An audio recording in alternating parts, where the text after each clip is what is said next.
Tonight, we're heading back to the 1930s to talk about something, well, kind of unappetizing. Why food sucked in the Great Depression. Imagine trying to make dinner with next to nothing in the pantry, stretching a can of beans across 3 meals, or pretending ketchup on bread was a proper lunch. Yeah, it was rough.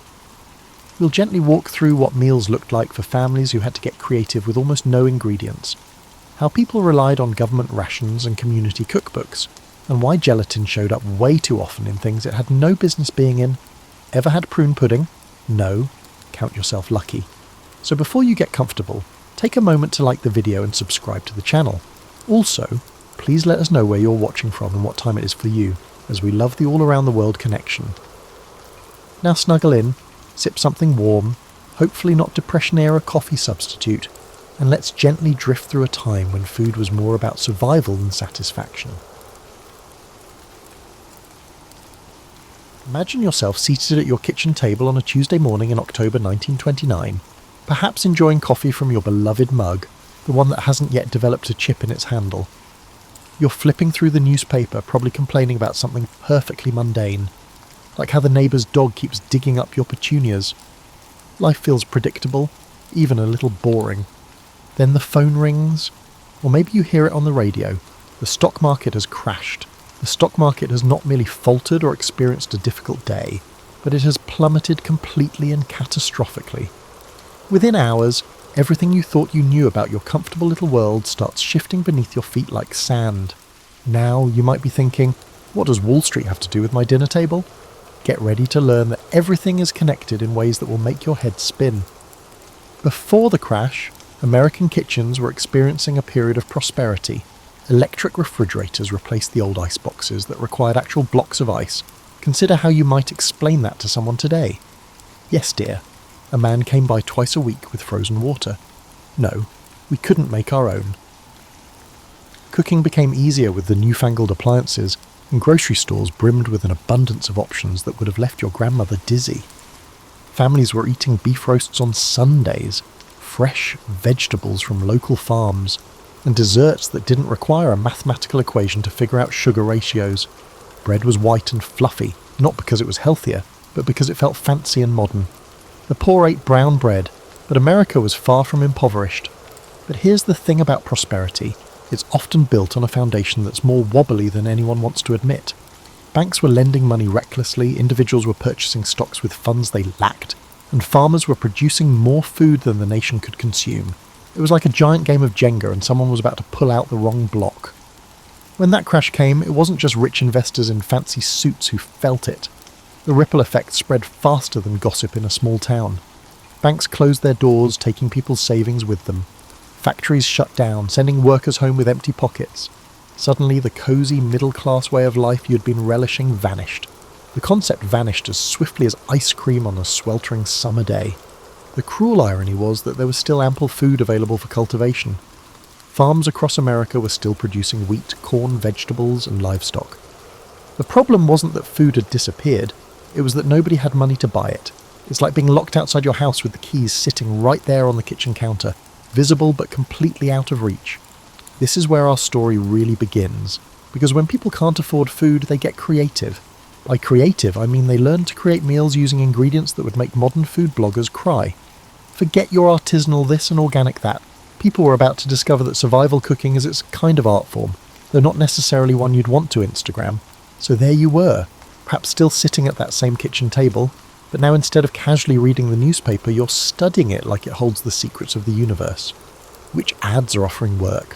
What stores are having sales? And most importantly, how can you feed your family on what feels like pocket change?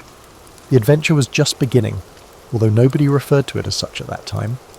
They were too busy figuring out how to stretch a dollar until it screamed, and wondering how something as basic as putting food on the table had suddenly become the most challenging puzzle they'd ever faced. You know how today you might spend 20 minutes deciding between 17 different types of pasta sauce, weighing the merits of organic versus regular versus the store brand? Well, imagine if your entire grocery budget was less than what you now spend on a single lunch out, and suddenly those choices become a lot more focused.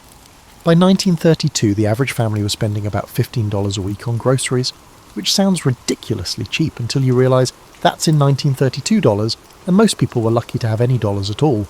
It's as if someone handed you Monopoly money and instructed you to use it until next Thursday. Your grocery shopping strategy had to become more sophisticated than a military operation. First, you'd check every pocket, purse and couch cushion for loose change. Discovering a nickel felt like unearthing a hidden treasure. Then you'd sit down with a pencil and paper, no fancy smartphone apps for budget tracking, and plan your shopping trip with the precision of a NASA mission. Every purchase had to serve multiple purposes, and luxury items like fresh meat or white sugar were carefully weighed against necessities like flour and potatoes. The grocery stores themselves started looking different too.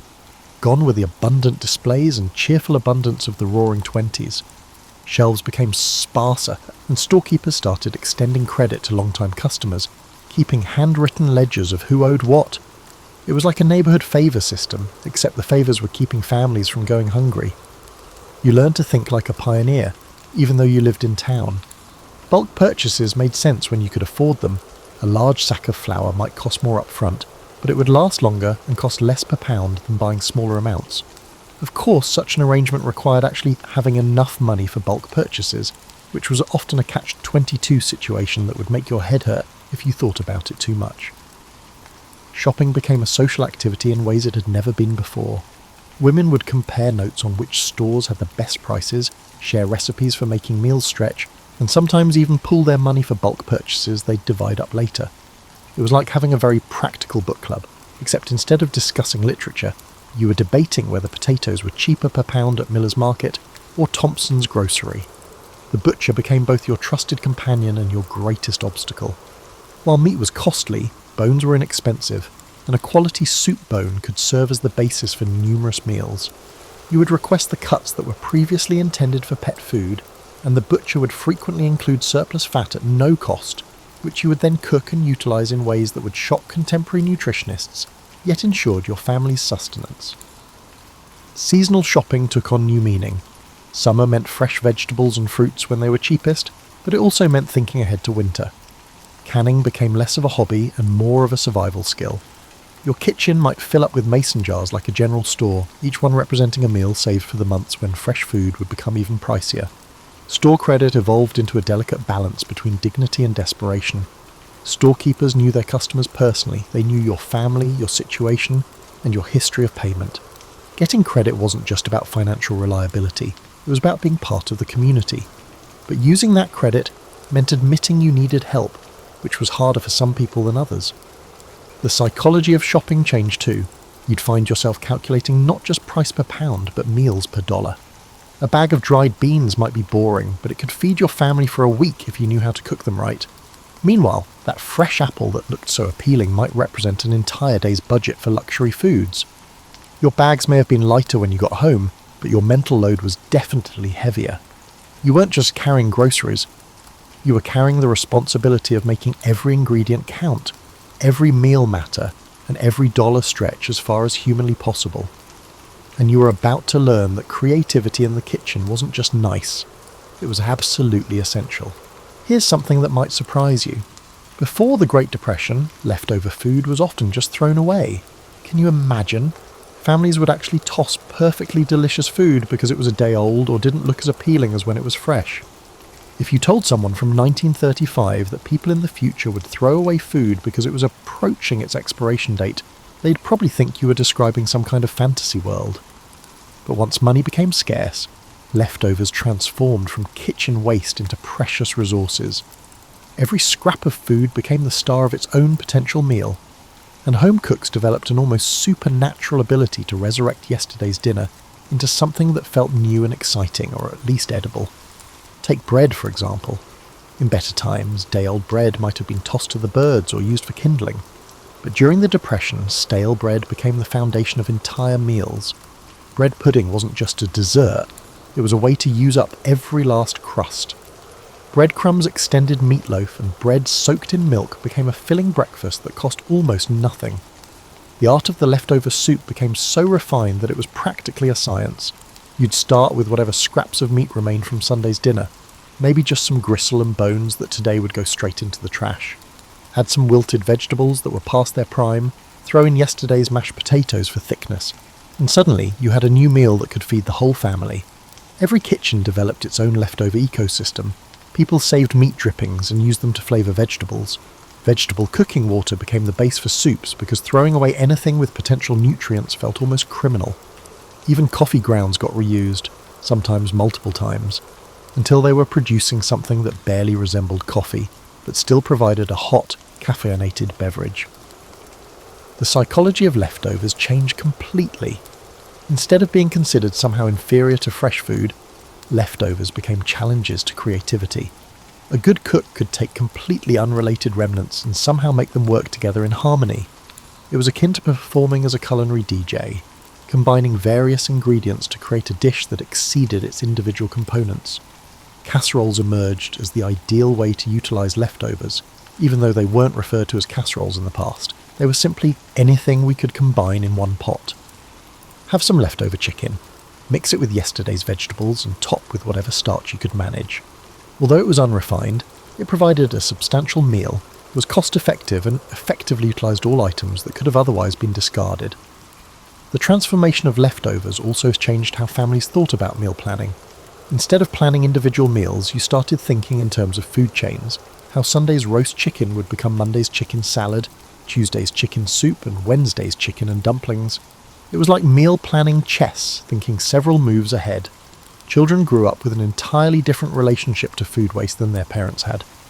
Not only was leaving food on your plate considered bad manners, but it also represented a significant waste of family resources. Kids learned to clean their plates not because of starving children in far-off countries, but because that leftover bite might be tomorrow's lunch. The creative leftover culture led to some surprisingly tasty discoveries. Combinations that seemed weird on paper actually worked well together. Leftover mashed potatoes mixed with flour became potato pancakes. Yesterday's vegetables mixed with eggs became frittatas before anyone knew what to call them. In ways that would influence American cooking for generations, necessity became the driving force behind invention. Storage became an art form too. Without reliable refrigeration in many homes, keeping leftovers safe required timing, temperature control, and a bit of luck. Root cellars, cool pantries, and even outdoor storage in winter became part of the leftover management system. You had to eat things in the right order to prevent spoilage, which meant planning your leftover consumption as carefully as your original meals. Looking back, this leftover revolution created cooking skills that modern Americans have largely lost. These skills, such as the ability to look at random ingredients and see potential meals, to stretch food beyond its obvious uses, and to waste absolutely nothing, were not just survival skills from the Depression era. They were the foundation of a more sustainable and creative approach to cooking that we could probably learn from today, even if we never want to have to rely on it quite so desperately. Imagine opening your pantry today and discovering that half the ingredients you normally use for cooking have disappeared. They were not spoiled or sold out at the store. They were just completely unavailable, or so expensive that they might as well have been made of gold. That's essentially what happened during the Great Depression, when basic ingredients became luxury items and home cooks had to become kitchen chemists, figuring out how to create familiar flavours and textures using whatever they could actually afford. Sugar was one of the first casualties. Real white sugar became so expensive that it was rationed out like precious gems. Families used honey when they could, molasses when they couldn't, and sometimes corn syrup or sugar substitutes made from their own beets. Desserts took on entirely different flavour profiles. Less cloyingly sweet, more complex, and sometimes earthy. Your grandmother's cookies probably tasted nothing like what you'd expect biscuits to taste like today. Butter virtually disappeared from many family tables, replaced by whatever fat was cheapest and available. Occasionally it was lard, which at least provided richness and flavour. Sometimes it was vegetable shortening, which was cheaper but didn't taste like much of anything. And sometimes families learned to cook with no fat at all, creating dishes that were healthier than they realised, but probably a lot less satisfying than what they remembered from better times. Meat substitution evolved into a complex game of culinary fantasy. People extended ground meat with breadcrumbs, oatmeal, or any spare grain, resulting in meatloaf that contained more filler than actual meat. Sometimes families made entire meals that were designed to taste like they contained meat, but were actually made from beans, vegetables, and creative seasoning. It was like culinary theatre. Everyone pretended it was the real thing, and occasionally the pretending was so good that it almost worked. Coffee was another heartbreaker. Real coffee became so expensive that families started mixing it with chicory, dandelion root, or whatever else could provide a bitter hot beverage that felt like coffee in the morning. Some substitutes weren't terrible. Chicory actually has a pleasant, earthy flavour. Others were more about the ritual than the taste, because starting the day with a hot cup of something was psychologically important, even if that something bore only a passing resemblance to actual coffee. Vanilla extract, which today you buy without thinking, became a luxury item that required creative substitution. Families learned to use almond extract sparingly, or to make their own flavourings from whatever was available. Some learned to make vanilla from scratch, though the process was time-consuming and the results were hit or miss. Baking became an exercise in making desserts that tasted good, without relying on the flavour enhancers that had become too expensive. Milk was often watered down or substituted entirely.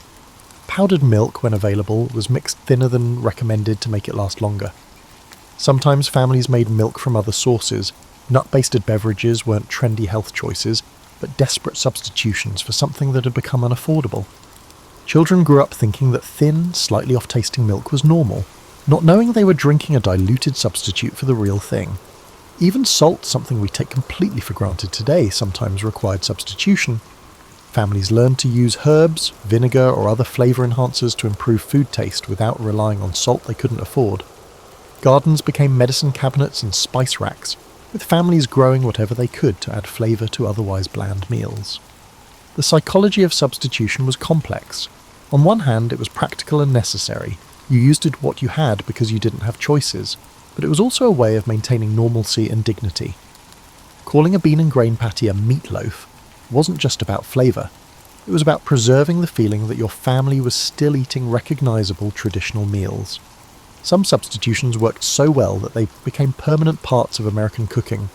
Others were abandoned as soon as better times returned, though they remained in family memories as reminders of when creativity wasn't just helpful, it was essential for survival. The substitute culture also created a generation of cooks who understood ingredients in ways that modern cooks often don't. They knew how fats behaved in cooking, how sweeteners affected texture and taste, and how to balance flavours without standard ingredients. They became masters of working with what they had rather than the recipes they assumed they could buy. This ingredient flexibility created a uniquely American approach to cooking that valued resourcefulness over authenticity, creativity over tradition, and making do over giving up. It was always creative and fed families when they otherwise would have gone hungry, even if it wasn't tasty. You've probably seen those perfectly manicured suburban lawns, right? Every blade of grass precisely the same height, not a dandelion in sight, maintained with the dedication usually reserved for religious practices.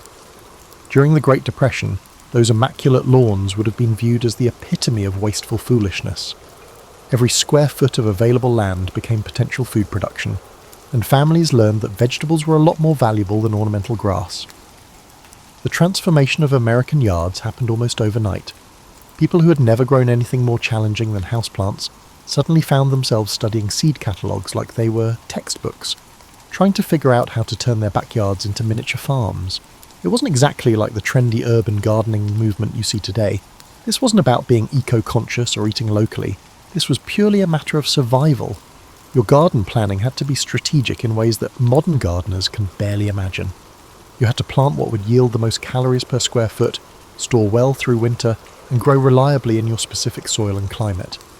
Potatoes became the backbone of many family gardens because they were filling, nutritious, and could be stored for months. Beans were popular because they added protein to the diet and improved the soil for future crops. The seed situation was its kind of economics lesson. Due to the high cost of good seeds, families learned to save seeds from their best plants, forming informal seed banks that neighbours and relatives shared. Trading seeds became a social activity. You might trade your extra tomato seeds for someone else's extra bean seeds, creating a community network that helped everyone increase their food security. Tools were another challenge. A good shovel or hoe was an investment that many families couldn't afford, so tool sharing became common. Neighbours would coordinate their gardening schedules so they could pass tools back and forth, or families would make do with improvised tools, old kitchen spoons for planting seeds or homemade watering systems created from tin cans with holes punched in them. The process of learning was steep and unforgiving. Modern gardeners can look up solutions to their problems online, but Depression-era gardeners had to rely on neighbours, library books, and trial and error. If bugs devoured your beans or your tomatoes succumbed to blight, it not only represented a gardening setback but also a family food emergency. Pressure to succeed made every gardening decision feel crucial. Preservation became just as important as growing. Producing a bumper crop of vegetables was futile if they spoiled before they could be consumed. Families learned canning, pickling, root cellaring and drying, preservation techniques that turned a summer's worth of vegetables into winter sustenance. Your kitchen might be filled with mason jars lined up like soldiers, each one representing security against future hunger. Urban gardening took on new meaning when every available space was pressed into service. Rooftops, vacant lots, and strisce of land beside railroad tracks, anywhere that could support plant life, became potential sites for food production. City dwellers learned to grow vegetables in containers, window boxes, and any patch of soil they could claim or borrow. It was like an entirely different relationship with urban stone space, where every square foot was evaluated for its food-producing potential. The social dynamics of gardening changed too. Gardening knowledge became valuable currency. The neighbour who could successfully grow vegetables became someone worth knowing, and successful gardeners often found themselves teaching others, sharing not just seeds and tools, but knowledge and techniques.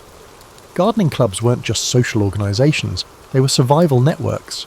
Children learned to garden out of necessity, not as a relaxing family activity. Kids today spend their summers weeding, watering and harvesting, instead of at camp or playing video games. It wasn't always fun, but it gave them skills and an understanding of where food comes from that most modern children never develop. The psychological impact of growing your food was significant. In a time when so much felt out of control, jobs, money, the future, having a garden provided a sense of agency and self-sufficiency. While you might not have control over the economy, you could manage the watering of your tomatoes. The act of planting seeds was inherently optimistic, a statement of faith that the future would arrive and you'd be there to harvest what you'd planted. Some families discovered they actually enjoyed gardening, and continued even after their economic situations improved. Others abandoned their gardens as soon as they could afford to buy all their vegetables again. But for a generation of Americans, the experience of growing their food created a different relationship with vegetables, with land, and with the connection between human effort and sustenance that influenced how they thought about food for the rest of their lives. People's ability to unite during difficult times is a characteristic of humanity. You've probably witnessed this during natural disasters or community crises, where neighbours who previously barely spoke suddenly come together to organise relief efforts and share resources. During the Great Depression, this instinct for mutual aid extended to food in ways that were both heartwarming and heartbreaking, creating community systems that kept people fed when individual families couldn't manage on their own. Community kitchens started appearing in churches, schools and any building large enough to accommodate cooking for crowds. These weren't trendy communal dining experiences or social experiments in group living. They were practical solutions to the simple problem that many families couldn't afford food, but communities could sometimes pool resources to create meals that would feed everyone. The logistics were complex, the dignity was carefully preserved, and the social dynamics were unlike anything most communities had experienced before. The unspoken rules of community kitchens were intricate and important. Nobody discussed who could afford to contribute ingredients and who couldn't. Nobody kept track of who ate more than they brought. Everyone contributed something, even if it was just labour. Peeling potatoes, stirring pots, cleaning up afterward. It was a careful dance of maintaining pride while acknowledging need, of helping without making it obvious who was helping whom. Potluck dinners took on new meaning when families genuinely couldn't afford to feed themselves, let alone contribute to community meals. The mathematics of potluck became creative. One family might bring a giant pot of soup made mostly from vegetables and water, while another might contribute a small but precious amount of meat or seasoning. Together, these contributions created meals that were more substantial and varied than any individual family could have managed alone. Recipe sharing became an act of generosity that went beyond just culinary tips. When someone discovered how to make a filling meal from inexpensive ingredients, sharing that knowledge was like sharing wealth. Women would write down recipes on whatever paper they could find, creating informal networks of survival cooking that passed from kitchen to kitchen and neighbourhood to neighbourhood. The psychology of eating together changed when eating alone meant not eating enough. Community meals provided not just nutrition, but social connection, during a time when people felt isolated by their economic circumstances. Children who might have felt embarrassed about their family's financial situations discovered that many other families were experiencing the same challenges. adults discovered that sharing meals also meant sharing the emotional burden of difficult times. Church basement dinners, neighbourhood soup kitchens, and informal meal-sharing arrangements created a parallel food distribution system that operated alongside and sometimes instead of traditional commerce. These weren't charity operations in the way we might think of them today, because the line between helper and helped was often blurry. Families might host a community dinner one week and depend on someone else's community dinner the next week. Seasonal community cooking made sense in ways that individual cooking didn't. When someone's garden produced more tomatoes than one family could use, it made sense to turn that abundance into sauce or preserves that could feed multiple families. Large-scale food preservation required equipment, space and knowledge that individual families often lacked, but communities could organise canning operations that benefited everyone involved. The economics of community cooking were fascinating and complex.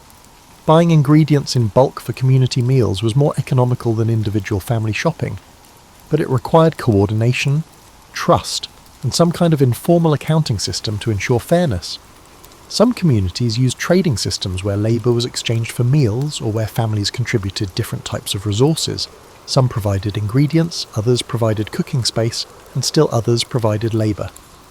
Children growing up in these community food systems learned different lessons about sharing, cooperation, and social responsibility than children who grew up in purely individual family units. They saw adults working together to solve problems, witnessed the practical mechanics of mutual aid, and understood that community survival sometimes required setting aside individual pride in favour of collective action.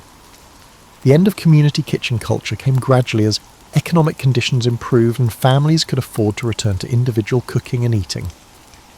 Some communities maintained these traditions as social activities rather than survival necessities, but for most, the community kitchen period was remembered as a time when neighbours became family out of necessity, and when the simple act of sharing a meal carried weight and meaning that extended far beyond nutrition.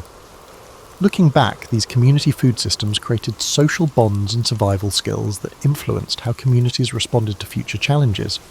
They proved that Americans could organise mutual aid systems when necessary, and that sharing resources didn't require government programs or formal charity, just neighbours willing to help neighbours and communities willing to take care of their own. The end of the Great Depression didn't happen like a light switch being flipped. It was more like dawn slowly breaking after the longest night anyone could remember. Families didn't wake up one morning to find their economic troubles over and their refrigerators magically restocked. Instead, prosperity gradually returned, permanently altering Americans' relationship with food. World War II played a strange role in ending food scarcity for some families, while creating new types of rationing for others. Defence jobs provided financial stability, but the implementation of wartime rationing often limited the amount of meat, sugar, and coffee that even the most affluent families could purchase. It was like having money, but being told you could only spend some of it, which was frustrating and forced continued creativity in the kitchen. The transition back to abundance was psychologically complex. You'd think that people who had to stretch every ingredient would waste food once they could afford it, but that's not what happened. Many families continued Depression-era cooking habits for years, decades, or even the rest of their lives. Once you've learned to see potential meals in food scraps, it's hard to unlearn that skill, even when you don't technically need it anymore. Children who had grown up during the Depression carried forward different attitudes about food than their parents had originally possessed. They knew how to cook from scratch, how to substitute ingredients, how to make meals stretch, and how to waste nothing. These skills served them well during future economic downturns, but they also influenced American home cooking in ways that lasted for generations. The grocery store experience transformed as abundance returned, but it never quite went back to the carefree shopping of the 1920s. People who had lived through the Depression maintained habits of price comparison, bulk buying when items were on sale, and stocking up against future shortages that might never come. The psychological scars of scarcity created shopping behaviours that persisted long after scarcity ended. Restaurant culture slowly returned, but it was different too. The casual throwing away of restaurant food that had been common in the 1920s was replaced by more careful eating, taking leftovers home, and appreciation for meals that someone else had prepared. The experience of not being able to afford to eat out made dining out feel more special and less routine when it became possible again. Food technology advanced rapidly in the post-war years, partly in response to lessons learned during the Depression about food preservation, nutrition, and efficient cooking. Frozen foods, improved canning techniques, and new appliances were developed with an understanding of how families actually cooked and ate during difficult times, not just during prosperous ones. The social aspects of food sharing evolved too. Potluck dinners, community meals, and neighbour-to-neighbour food sharing didn't disappear when they were no longer necessary for survival, though they became more about social connection than economic necessity. Communities that had learned to eat together during hard times often continued eating together during good times, maintaining bonds that had been forged over shared meals and mutual aid. Garden culture persisted in modified forms. Many families continued growing vegetables, not because they had to, but because they wanted to. The skills they'd learned during necessity became hobbies, and the victory gardens of the Depression era evolved into the recreational gardening that became a suburban staple in later decades. The recipes and cooking techniques developed during the Depression became part of American culinary tradition. Desperately created dishes became comfort foods associated with family, tradition, and resourcefulness. Casseroles, hearty soups, and creative uses of leftovers remained popular long after they stopped being economically necessary. Perhaps most importantly, the Great Depression created a generation of Americans who understood the difference between wanting food and needing it, between eating for pleasure and eating for survival. This distinction influenced how they raised their children, how they thought about waste, and how they appreciated abundance when it returned. The legacy of Depression-era food culture wasn't just about specific recipes or cooking techniques. It was about resilience, creativity, and the understanding that survival sometimes requires reimagining your relationship with basic necessities. Families learned that they could adapt to the unexpected, that communities could support each other through mutual aid, and that meals could be satisfying and meaningful even when they weren't elaborate or expensive. As you drift off to sleep tonight, maybe in a kitchen stocked with more food choices than Depression-era families could have dreamed of, it's worth remembering that the ability to adapt, to create something from nothing, and to find satisfaction in simplicity aren't just historical curiosities.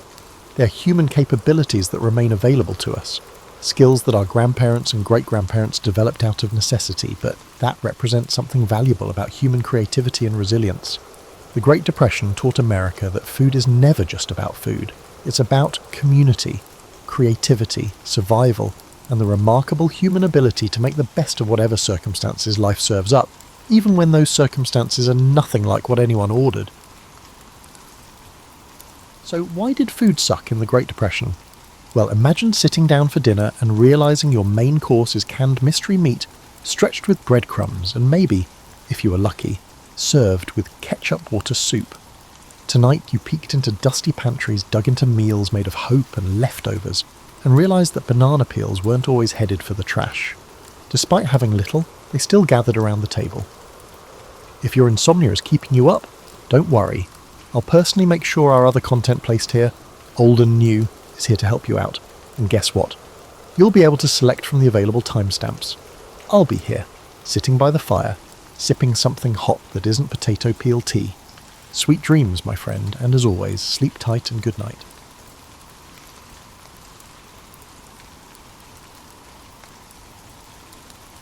We uncover the surprising story of how André Michelin tricked the world, turning a tyre company into the arbiter of fine dining. Through clever marketing and visionary thinking, Michelin transformed the way people travel, eat, and view quality itself. This is the story of a brand, a guide, and the long game of global influence. So before you get comfortable as always, take a moment to like the video and subscribe to the channel if you haven't already joined the crew. Also, let us know where you're watching from and what time it is for you. As we progress through the week, I aim to maintain a concise and enjoyable experience for all of you. So turn off the lights, grab your blanket and warm pillow, and let's begin. Clermont-Ferrand, France, 1889. In a modest rubber factory teetering on the edge of bankruptcy, brothers André and Edouard Michelin took charge with one goal: to reinvent their family's failing business. The company, Michelin Etier, had been selling farm equipment and vulcanized rubber goods since 1832, but by the late 19th century it needed a new direction. André, a trained engineer, and Edouard, an artistic soul-turned-industrialist, believed that the future lay on the roads, specifically in providing the tyres for France's nascent automobile age. The trouble was that in 1889, even bicycles, which were exploding in popularity, were constantly waylaid by punctures on rough, primitive roads. Their first breakthrough came unexpectedly courtesy of a weary cyclist. One day a man trudged into their workshop with a bicycle tyre punctured beyond quick repair. At the time, most tyres were glued tightly to the wheel, making flats an hours-long ordeal to fix. Such punctures were a very common occurrence given road conditions of the day. Horseshoe nails, broken glass, and sharp stones were the natural enemies of early cyclists. Edouard Michelin saw an opportunity. He experimented tirelessly and by 1891 had patented a revolutionary removable pneumatic tyre that could be mended in minutes. This invention built upon John Dunlop's earlier pneumatic tyre concept, but Michelin's detachable design was far more practical and quickly proved itself in action.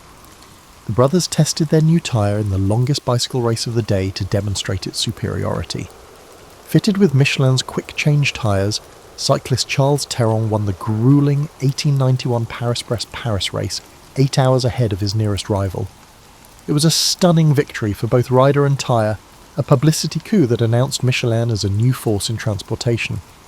Emboldened, the Michelins turned their attention to the automobile, contraption still in its infancy. In 1895 they entered a peculiar-looking vehicle nicknamed L'Éclair, Lightning, in the Paris-Bordeaux-Paris competition, one of the world's first long-distance car races. The car ran on Michelin's air-filled tyres, a daring gamble at a time when many observers doubted that fragile air-stuffed rubber could support a motorcar's weight and speed. True, L'Éclair didn't win.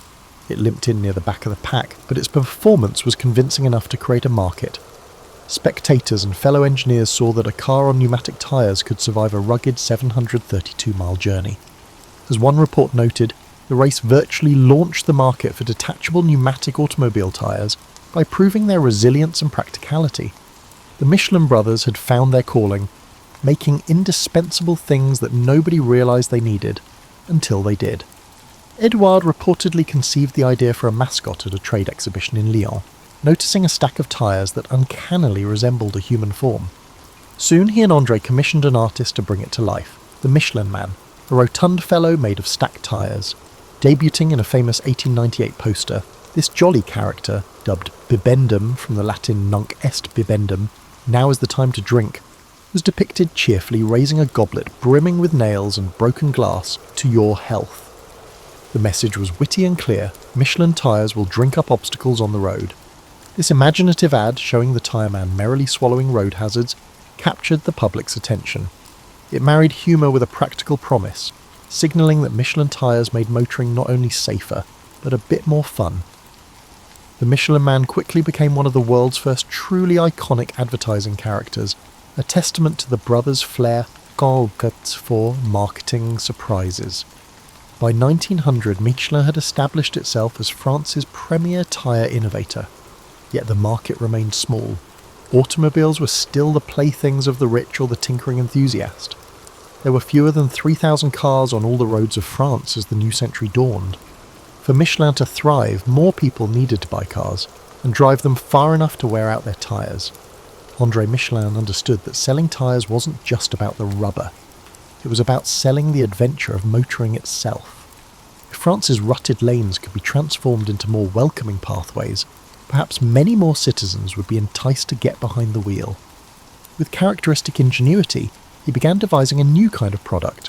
Not a tyre this time, but a booklet that would boost the entire ecosystem of driving. Little did anyone suspect that this next idea would become Michelin's greatest legacy of all. Taking an automobile on a cross-country journey was a daring expedition in the early 1900s. Imagine embarking on a 200-mile drive with no road signs, no reliable maps, and no guarantee you'd find fuel or a mechanic if things went awry. For instance, in 1905, Parisian gentlemen embarking on a journey to the French Riviera would pack extra petrol tins and tools, anticipating the unexpected at every corner. Car travel was truly an adventure, and André Michelin keenly understood that drivers needed guidance and reassurance.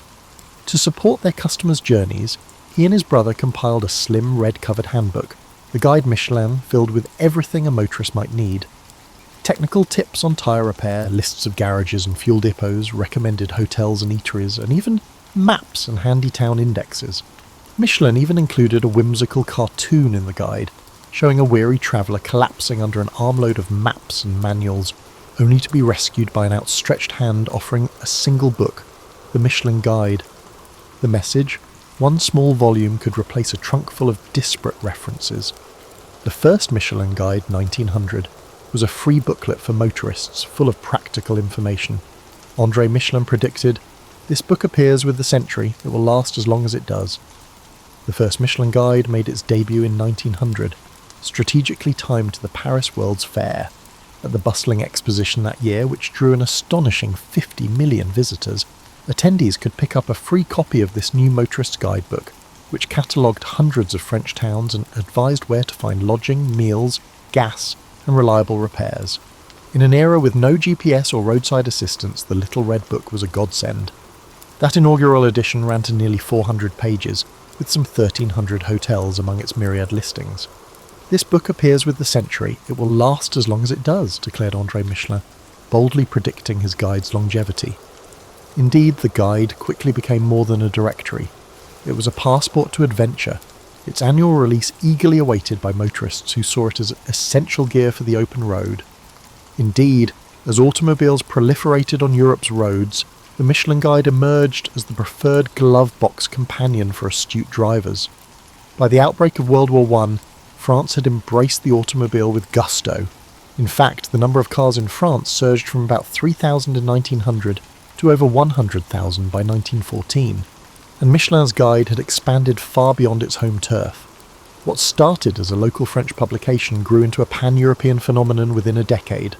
A Michelin Guide for Belgium appeared in 1904, followed by editions covering Algeria and Tunisia, 1907, the Alps and the Rhine regions, 1908, Germany and Spain, 1910, and the British Isles, 1911. In 1910, Michelin also launched a series of 1 to 200,000 scale road maps to complement the guide's directions and make it easier for drivers to find their way. There was even a special English language guide to France published in 1909 for the benefit of British and American tourists touring the continent by motorcar. This rapid expansion reflected the exploding interest in motor tourism. Wealthy adventurers were now driving through the Alps or motoring down to the French Riviera, and Michelin was right there with them, its guides offering dependable information in unfamiliar lands. If anything, the hardships of early driving only cemented the guide's importance. Cars of that era were finicky machines prone to breakdowns, and roads outside major cities were often little more than rutted mud paths.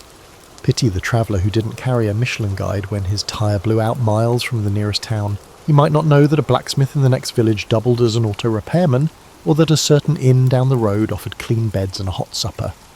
The guide's detailed listings helped turn chaos into a manageable adventure. As war loomed in 1914, the Michelin Guide had firmly established itself as part of the motoring routine. Publication was suspended during World War I, when Europe's focus turned from leisure travel to survival. But the groundwork was laid. Motoring had arrived as a way of life for the well-to-do, and thanks to Michelin's prescient strategy, a tyre company's giveaway guide had become an authority in its own right. The stage was set for even bigger transformations after the war, not least the guide's evolution from a utilitarian road aid into the venerated culinary Bible we know today. From its inception, the Michelin Guide served as more than just a simple guide for drivers. It represented a brilliant marketing strategy. André Michelin realised that if people drove more, they'd wear out their tyres faster and need replacements, boosting Michelin's sales. So what better way to spur road travel than to give drivers a reason to hit the road? The free guide served as a tyre company's valuable tool, inspiring motorists to make longer and more frequent journeys. In modern terms, Michelin was pioneering content marketing, offering valuable information to customers to stimulate demand for its core product, long before anyone coined that phrase. Nearly 35,000 copies of the inaugural 1900 edition were distributed at no charge, handed out to chauffeurs, garage owners, and anyone who owned, or even aspired to own, an automobile. Before long, drivers considered the Michelin Guide nearly indispensable, as essential as a spare tyre or a road map on any long drive. The message was never buy our tyres, yet every page quietly served that goal by making motoring easier. For 2 decades, Michelin poured resources into this project, printing and updating the guide annually without earning a cent from it. The company stocked petrol stations and repair shops with stacks of the free red guide, confident that every road trip it encouraged would eventually lead to more worn-out tyres in need of replacement. This ploy worked brilliantly, perhaps too well. As motoring moved from fad to mainstream, the guide's distribution soared in tandem.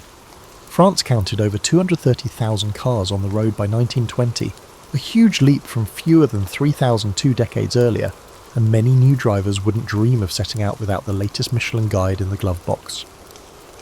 By 1920, some people had become so accustomed to the guide that they began to take it lightly. According to company law, when André Michelin stopped by a garage one day, he was shocked to see his beloved guide being used to prop up a workbench. Outraged and perhaps a little heartbroken, he immediately declared the end of the free Michelin guide era. "Man only truly respects what he pays for," he reportedly declared. Thereafter, the guide was no longer a giveaway, but a product in its own right, sold for about 7 francs, roughly $2, a not insignificant sum at the time, and revamped for a new era of motoring. The Michelin Guide's 1920 edition marked a significant milestone. Freed from the constraints of being purely promotional, the guide's content was refined and elevated. All advertising was stripped out to reinforce its impartiality. New features appeared, including a list of hotels in Paris and an expanded directory of restaurants, now grouped by category and cuisine. What had begun as a handy road atlas was transforming into something of a travel handbook for the discerning motorist. Readers wanted more than just gas stations. They were increasingly turning to Michelin for dining and lodging advice. Sensing this shift, the Michelin brothers made a shrewd move. They hired a team of anonymous field inspectors to visit establishments and quietly evaluate them. Recognizing the growing influence of the guide's restaurant section, the company understood that consistent, trustworthy restaurant reviews would be crucial. These undercover diners, the first of their kind, fanned out to sample meals without ever revealing their affiliation. It was an unprecedented commitment to quality control, ensuring that a Michelin recommendation truly meant something to the travelling public. By the mid-1920s, the Michelin Guide had evolved from a tyre company pamphlet to a more ambitious guide. Its original purpose to get people driving had succeeded beyond expectation, and its reputation for fair, thorough recommendations was growing. Not coincidentally, Michelin's tyre sales were booming as well. The brothers had become leading suppliers to Europe's fledgling auto industry, buoyed by the growing ranks of motorists they helped create. Now this little red book was evolving from a glovebox staple into a symbol of discernment and credibility. As one observer noted, early car enthusiasts even liked to keep a Michelin guide matching their vehicle's model year in the glove box as a badge of honour. This set the groundwork for Michelin's next brilliant move, transforming a tyre company's travel guide into the world's most influential authority on fine dining.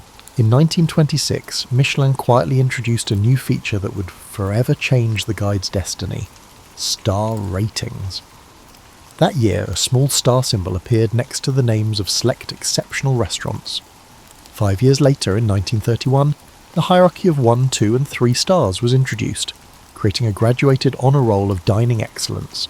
A single star denoted a restaurant that was excellent in its category. 2 stars signified excellent cooking worth a detour, and the coveted 3 stars meant exceptional cuisine worth a special journey. The wording was telling. Michelin was still in the business of inspiring journeys. By 1933, 23 restaurants in France held 3-star status. Their kitchens instantly vaulted into the culinary stratosphere. Chefs regarded Michelin stars as the highest recognition, and a 3-star ranking had the power to transform a remote country inn into a global destination for gourmets. In 1931, Michelin also swapped the guide's cover from its original blue to a now iconic red, cementing the identity of the Red Guide that endures to this day. One journalist later noted that the Little Red Guide, often referred to as the Bible of gastronomy, holds significant influence among restaurateurs. Over the ensuing decades, the guide's influence only grew. Restaurants vied passionately for Michelin's approval, knowing that a star or 3 could bring prestige and prosperity. The guide's judgments, with their concise descriptions and iconic stars, established a benchmark that profoundly influenced the concept of fine dining. Even war could only briefly interrupt its authority. World War II forced a pause in publication, but in 1944 the Allied forces famously requested a special reprint of Michelin's last pre-war guide because its roadmaps of France were the most detailed and reliable available. After the war, as Europe rebuilt, Michelin cautiously resumed its gourmet guardianship, initially imposing an upper limit of 2 stars given the era's food shortages, before restoring 3-star awards in 1951 as haute cuisine bounced back. By then, the Michelin Guide was entrenched as the arbiter of French fine dining, and its reach was extending further afield. What began as a parochial handbook for French motorists had evolved into an international institution. Michelin published its first guide to Italy in 1956, though no restaurant earned a star in that inaugural Italian edition, and rolled out guides across the continent in subsequent years. A Michelin Guide for Great Britain and Ireland reappeared in 1974 after a long hiatus, signalling the guide's pan-European scope. In 2005, the company finally crossed the Atlantic, debuting a New York City guide, and soon afterward it entered Asia with guides for Tokyo, 2007, and Hong Kong and Macau, 2008. In its first Tokyo edition, Michelin awarded an unprecedented 8 restaurants the top 3-star rating, declaring Tokyo the new world leader in gourmet dining even ahead of Paris. By the 2010s, Michelin was publishing annual guides in dozens of countries across Europe, North America and Asia, his once humble book now a global arbiter of taste. For perspective, more than 30 million Michelin guides have been sold worldwide over the past century. A Michelin star became part of the common lexicon, a byword for culinary excellence recognised from Boston to Beijing. Michelin also added secondary distinctions over time. For instance, the Bib Gourmand Award, denoted by the face of Bendham licking his lips, was introduced to highlight restaurants offering excellent quality at a reasonable price, proving that not all outstanding cooking need be expensive. The guide had transformed into a luxury brand influencer in its own right. The endorsement of a single Michelin guide could propel a modest chef to prominence or transform a remote village into a destination for foodies. Tourism boards even began courting Michelin to publish guides in their regions, hoping to capitalise on the Michelin effect of gastronomic travel. In the world of haute cuisine, the red-covered guide wielded a clout matched by few institutions. Yet even as its fame grew, the Michelin Guide remained cloaked in mystique, not least because it never revealed exactly how it cast its judgments. Diners devoured each annual edition, but the identities of Michelin's inspectors and the inner workings of its rating process were kept rigorously secret. Restaurateurs could only guess when a Michelin critic had dined in their midst. This aura of secrecy became part of the guide's legend, and it set the stage for the next chapter of the story. The secretive inspectors and enigmatic criteria behind those stars. The true genius of the Michelin Guide, and perhaps the key to its credibility, lay in the inspectors. From the 1920s onward, Michelin cultivated an image of rigorous, anonymous evaluation. The company insisted that its inspectors always pay for their meals and never reveal their identities, so restaurants couldn't curry favour, pun intended. These mystery diners, as the Michelin brothers conceived them, would blend in with ordinary patrons and experienced restaurants just as any guest would. Over time, the guide's mystique became central to this covert approach. While other guidebooks or critics might tolerate freebies or announce their visits, Michelin's tasters moved in silence and picked up their checks. Chefs lived in quiet dread of unrecognised gastronomic spies in their dining rooms. One French chef famously likened the suspense to waiting for the executioner. You never knew when they would come or who they were. It wasn't just who the inspectors were, but what they looked for that set Michelin apart. For decades, the guide said little publicly about its judging criteria, letting diners and chefs puzzle over the secret recipe for earning a star. Only in 1936 did Michelin publish a brief description of the standards behind 1, 2, and 3 stars, couching them in reassuringly simple terms. A top-rated restaurant was one that vault worth the journey, a phrase that harked back to the guide's road trip origins. Behind the scenes, of course, the inspectors' palates were finely honed and their expectations exacting. Over time, Michelin quietly established 5 universal criteria to guide their assessments: quality of ingredients, mastery of cooking techniques, harmony of flavours, the personality of the chef in the cuisine, and consistency across the menu and over time. Notably, factors like decor, service, or ambience, things one might assume influence a dining experience, were officially not supposed to affect the rating. It was all about the food on the plate, Michelin would later insist. This obsessive focus on food quality, combined with anonymity, gave the Michelin Guide a reputation for integrity. Inspectors often had culinary or hospitality backgrounds, and they ate out nearly every day, sometimes 250 meals a year, meticulously writing up reports on each experience. Their work was, and still is, shrouded in confidentiality. In an age of Instagram and crowdsourced Yelp reviews, Michelin clung to an old-world secrecy. Michelin barred inspectors from speaking to journalists and even discouraged them from telling their families about their covert job. Michelin even ensures that no single inspector can make or break a restaurant. Multiple inspectors visit, and their reports are pooled, with stars awarded only after a collective deliberation by the inspection team and Michelin's directors. The guide leverages this secrecy and rigour as a marketing asset. It is mysterious and methodical, and therefore, in the eyes of its fans, impartial and authoritative. But secrecy has its price. Over the years, Michelin's veil was occasionally pierced by scepticism and controversy. Critics wondered if a handful of inspectors could really cover thousands of restaurants thoroughly, or if biases crept in despite claims of objectivity. A disgruntled ex-inspector in France published a book in 2004 alleging that the rigour of the guide was slipping.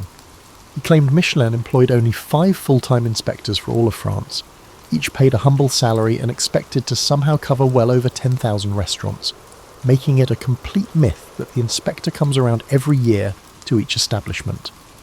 He also claimed that 1/3 of the best are not of the standard expected.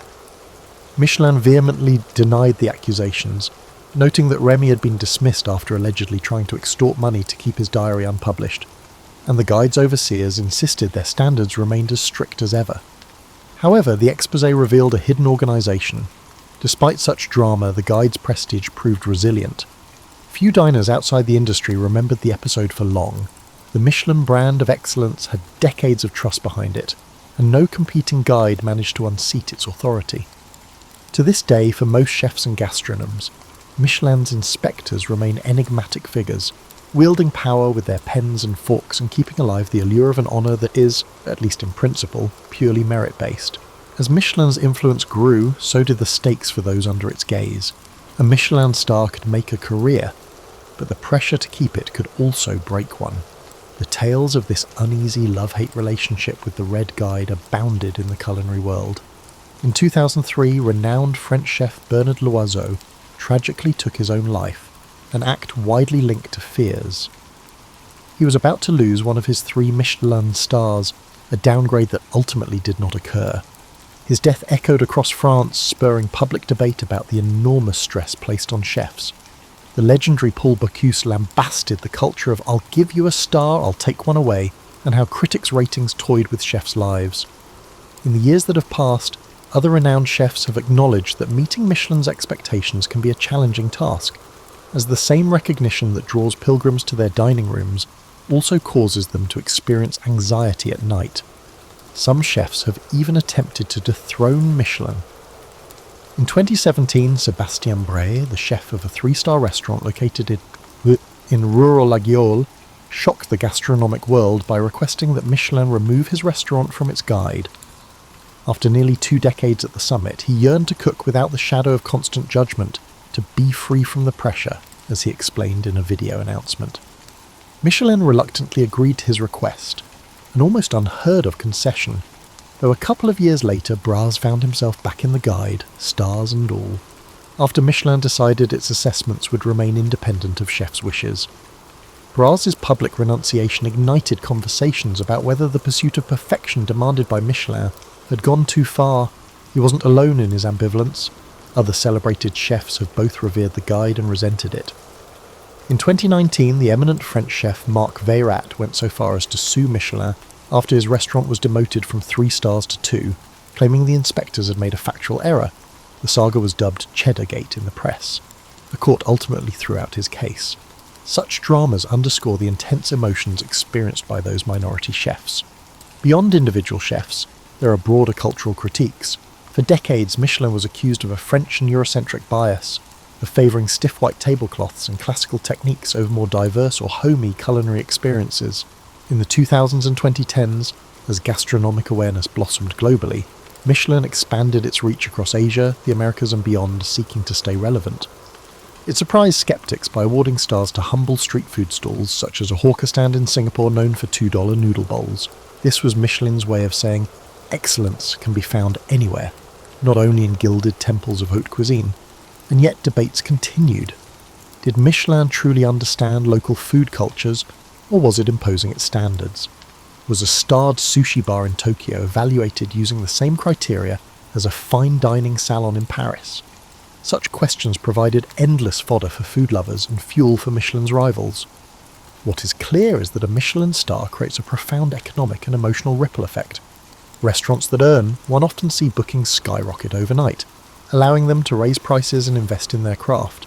Entire regions have bet on the Michelin effect to boost culinary tourism, sometimes even reportedly subsidising the guide's expansion into their cities. And civic pride is now intertwined with star count. Cities and countries trumpet their Michelin-laurelled restaurants to entice travellers, just as chefs trumpet their stars to entice diners.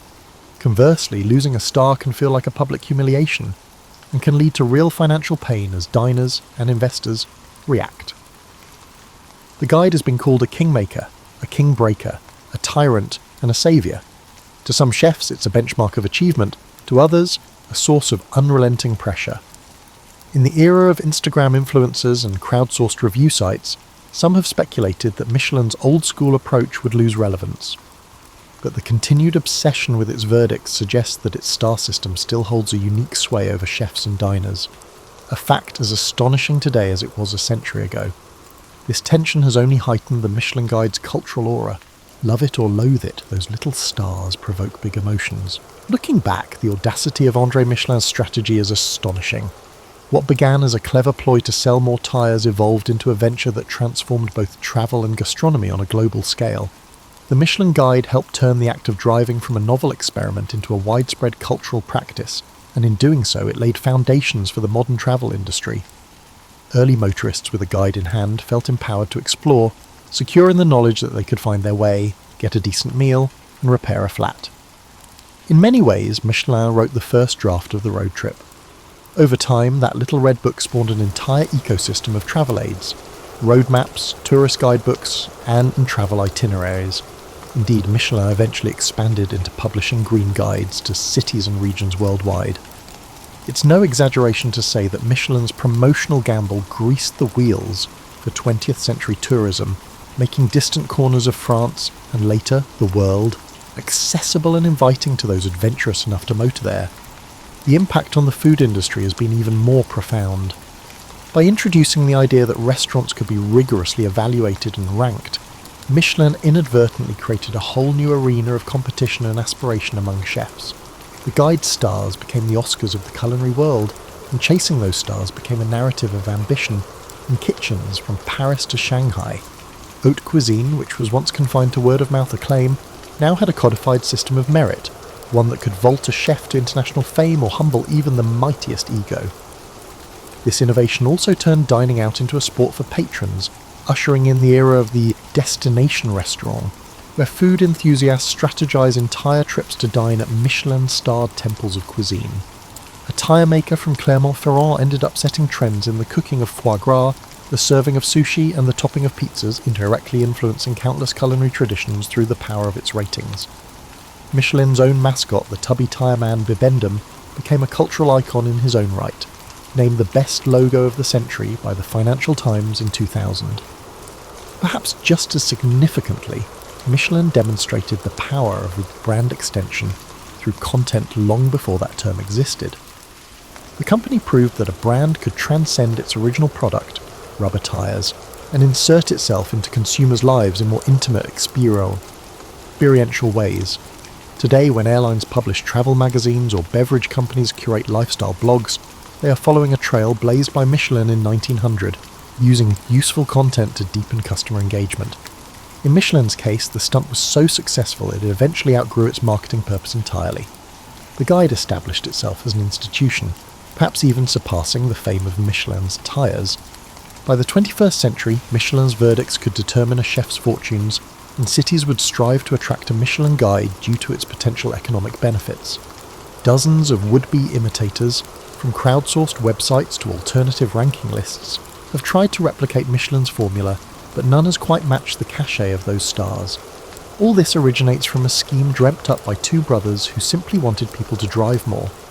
Even in an age of GPS apps and social media, the essence of Michelin's gambit to spark wanderlust and celebrate outstanding cooking, and in so doing create demand for its core business, remains as powerful as ever. In the end, the story of how André Michelin tricked the world is not one of deceit, but of vision. He understood that selling a lifestyle, the thrill of discovery, the promise of adventure, the allure of a perfect meal at journey's end, was the key to selling his product. In nurturing that vision, Michelin changed the way people travel, the way we eat, and even the way businesses court customers. The Michelin Guide's century-plus journey, from freebie pamphlet to global gastronomic gatekeeper, stands as one of the most remarkable chapters in marketing and cultural history. Indeed, it's now a textbook example of content marketing. It's a well-told yet still surprising true story of a business gambit that steered its way into the hearts of millions, leaving tire tracks across the world's roads and indelible stars in the world's kitchens. André Michelin's grand trick of transforming a tire firm into a cultural tastemaker achieved unprecedented success.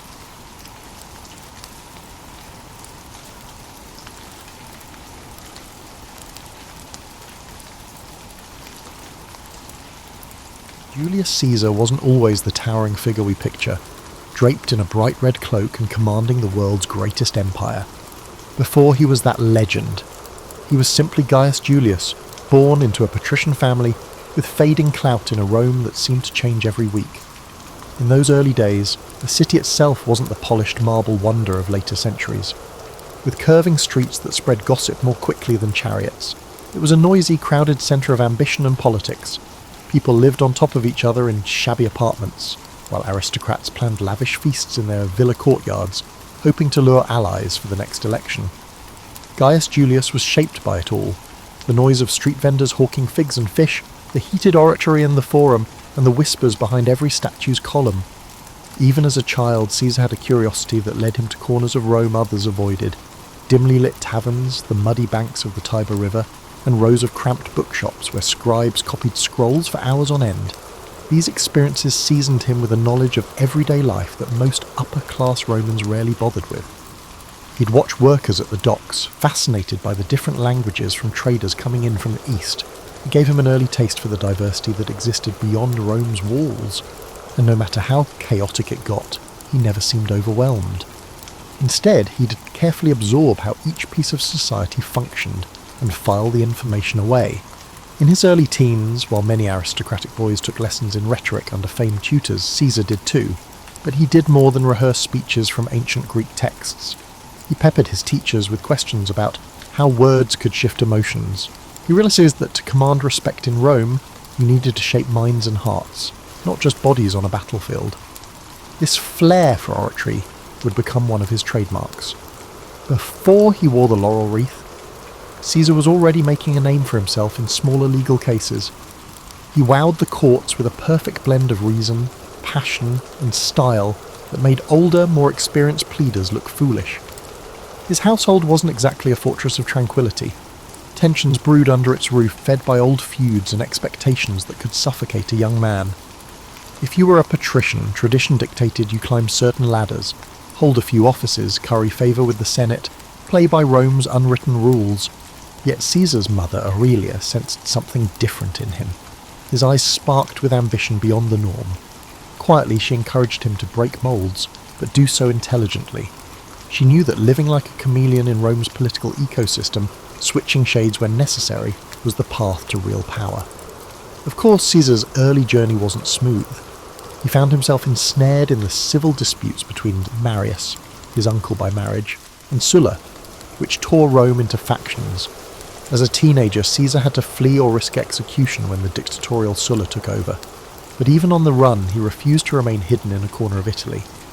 Instead, he travelled discreetly, learning about local communities, forging bonds with minor officials, and gaining a sense for the shifting alliances that propped up Roman government. Ever cunning, he avoided Sulla's men by staying a step ahead of them, sometimes disguising himself or travelling in the company of improbable companions, like foreign traders or even wandering performers. Eventually, Caesar returned to Rome after Sulla's death, but he'd learned that when power is on the table, trust is a fragile commodity. He had seen men switch loyalties for a promise of gold or turn in a friend to keep their own head.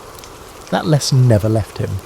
Upon coming home, he immediately set about re-establishing his social ties, attending banquets and forging friendships with men who had once eyed him with suspicion. Yet Caesar was adept at reading faces. If he caught even a flicker of duplicity, he He dodged that bond elegantly, perhaps with an extravagant greeting followed by a subtle distancing. One could never be too careful in Rome's swirling politics. A remarkable moment came when he took on the role of priest to Jupiter, only to lose it during Sulla's purges. It was a blow. Public piety, after all, was a stepping stone for an aspiring politician. But Caesar's resilience was already in full bloom. He picked himself up, found a new path, and ventured into the world of politics from a different angle, securing lesser offices that would eventually open bigger doors. He also began building a personal brand of generosity. Soon people whispered about the banquets he held and the funds he provided for public works. Senators wondered how he managed to gather such deep pockets. It wasn't old family wealth alone. Caesar had a network of supporters, and many believed in him precisely because of his willingness to think outside the conventional lines of patronage and nepotism. By his mid-20s, Caesar had cultivated a reputation for being both bold and adaptable. He hadn't yet reshaped Rome, but the seeds were there. His path wasn't about simple heroics or the typical childhood prophecy that he was destined for greatness. Rather, it was a quieter accumulation of experiences that prepared him for the challenges ahead.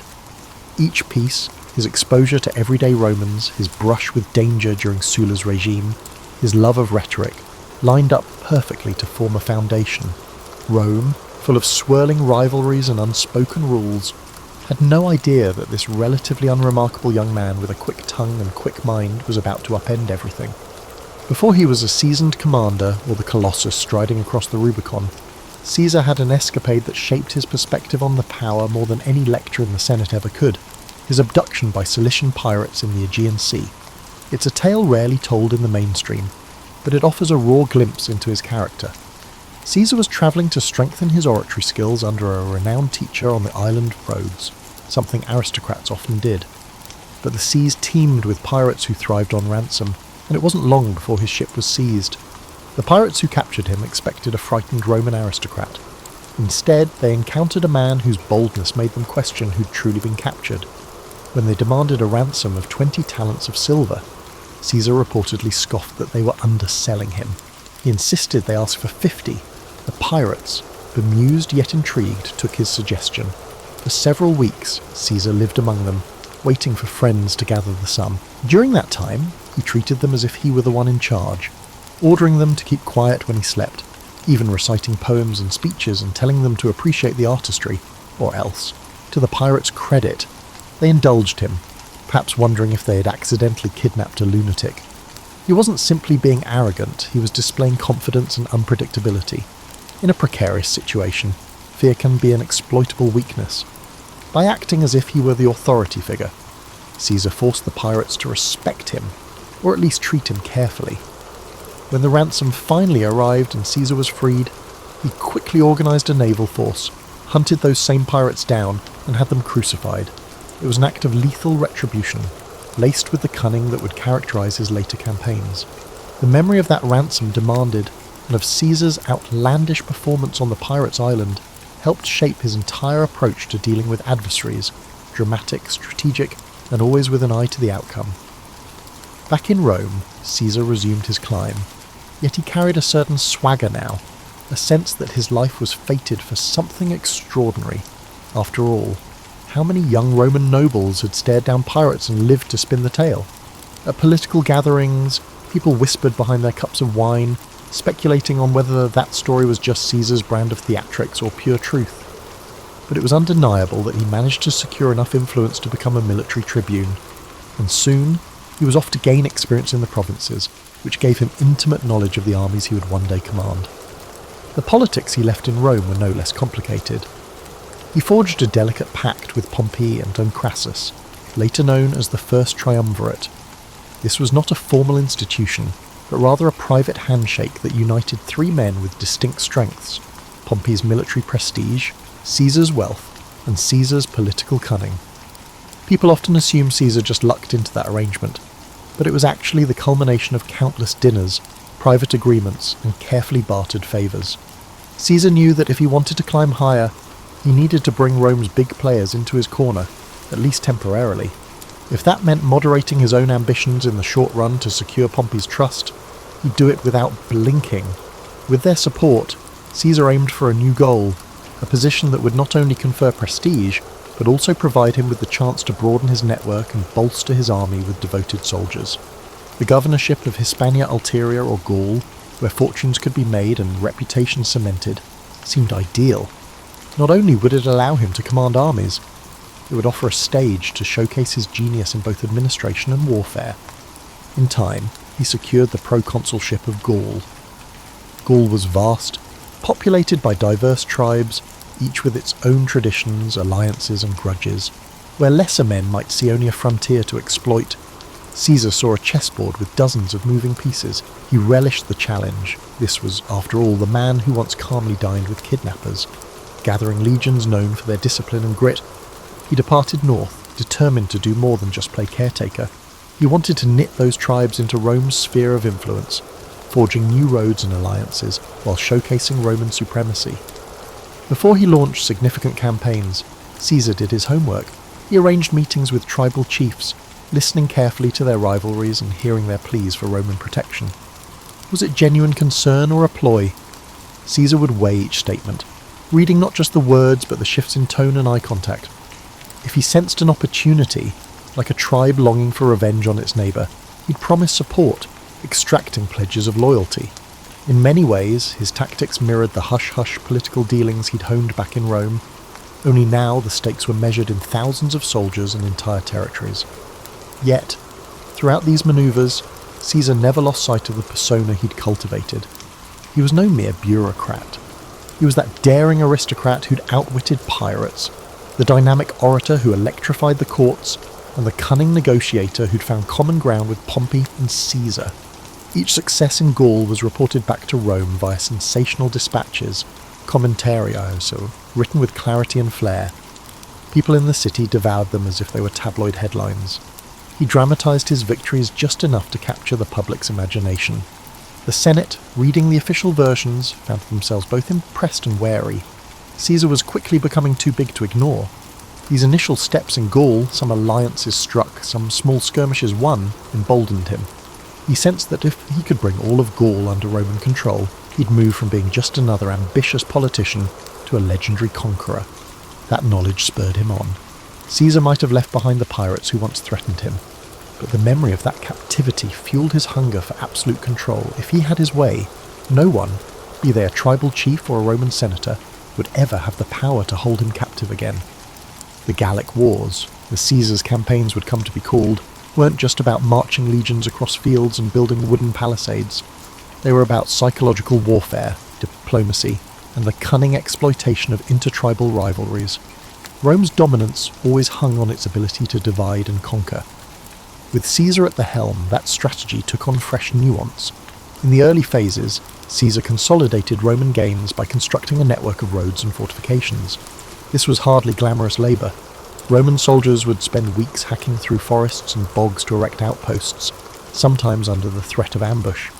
Yet each new Roman-style fort, complete with straight lines and carefully measured intervals, sent a message of permanence.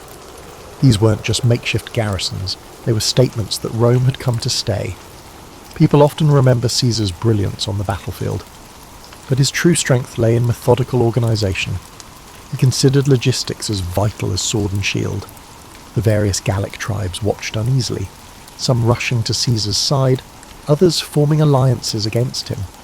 Caesar capitalised on the smallest of division. If one tribe feuded with another, he'd arrive as a peace broker, offering Roman friendship and military aid against a rival. Soon enough, the tribe would find itself bound to Caesar by mutual benefit and shackled by Roman expectations. The brilliance lay in making it seem as if the tribe had chosen this path freely. Not that Caesar's campaign was devoid of bloodshed. Certain tribes resisted fiercely, resentful of foreign occupation. The Belgae in the north, for instance, marshalled huge forces that tested Roman discipline. Caesar, never squeamish, deployed tactics to crush resistance decisively, destroying crops, capturing strategic points, and sometimes resorting to brutal reprisals that sent a chill through neighbouring tribes. He didn't revel in cruelty for its own sake, but he understood the Roman tradition of deterrence. Ferocious display could prevent a drawn-out rebellion. This approach, while effective, also laid the seeds for future animosity, especially among fierce defenders of Gallic independence like Vercingetorix. Vercingetorix was an Arvernian chieftain who who recognised that the Gallic tribes needed unity more than ever. He wasn't some hot-headed bandit chief. He was methodical, charismatic, and had a strategic mind that could rival Caesar's. While Caesar was off campaigning on another front, Vercingetorix rallied disparate tribes under the banner of Gallic pride. When Caesar got wind of this resistance, he recognised at once that Vercingetorix was no ordinary adversary. The typical trick of exploiting old rivalries might not work here. The confrontation between Caesar and Vercingetorix escalated into one of the defining struggles of the Gallic Wars. Vercingetorix adopted a scorched earth policy, instructing villagers to destroy their own supplies and towns to starve the Roman legions of resources. It was a grim strategy, burning fields and uprooting harvests, but it slowed Caesar's advance, creating logistical nightmares for Roman soldiers accustomed to living off the land. For a man who prided himself on controlling every variable, Caesar found himself confronting the unpredictable factor of a charismatic local leader who matched him in cunning. Still, Caesar was a master of adaptation. Recognizing the challenge, he consolidated his troops and chose to besiege key Gallic strongholds. Most famously, he surrounded the fortress town of Alesia, where Vercingetorix had taken refuge with tens of thousands of warriors. The siege of Alesia would become a testament to Caesar's ability to think in layers. He constructed a ring of fortifications around the city to starve out Vercingetorix's forces, and, anticipating a Gallic relief army, he built another ring facing outwards to protect his legions from an attack from outside. This double fortification was an audacious engineering project, involving miles of ditches, ramparts, and watchtowers, enough to give any modern city planner pause. The days wore on under a relentless sun. The besieged Gauls inside Alesia ran short of food. Women and children were turned out of the fortress, hoping for mercy, only to be left stranded between the city walls and the Roman lines. Meanwhile, a massive relief force of various Gallic tribes arrived, attempting to break Caesar's outer defences. During one critical night, it seemed Rome might collapse under the weight of the onslaught. Caesar himself rallied his men, darting from post to post. He knew if Alesia was relieved, Gaul could unite behind Vercingetorix, and Caesar's entire campaign might unravel. Against formidable odds, the Roman lines held. Exhausted from repeated attacks and lacking a coherent strategy, the relief force finally broke. Inside Alesia, with supplies gone, inns and morale shattered, Vercingetorix surrendered. The sight of this defiant Gallic chieftain handing over his weapons underscored the turning point. Rome had asserted its dominance, and Caesar stood at the pinnacle of victory. Yet for all the glory, the end of the siege left many Gauls embittered. Caesar might have pacified the region, but a smouldering resentment would eventually lurk beneath the official peace treaties. When Caesar returned to Rome, he was hailed as a hero. His campaigns in Gaul had quadrupled Rome's domain and filled the Republic's coffers with wealth from newly conquered territories. The Senate awarded him grand triumphs, parades where caged prisoners walked in chains, and the crowd roared with delight. In these processions, Caesar's name became synonymous with military genius and Roman might. Yet the very success that elevated him threatened to unbalance the precarious political framework in Rome. Men like Pompey and Crassus, once his allies, couldn't help but feel overshadowed by the sheer magnitude of Caesar's achievements. The old guard in the Senate grew uneasy. They murmured that Caesar's ambition was too large for the Republic. Even allies wondered if they could remain relevant while Caesar soaked up the glory. Caesar, for his part, believed he had only just begun. His vision extended beyond the spoils of Gaul. He wanted to transform Rome itself, to carve out a position where no single factional rival could stifle him again. This set the stage for an inevitable clash. Caesar's manoeuvres in Gaul, while triumphant, had also sown suspicion and envy. And suspicion and envy in Rome often led to civil war, assassinations, and chaos. But if Caesar was worried, he hardly showed it. Fresh from the greatest victory of his career, he was welcomed like a conquering hero. He stepped onto the marble streets of Rome with a confidence forged in the crucible of countless battles, the final. The uneasy alliance of Pompey, Crassus, and Caesar, often called the First Triumvirate, had always been a marriage of convenience.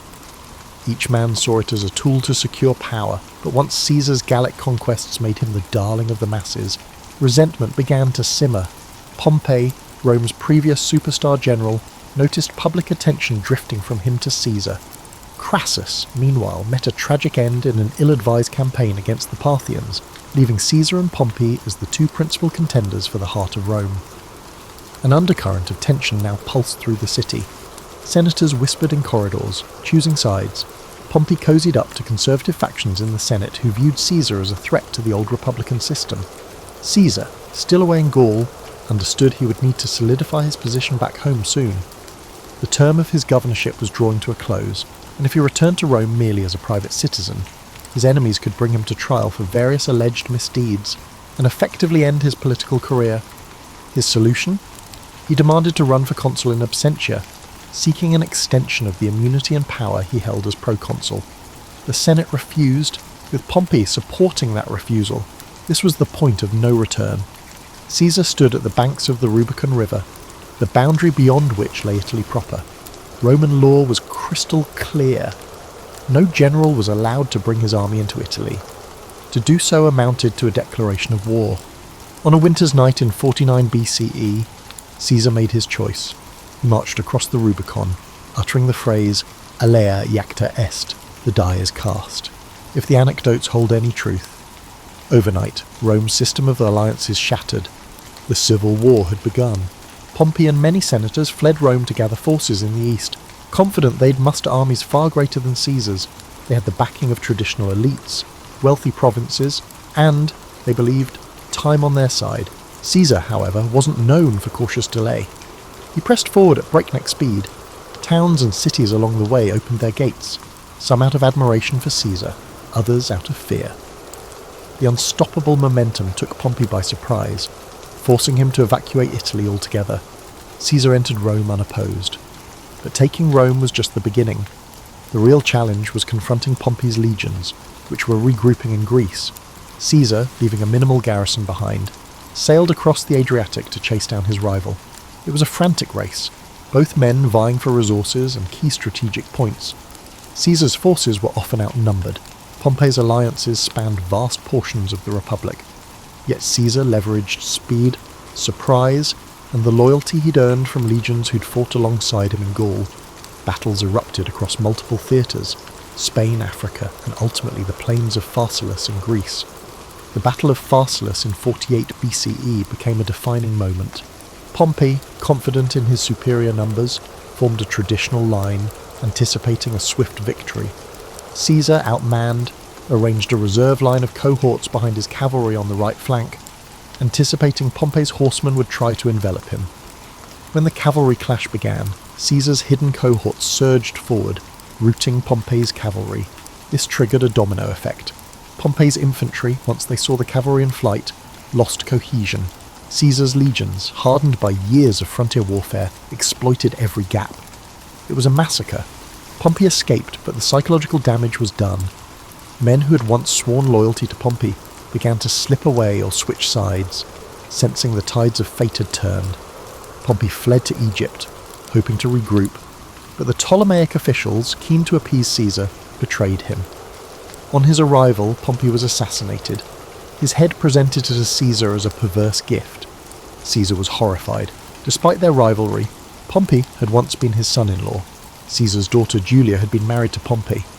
Caesar publicly wept at the sight of Pompey's severed head, then ordered the execution of the men responsible for the betrayal. This act conveyed a message. Caesar might be ruthless, but he upheld the dignity of Roman nobility and detested dishonour. Egypt, however, offered its own labyrinth of politics.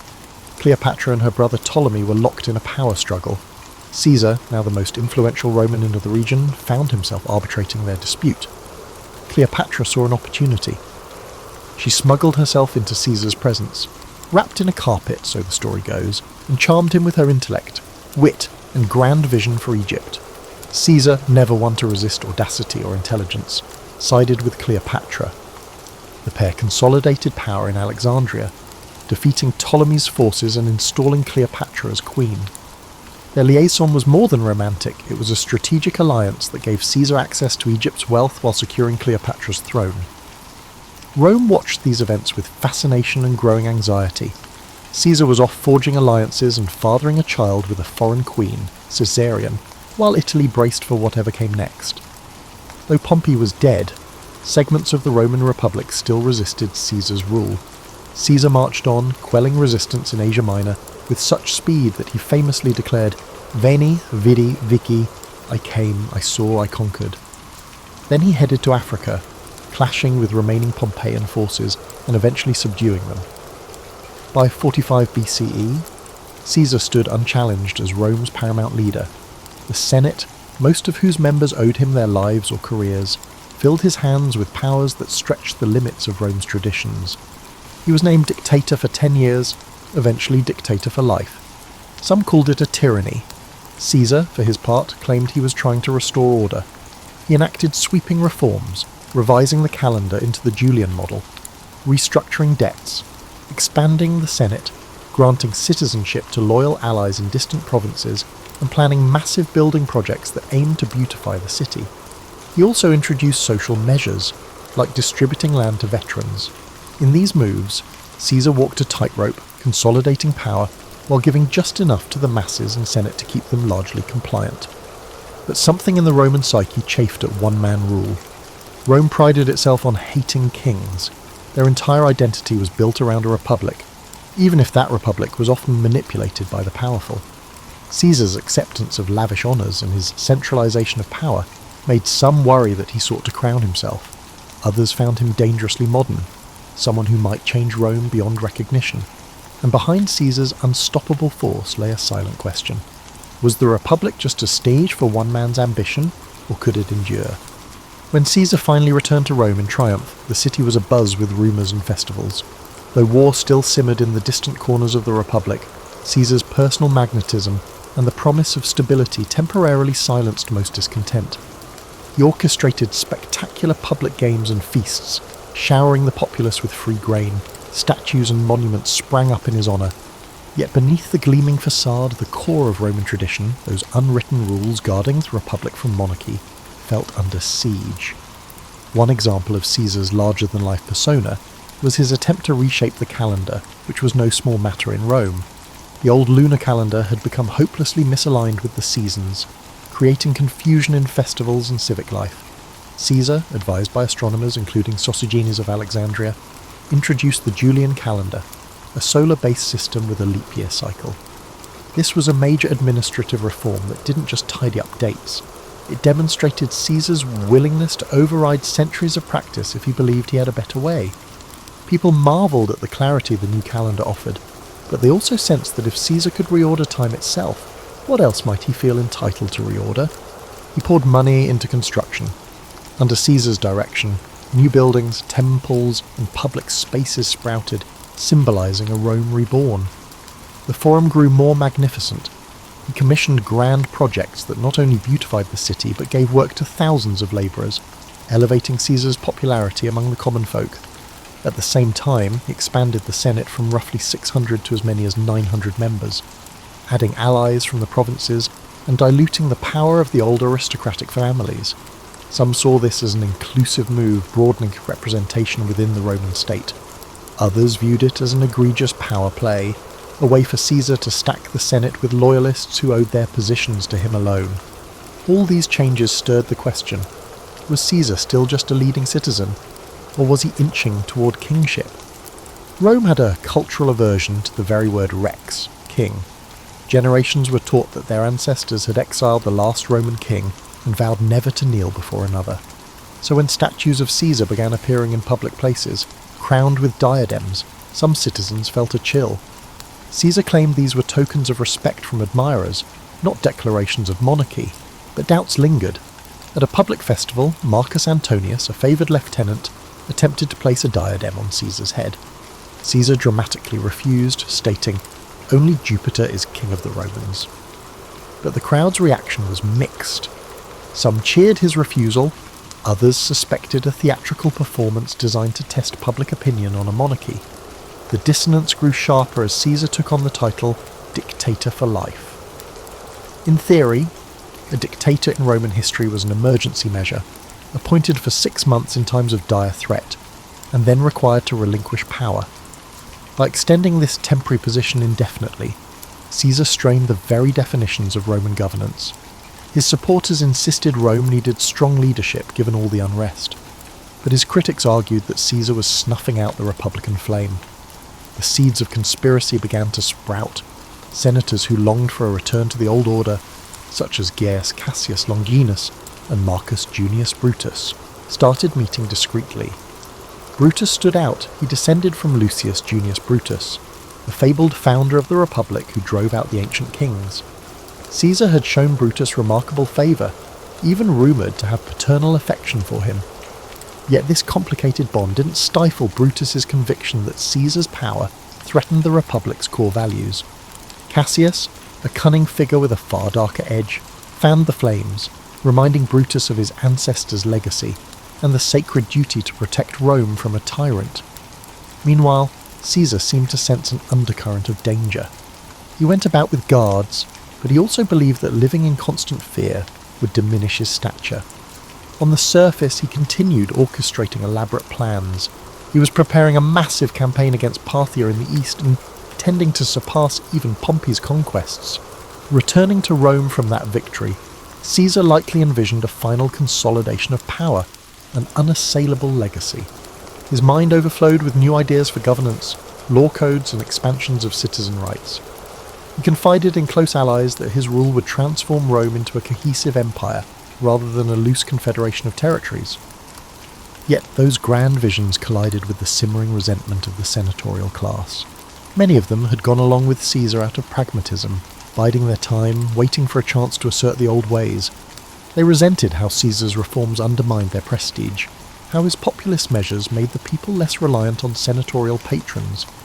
Some conspirators hoped to reinstate a pure republic with limited terms of office and carefully balanced powers. Others simply wanted Caesar gone, viewing him as an existential threat to their personal standing. So as Caesar walked the marble floors of the Curia, conferring with senators, not all who greeted him warmly were true allies. The facade of unity was just that, facade. Whispers circulated about the Ides of March, a date the conspirators had marked as pivotal. Caesar, distracted by preparations for upcoming campaigns, either dismissed or downplayed the signs of looming treachery. He was, after all, Julius Caesar, the man who escaped pirates, conquered Gaul, and overcame Pompey. To him, fear was a cage he refused to live in. To the conspirators, his confidence was both an insult and an opportunity. The stage was set, and all of Rome felt the tension in the air. The days leading up to the Ides of March had a strange energy in Rome. Senators bustled about with forced smiles, while scribes noted a flurry of edicts and proposals Caesar aimed to finalise before departing on campaign. Craftsmen laboured on newly commissioned statues and inscriptions praising Caesar's achievements. Meanwhile, anxious whispers seeped through the city, swirling in the smoky corners of taverns and the hush of aristocratic dinner parties. Caesar himself oscillated between excitement for his Parthian expedition and vague apprehension. Omens were a big deal in Roman society, and several odd occurrences had stoked superstitions, reports of strange lights in the sky, or a soothsayer who warned Caesar to beware the Ides of March. Caesar, rational yet not entirely dismissive of common auguries, seemed torn between curiosity and disbelief. He joked about the warnings, telling friends the Ides of March had arrived and nothing had happened yet. But behind the levity, hints of caution surfaced. He was known to have shared concerns with Calpurnia, his wife, who begged him on to be vigilant. The conspiracy gained momentum. Cassius worked tirelessly, approaching senators who felt displaced by Caesar's sweeping reforms or who bore personal grudges. Persuading Brutus had been the linchpin. Brutus's moral standing and family legacy offered a veneer of honour to what might otherwise look like a naked power grab. With Brutus on board, recruiting others became easier.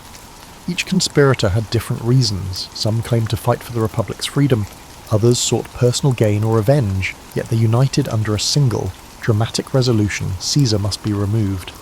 One version of their plan involved attacking Caesar during a Senate session, when he would be relatively unguarded. In theory, the presence of so many senators served as a public shield. Caesar wouldn't expect a mass attack in the heart of Roman governance. The conspirators also believed that once the deed was done, they could proclaim themselves defenders of liberty, summoning the people to restore republican ideals. Despite the risk, none could deny the plan's audacious simplicity. The Senate meeting on the Ides of March beckoned like a grim appointment. The morning of the Ides arrived. Calpurnia, shaken by nightmares, implored Caesar not to go. Some historians claim she dreamed of a statue of Caesar spouting blood, or of him lying slain in her arms. Moved by her distress, Caesar initially decided to stay home, possibly rescheduling the Senate session. That alone could have altered history. But the conspirators panicked when they heard Caesar might not come. They dispatched Decimus Brutus, no relation to Marcus Brutus, but another close ally, to persuade Caesar. Decimus feigned concern that Caesar would insult the Senate by his absence, diminishing his standing right before his grand campaign. So, despite Calpurnia's pleas, Caesar relented. He donned his ceremonial toga and left for the Curia. Inside the Senate meeting, the atmosphere was thick with tension, though it started off with formalities. Caesar took his seat.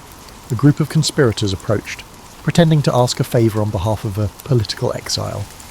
They surrounded him as if to press their case more passionately. Then, as the story goes, at a signal, daggers appeared. The first strike came from Casca, and others joined. Accounts vary. Some say Caesar tried to defend himself, others that he was too overwhelmed. He was stabbed multiple times, the final blow from Brutus, prompting Caesar's legendary and possibly apocryphal utterance, "Et tu, Brute?" In moments, it was over. Caesar lay dead at the foot of Pompey's statue, a cruel twist of fate for the man who had once wept for Pompey's demise. The senators, spattered with blood, proclaimed they had liberated Rome from tyranny. They expected the city to greet them as heroes, yet the immediate reaction was shock, not jubilation. Citizens fled the Curia, unsure whether more violence would follow. The conspirators had planned for Caesar's death, but they hadn't planned for the emotional vacuum it would create among the Roman populace. The question remained, had they truly saved the Republic, or just unleashed chaos? Brutus and Cassius tried to calm the city with speeches, invoking the memory of their ancestor Lucius Junius Brutus, who banished Rome's last king centuries before. They insisted they had restored the Republic, but the people had witnessed Caesar's generosity, his banquets, land distributions, public games. Many commoners revered him. Anger and sorrow brewed in the streets. Word spread of the savage butchery in the Senate. Far from celebrating the conspirators, many citizens demanded vengeance. Mark Antony, who had not participated in the conspiracy, seized this public sentiment. He delivered a funeral oration for Caesar that became legendary. Antony spoke with passion, displaying Caesar's blood-stained toga, stirring the crowd into a frenzy against the conspirators. Some historians say Caesar's body was burned in the forum itself, with the flames fed by citizens who tossed in furniture and items as offerings. The conspirators, realizing the tide had turned, fled the city. Outrage soared, and the once proud Senate found itself overshadowed by the populist fury that Caesar had so skillfully harnessed in life. Thus, the killing that was intended to save the Republic actually accelerated its decline. Power soon consolidated not around a restored Senate, but around new strongmen: Mark Antony, Octavian, Caesar's young heir and adopted son, and others who would jockey for command in the following years. In death, Caesar had transcended mortality to become an icon, some would say a martyr, while the vision of a renewed republic, ironically, slipped further away. The aftermath of Caesar's assassination was as turbulent as any period Rome had ever seen. The city, already tense from years of civil conflict, discovered that removing one towering figure didn't automatically restore the old republic. Instead, a new power vacuum emerged, quickly filled by those with the ambition and resources to claim it. Mark Antony, Caesar's closest lieutenant, was first on the scene, leveraging his connection to the slain dictator to rally the masses, but Caesar had named a surprise heir in his will, Gaius Octavius, better known as Octavian, his grandnephew. Only 19 years old, Octavian carried Caesar's name, and soon enough, Caesar's legions would rally around him too. Brutus and Cassius fled Rome, hoping to raise armies in the eastern provinces. They published declarations defending the assassination as an act of patriotic duty, but the events in Rome worked against them. The funeral oration by Antony had painted them as traitors to Caesar, and, by extension, enemies of the Roman people. Legions loyal to Caesar scorned the conspirators. Lines hardened. Another round of civil wars seemed inevitable, as one man's ambition had morphed into a generational crisis of identity for Rome. Though Antony and Octavian initially eyed each other with suspicion, they realized they stood a better chance against the conspirators if they cooperated. Along with Marcus Lepidus, a trusted commander, they formed the Second Triumvirate. Unlike Caesar's informal arrangement, this triumvirate was legally sanctioned, granting the three men near absolute power to reorganise the state. And reorganise it they did. Prescriptions, lists of enemies of the state, were published. Men of wealth and influence found themselves outlawed. The triumvirate seized property and executed opponents, echoing the grim days of Sulla's dictatorship. The conspirators, meanwhile, mustered forces in the east, culminating in the climactic Battle of Philippi in 42 BCE. Brutus and Cassius were defeated, and they chose suicide over capture. If Caesar's murderers hoped for a renaissance of republican ideals, they had gravely miscalculated. Rome was now torn between competing strongmen. After Philippi, tensions rose between Antony and Octavian. Antony headed east, forming an alliance, and famously a romance, with Cleopatra in Egypt. Octavian solidified his base in Rome, ensuring the Senate recognised him as the principal heir to Caesar's legacy. By 31 BCE, the rivalry exploded into another civil war, culminating in the naval battle of Actium. Octavian prevailed. Antony and Cleopatra fled and later took their own lives, and the stage was set for Octavian to become Augustus, the first Roman emperor. The Republic, in its old form, was gone. And what of Caesar's legacy? His name, Caesar, would become synonymous with rulership itself. From Kaiser in German to Caesar in Russian, leaders in distant lands would adopt the moniker as a badge of imperial might. His reforms, especially the Julian calendar, outlived him by centuries, influencing how millions of people mark time. His writings, particularly the commentaries on the Gallic and Civil Wars, remained essential reading for generations of statesmen and generals, admired for their clarity and rhetorical brilliance. In a strange twist, the Senate that once feared him voted to deify Caesar after his death, proclaiming him Divus Julius. Shrines and temples to the divine Julius sprang up, turning him into a figure of worship. This posthumous deification gave Octavian an added aura of legitimacy. He was now Divi Filius, the son of a god. One might argue it was the final irony. The same institution that bristled at his ambition now raised him to divine status. This transformation reflected the contradictory nature of Roman politics, practical to the core, yet steeped in superstition and reverence for signs and wonders. Public memory of Caesar remained divided. Many admired him for championing the lower classes, taking decisive action to end Rome's internal strife, and extending Roman influence abroad. Others condemned him as the man who shattered the Republic's checks and balances, making a single-man rule inevitable. Over time, historians, playwrights, and orators distilled his story into dramatic beats. The brilliant general, the cunning politician, the betrayed friend. Those wanting a moral lesson found ample material. Some used him as a warning against unchecked ambition, others as an example of visionary leadership undone by a petty jealousy. Yet there's a deeper layer to Caesar's life, one less recounted in popular lore. He was profoundly curious about the world, about languages, cultures, and the mechanics of governance. From his youth in the streets of Rome to his kidnapping by pirates, from the muddy battlefields of Gaul to the marble corridors of the Curia, he sought to understand and master every environment he touched. He wasn't content to play by the rules, he rewrote them. Not all admired his methods, but few could deny his results. For those living in Rome after Caesar's demise, daily life eventually stabilized under Augustus's reign. The city grew grander, the empire expanded, and a new system, the Principate, took shape. But an undercurrent of nostalgia persisted among some senators who recalled a republic where men like Cicero and Cato once debated the future of Rome.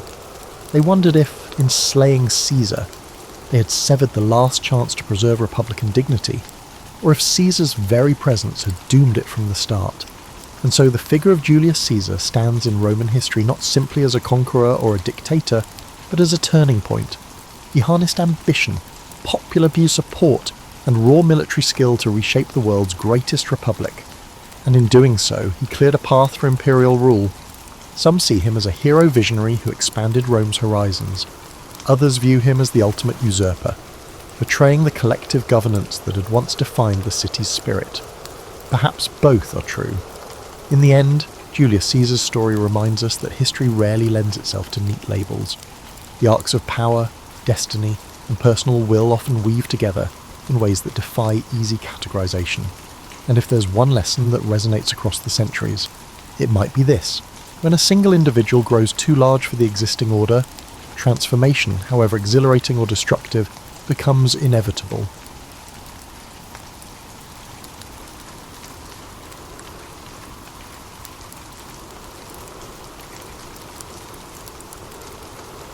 Karl Marx's transformation from a bourgeois academic to a revolutionary thinker wasn't the predetermined path many assume. Born in 1818 to a comfortable middle-class family in Trier, Prussia, now Germany, young Marx initially showed little interest in radical politics. His father, Heinrich, a successful lawyer who had converted from Judaism to Lutheranism to maintain his legal career under Prussian law, hoped his brilliant son would follow in his professional footsteps. The teenage Marx wrote poetry and romantic literature, dreaming of becoming a playwright or critic rather than an economist or political philosopher. His early writings reveal a romantic idealist influenced by Greek classics and German literature. One of his student poems, The Fiddler, portrays a wild musician who cast magical spells with his violin, hardly foreshadowing his later materialist philosophy. Marx's father arranged his education at the prestigious University of Bonn, where the young man quickly became involved in a drinking society, accrued debts, and ended up in jail for disrupting the peace. Concerned about his son's direction, Heinrich transferred him to the more serious University of Berlin. There, Marx encountered the philosophy of G.W.F. Hegel, whose dialectical methods would later form the backbone of Marx's analytical approach, though Marx would ultimately reject Hegel's idealism. What's rarely discussed is how reluctant Marx was to abandon his comfortable bourgeois aspirations. His correspondence reveals a man who longed for stability and security, even as his intellect pushed him toward revolutionary conclusions. His engagement to Jenny von Westphalen, an aristocrat 4 years his senior, and the daughter of Baron Ludwig von Westphalen, demonstrated his social ambitions. The Baron had introduced the young Marx to romantic literature and social criticism, but Marx likely never anticipated how far these intellectual pursuits would take him from conventional success. The pivotal moment occurred when Marx finished his doctoral dissertation on ancient Greek philosophy in 1841. His hopes for an academic career at the University of Bonn collapsed when his mentor Bruno Bauer lost his teaching position due to atheistic views. Without academic prospects, Marx turned to journalism, becoming editor of the liberal newspaper Rheinische Zeitung. Here, reporting on the suffering of Moselle vineyard workers and timber theft laws opened his eyes to economic exploitation. Marx faced a critical decision when Prussian authorities shut down his newspaper in 1843. He was already married to Jenny, who had sacrificed her aristocratic comforts for a life with him. Financial pressures mounted, yet rather than compromising his increasingly radical views for security, Marx chose exile, first to Paris, then Brussels, and eventually London. This decision wasn't taken lightly. Letters to Engels reveal Marx's frequent anxiety about money and his family's welfare. He considered various career alternatives, including emigrating to America to start a German-language newspaper or accepting a railway clerk position. These details contradict the image of Marx as an unwavering revolutionary from youth. What drove this transformation was Marx's intellectual honesty. Once he began analysing capitalism's mechanisms, he couldn't unsee its contradictions. His evolving critique wasn't the product of inherent radicalism, but of rigorous intellectual investigation that led him to uncomfortable conclusions about the society that had nurtured him. This personal journey explains why Marx's analysis cut so deeply. He understood bourgeois society intimately because he was formed by it and initially embraced its values. His critique came from within rather than without, from someone who might have become a university professor or comfortable professional had circumstances been different. The passionate intensity of his work stems partly from the personal cost of these realizations, as he watched his prospects for conventional success evaporate with each radical conclusion he reached. While Marx is remembered primarily for Capital and the Communist Manifesto, few realise that most of his adult life was spent as a working journalist rather than a political theorist. From 1848 to 1862, Marx wrote over 500 articles for the New York Daily Tribune, making him one of the paper's most prolific European correspondents during a transformative period in world history. This aspect of Marx's career reveals a pragmatic professional writer rather than the ivory tower philosopher many imagine. As the Tribune's European correspondent, Marx covered everything from diplomatic crises and wars to financial panics and colonial rebellions. He earned approximately £5 per article, equivalent to several $100s today, providing crucial income for his chronically cash-strapped family. Marx's journalism demonstrates a remarkably prescient understanding of how capitalism was globalizing in the mid-19th century. While covering the 1857 Sepoy Rebellion in India for American readers, he connected British imperial policy to domestic economic interests. His analysis of the American Civil War identified economic contradictions between industrial capitalism and plantation slavery that many contemporary observers missed. What's particularly notable about Marx's journalism is how it contradicts stereotypes about his rigid ideological thinking. His articles show a nuanced geopolitical analyst who could recognise the progressive aspects of capitalism despite its exploitative nature.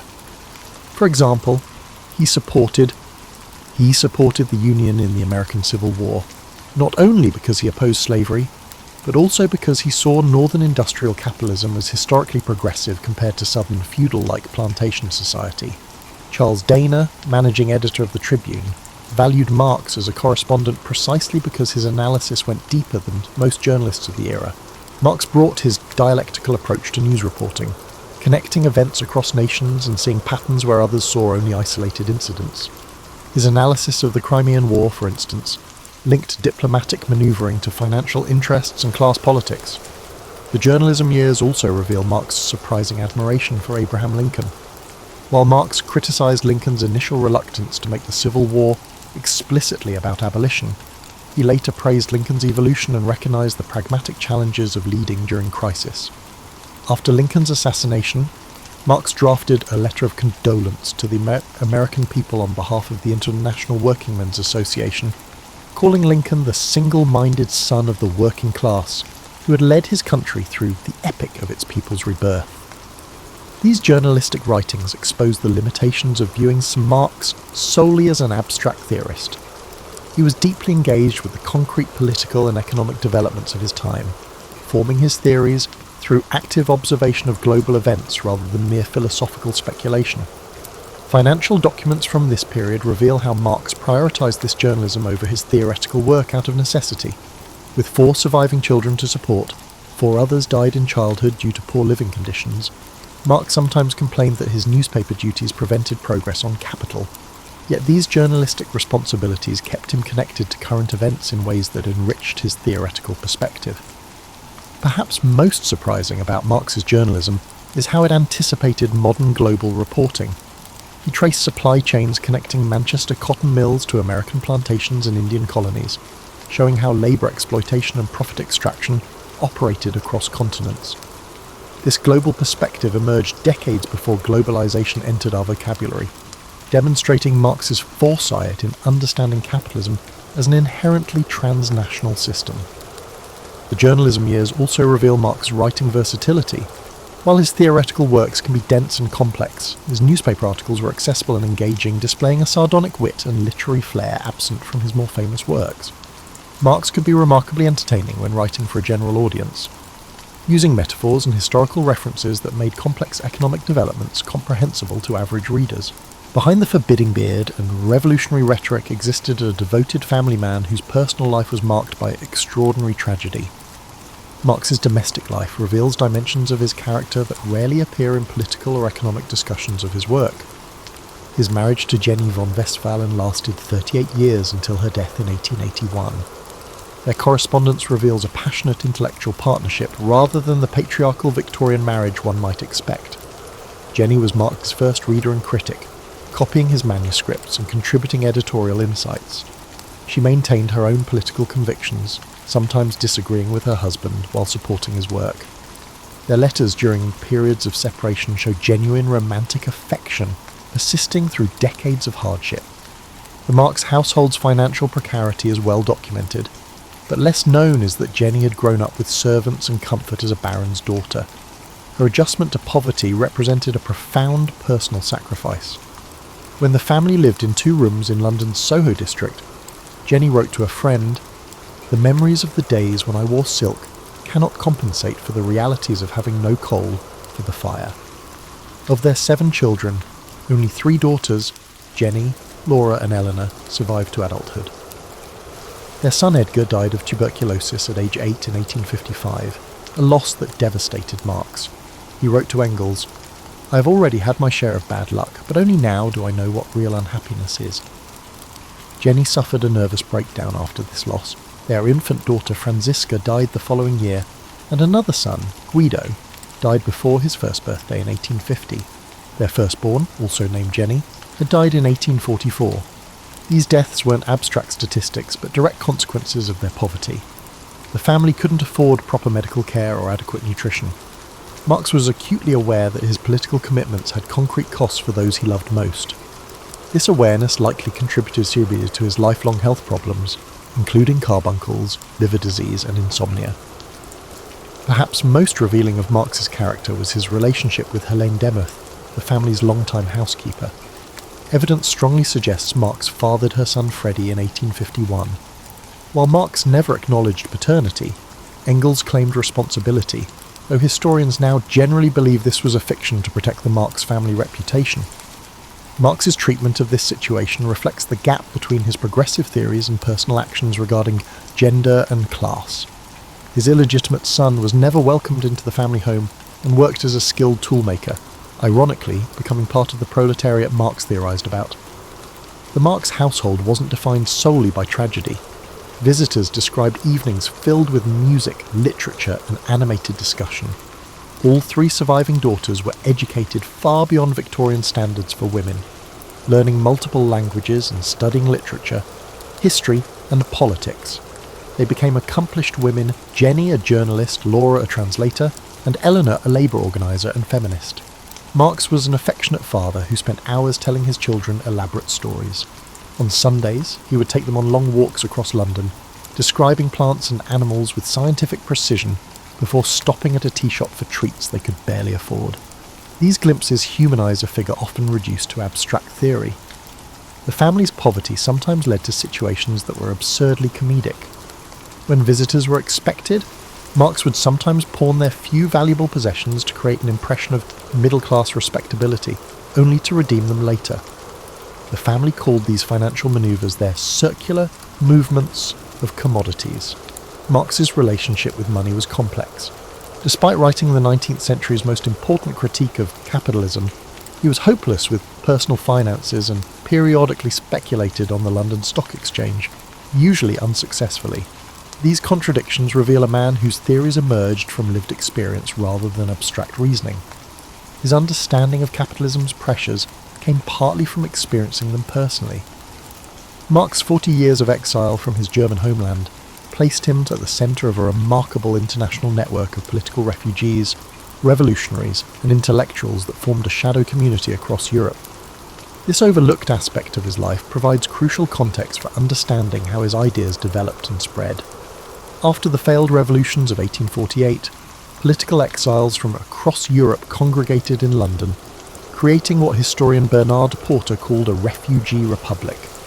Marx's Soho neighbourhood became home to Italians, French, Poles, Hungarians, and Russians fleeing persecution. This community transformed Marx from a German philosopher into a truly international thinker.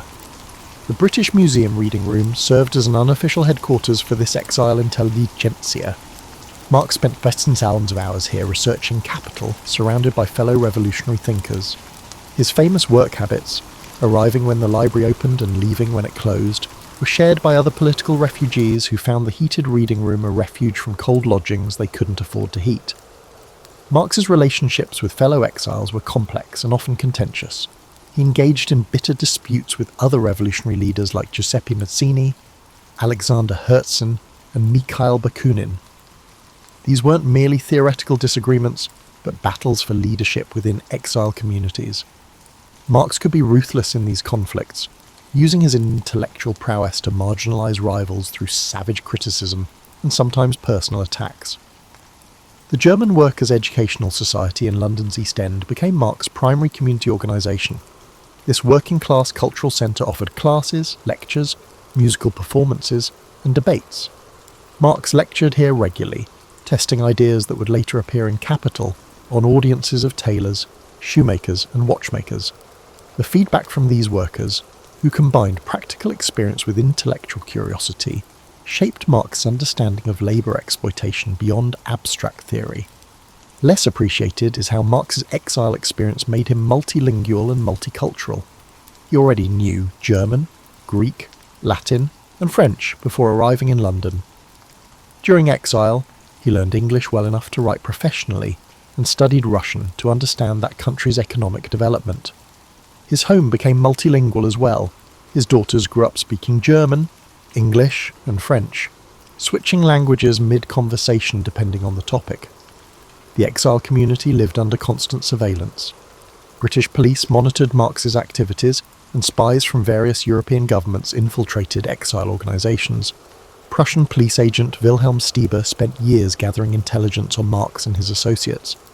These experiences contributed to Marx's perpetual paranoia and health problems, but also kept him connected to the concrete realities of political resistance rather than abstract theory. Marx's personal financial survival depended on this international network. While Engels provided crucial support, many others contributed. The American Joseph Weidemeyer commissioned articles, German émigré Louis Kugelmann sent medical advice and occasional funds, Wilhelm Liebknecht arranged German lecture fees, and countless working-class supporters made small contributions to Marx's household during financial crises. The international character of Marx's exile community directly influenced the formation of the International Workingmen's Association, later known as the First International, in 1864. This organisation brought together British trade unionists, French followers of Proudhon, Italian Mazzinians, Polish nationalists, and German socialists. Marx's experience navigating the complex politics of exile prepared him to write the International's founding documents in ways that could unite these diverse tendencies. Perhaps most significant about Marx's exile network was how it transformed his understanding of revolutionary change. The failed revolutions of 1848 had shattered romantic notions of spontaneous uprising. Through decades of discussion with fellow exiles who had experienced similar defeats, Marx developed a more sophisticated understanding of historical change that acknowledged the durability of capitalist social relations and the need for patient organisational work. This exile perspective explains why Marx, despite his revolutionary reputation, often counselled patience to younger radicals. Having seen premature revolutionary attempts crushed, he developed a longer historical view that recognised how economic conditions had to mature before successful revolutionary change could occur. Contrary to popular portrayal, Marx wasn't primarily a political agitator but an empirical researcher with scientific ambitions. His methodological approach more closely resembled modern social science than ideological polemics, though this dimension of his work remains underappreciated. Capital represents one of the 19th century's most ambitious research projects. During its creation, Marx compiled 200 notebooks of economic data, statistical analysis, and historical documentation. He meticulously studied factory inspection reports, public health statistics, criminal justice records, and technical manuals on industrial machinery. Both critiques and celebrations of his work often overlook these empirical foundations for his theories. Marx's scientific aspirations are evident in his correspondence with Engels about Charles Darwin's Origin of Species, published while Marx was working on Capital. Marx recognised a methodological kinship with Darwin, writing, "Darwin's work is most important and suits my purpose in that it provides a basis in natural science for the historical class struggle." Both men were attempting to discover underlying patterns and developmental laws in their respective fields. This scientific orientation led Marx to revise his theories when new evidence emerged. During his study of Russian rural communes in the 1870s, Marx specifically learned Russian to read original economic and ethnographic studies. His notes reveal a willingness to reconsider his earlier views on historical development based on this empirical research. Late in life, he acknowledged that different countries might follow different paths to social transformation, rather than the linear progression he had earlier postulated. Marx's mathematical manuscripts, largely unknown until recently, show his attempts to develop mathematically rigorous models of economic processes. He filled notebooks with calculus problems and algebraic formulations trying to express value formation and capital accumulation in mathematical terms. While these efforts were primitive by contemporary standards, they demonstrate his commitment to analytical precision rather than mere rhetoric. The British Museum reading room, where Marx conducted much of his research, was the equivalent of a modern research university. Marx's library requests show him consulting works in multiple languages across disciplines, including economics, history, anthropology, chemistry, geology, and agriculture. Modern researchers might recognize his work as an early form of interdisciplinary social science rather than political philosophy. Marx's empirical approach involved both quantitative and qualitative methods. He collected statistical data on wages, prices, and productivity while also gathering ethnographic accounts of working conditions. His description of Manchester factories and capital combines numerical analysis with detailed observation of production processes and worker experiences, methodology that resembles modern mixed methods research. His correspondence reveals frustration with revolutionaries who prioritise political agitation over careful analysis. In an 1864 letter, Marx complained about German socialists who had not made a single theoretical contribution, and merely recycled slogans without empirical investigation. This scientific commitment sometimes put him at odds with those who wanted simple revolutionary formulas rather than complex analysis. Marx's research methods were constrained by 19th century limitations. He lacked computing power, sophisticated statistical techniques, and organised data sets that modern social scientists take for granted. Nevertheless, he pioneered systematic approaches to studying economic systems which anticipated later developments in economics and sociology. What separates Marx from many contemporaries was his integration of historical and economic analysis. While classical economists treated economic laws as universal and timeless, Marx insisted on historicising economic relationships. His comparative studies of different economic systems, from ancient Rome to medieval Europe to 19th century capitalism, represented an early form of comparative historical analysis now common in social science. Even Marx's errors demonstrate his scientific orientation. His labour theory of value has been critiqued by the modern economists, but it represented an attempt to develop a quantifiable measure of economic value based on available data and concepts. His predictions about capitalism's development contained both remarkable insights and significant misconceptions, but they were grounded in systematic analysis of empirical patterns rather than wishful thinking. While Marx's economic analysis dominates his reputation, his writings on literature, art, and culture reveal dimensions of his thought that challenge conventional understanding. Marx wasn't merely concerned with material production, but had sophisticated views on aesthetics that continue to influence cultural theory. Marx began his intellectual life as a literary figure rather than an economist. His early notebooks contain poetry, a satirical novel, and an unfinished play. He considered literature central to human development, not a mere superstructural reflection of economic relations as vulgar Marxism would later suggest. Throughout his life, Marx returned to literature for both pleasure and insight. Even while writing Capital, he regularly reread Shakespeare, Cervantes, and Greek dramatists. His aesthetic judgments often contradicted his economic theories in revealing ways. Marx admired the conservative writer Honoré de Balzac, considering his novels more profound social analysis than many progressive writers' work. Marx wrote to Engels that he had learned more about French society from Balzac than from all the professional historians, economists, and statisticians of the period together. This appreciation for aesthetic quality, regardless of political alignment, challenges simplistic views of Marx as reducing art to propaganda. Marx's literary tastes were surprisingly canon-forming rather than revolutionary. He revered classical Greek literature, Shakespeare, Goethe, and Dante, all standard components of bourgeois education. During family evenings, his daughters remembered him reciting lengthy Shakespearean passages from memory. This cultural conservatism existed alongside his revolutionary politics, suggesting a more complex relationship between cultural and political values than often attributed to him. The Marx household cultivated literary and theatrical activities. Family letters describe home performances of Shakespeare plays with Marx taking multiple roles. His daughters received rigorous literary education, with Marx personally guiding their reading in multiple languages. Eleanor Marx became a significant literary figure herself, translating Ibsen and Flaubert while writing literary criticism. Perhaps most surprising is Marx's nuanced view of how economic conditions influence artistic production. In his introduction to the Critique of Political Economy, Marx puzzled over why Greek art remained aesthetically powerful despite emerging from a less developed economic system the 19th century industrial society. This Greek problem in Marxist aesthetics acknowledges that artistic achievement doesn't simply advance alongside economic development, contrary to mechanical interpretations of his theories. Media Marx's writings on literature contain insights that anticipated later literary theory. His discussion of how Victor Hugo's novel Les Miserables transforms social contradictions into aesthetic form resembles aspects of structuralist literary analysis developed a century later.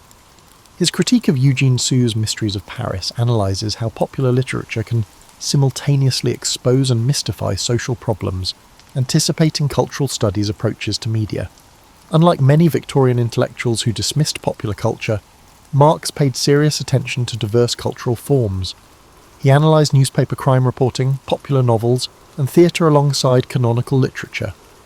While teaching his daughters literature, he included popular works as well as classics, recognising that cultural literacy required understanding both high and popular forms.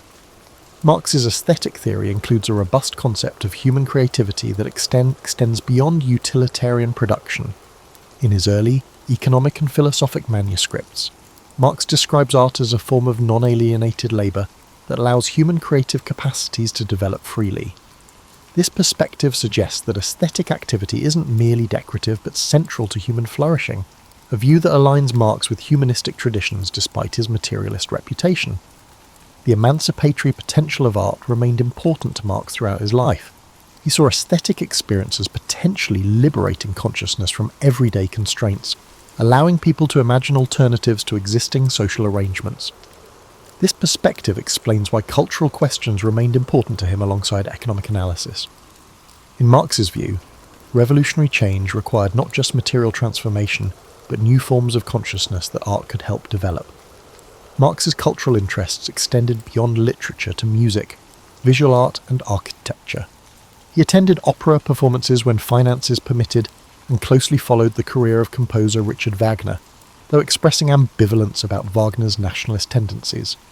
These cultural dimensions reveal a Marx far more complex than the economic determinist often presented in textbooks. Perhaps the most revealing aspect of Marx's intellectual life is what he left unfinished. His grand project remained incomplete, not just in the conventional sense of the unfinished volumes of Capital, but in deeper ways that explain enduring debates about his legacy. When Marx died in 1883, only the first volume of Capital had been published.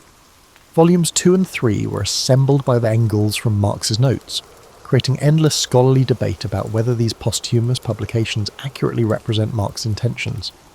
What's less discussed is that Marx deliberately delayed publication, continuously revising his work as new economic data emerged and his thinking evolved.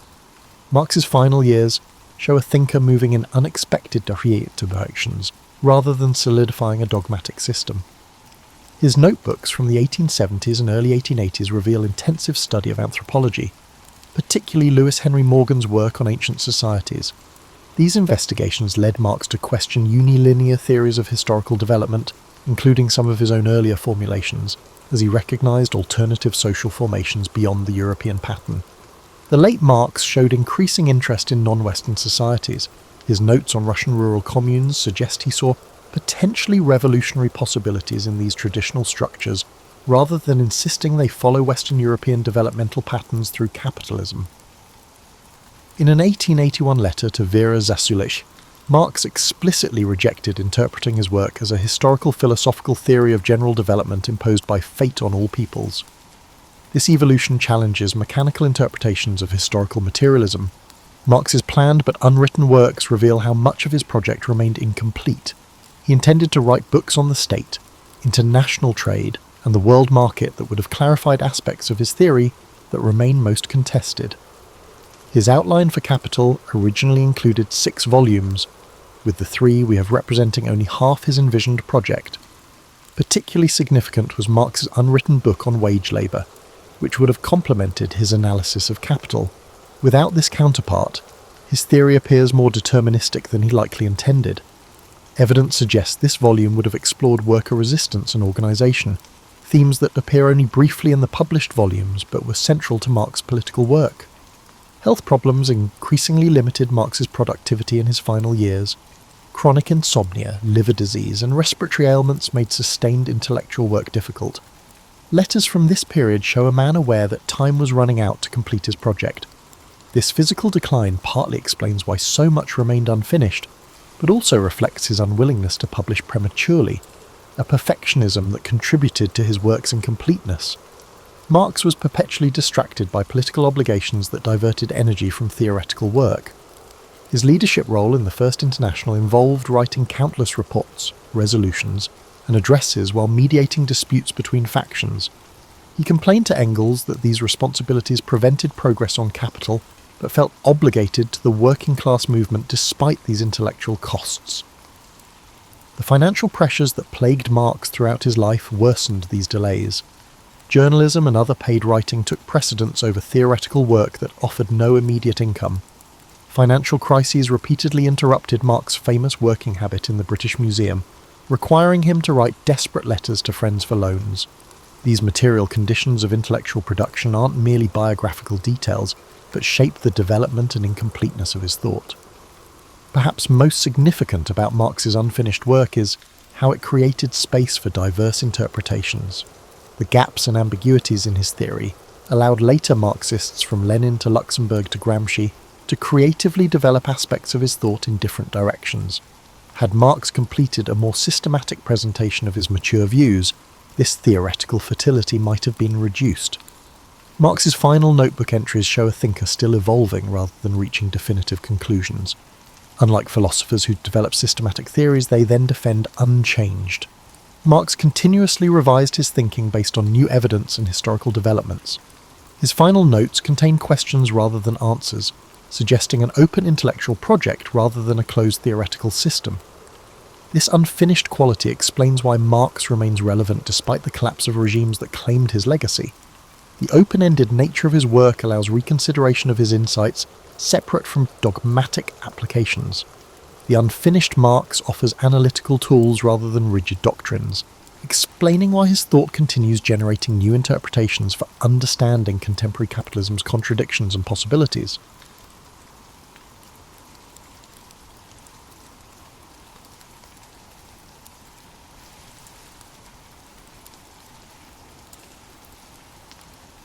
Picture, if you will, the year 1564 in Stratford-upon-Avon, where the River Avon meanders like a drunken playwright searching for his next line. Here, in a timber-framed house that creaks like old bones, young William Shakespeare draws his first breath into a world that will spend the next 4 centuries arguing about whether he actually existed. The irony, dear listeners, is that existing was precisely his problem.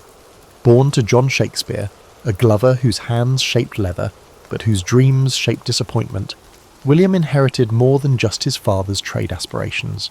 He inherited the crushing weight of middle-class respectability in an age when stepping outside your designated social box was like performing Hamlet without a script. John, you see, wasn't content with merely crafting gloves. He harboured municipal ambitions, becoming an alderman and eventually bailiff of Stratford.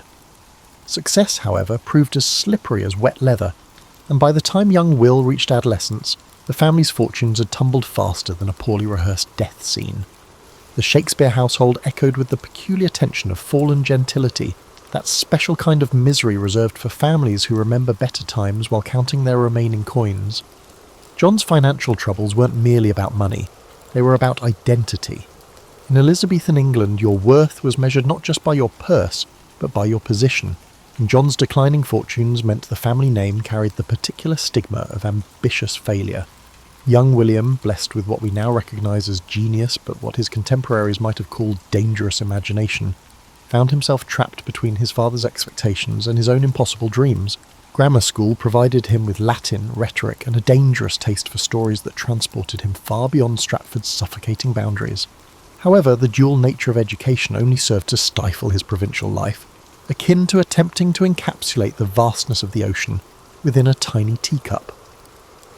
The boy who had become England's greatest writer spent his formative years watching his father's dreams crumble, while his own grew increasingly impossible. In a society where most people died within 20 miles of where they were born, William's imagination roamed freely through the ancient Rome, mythical Athens, and magical islands that existed nowhere but in his restless mind. This disconnect between inner vastness and outer limitation would haunt him throughout his life, the eternal struggle of the artist born into the wrong circumstances.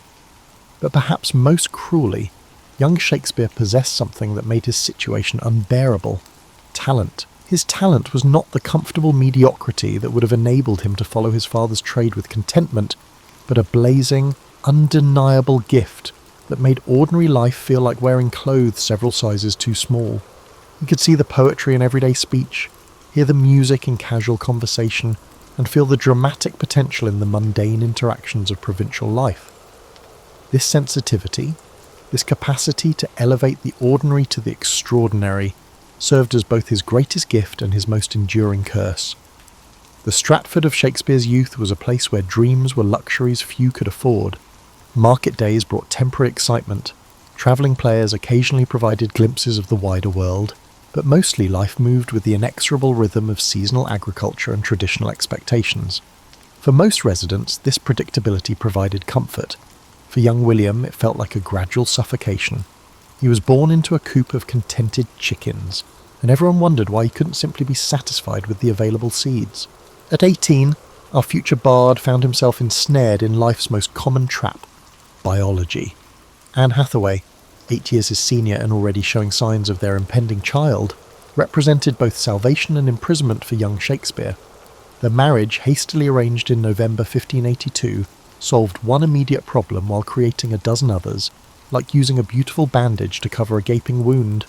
Anne, daughter of a prosperous Shottery farmer, brought to the union everything William lacked: maturity, practical knowledge, and the grounding influence of someone who understood that life required more than pretty words and soaring imagination.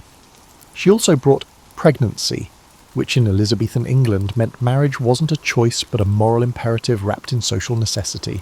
The wedding, conducted with unseemly haste, whispered of scandal in a society where reputation was currency and shame was bankruptcy.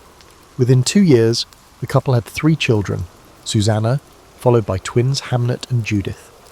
Suddenly, the dreamy young man who had spent his youth crafting sonnets in his head found himself responsible for 4 mouths to feed and a household to maintain. Fatherhood, that magnificent destroyer of artistic pretensions, descended upon Shakespeare like a plague of locusts, consuming his time, energy, and the luxury of self-contemplation. The irony was exquisite. The man who would write the most psychologically complex characters in literature found himself trapped in the most conventional of plots. Morning brought not inspiration, but the demands of crying babies. Evening arrived with exhaustion instead of creative energy, and the night hours that should have belonged to his muse were claimed by the basic requirements of survival. Anne, practical and patient, managed the household with competent efficiency, while William struggled to reconcile his soaring ambitions with the grinding reality of domestic responsibility. Money, that eternal antagonist in the drama of artistic aspiration, became an obsessive concern. Teaching, his most obvious career path, offered meagre compensation and a soul-crushing routine. The law, another possibility, required connections and capital he didn't possess.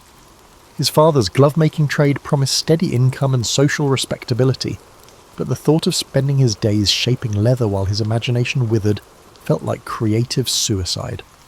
The young father found himself caught in the classic bind of the dreamer made practical. Every moment spent earning money was time stolen from his art. Yet without money, his family would starve and his dreams would become irrelevant luxuries. Anne, growing more practical with each passing day, began to view her husband's artistic inclinations with the barely concealed impatience of someone who understood that poetry didn't pay rent or put food on the table. Stratford, once merely confining, now felt like a velvet-lined coffin. The familiar streets that had nurtured his boyhood imagination now seemed to mock his trapped condition. He knew every face, every story, every possibility for advancement, and none of them included becoming the greatest writer in the English language. The provinces, he was learning, were designed for raising families and maintaining traditions, not for nurturing revolutionary genius. Yet amid this domestic imprisonment, something unexpected began to emerge. The very constraints that seemed to strangle his creativity began to teach him about human nature in ways his bachelor freedom never could. Watching his wife manage their household, observing his children develop their distinct personalities, and struggling with the daily negotiations of marriage, provided him with insights into character and a motivation that would later inform his greatest works. Forced to live among, understand and depend upon real people, he was learning to write about them. Between 1585 and 1592, William Shakespeare vanished from historical record like a magician's assistant stepping behind a curtain, leaving scholars to debate his whereabouts with the fervour of theologians arguing about angels and pinheads. These lost years represent perhaps the most crucial period of his development, when the provincial family man somehow transformed into London's most promising playwright. The transformation, however, came at a cost that would echo through every subsequent triumph. The decision to leave Stratford required courage that bordered on madness. In the 1580s, London was a tumultuous mix of ambition, disease, creativity and violence, a city where people made and lost fortunes on a daily basis, where geniuses and charlatans interacted, and where the difference between success and destitution was measured in single performances. For a married man with 3 children, abandoning the security of provincial life for the uncertainties of the theatre world wasn't a romantic adventure, it was a potential catastrophe. Yet London's theatrical scene beckoned with irresistible allure. The playhouses, the theatre, the Curtain and the Rose were revolutionising entertainment, transforming drama from religious instruction into popular art. Here, writers like Christopher Marlowe were crafting plays that made audiences gasp with recognition and terror, while actors achieved fame that rivaled nobility. For Shakespeare, whose imagination had been cramped by the Stratford's limitations, London's theatres represented liberation from everything that had constrained his artistic development. The practical challenges were staggering. London's population had swollen to nearly 200,000, making it one of Europe's largest cities and certainly its most chaotic. Housing was scarce and expensive, food was often contaminated, and disease spread through crowded neighbourhoods with devastating efficiency. The plague, that recurring nightmare of Elizabethan life, could shut down theatres for months, leaving actors and writers without income and audiences without entertainment.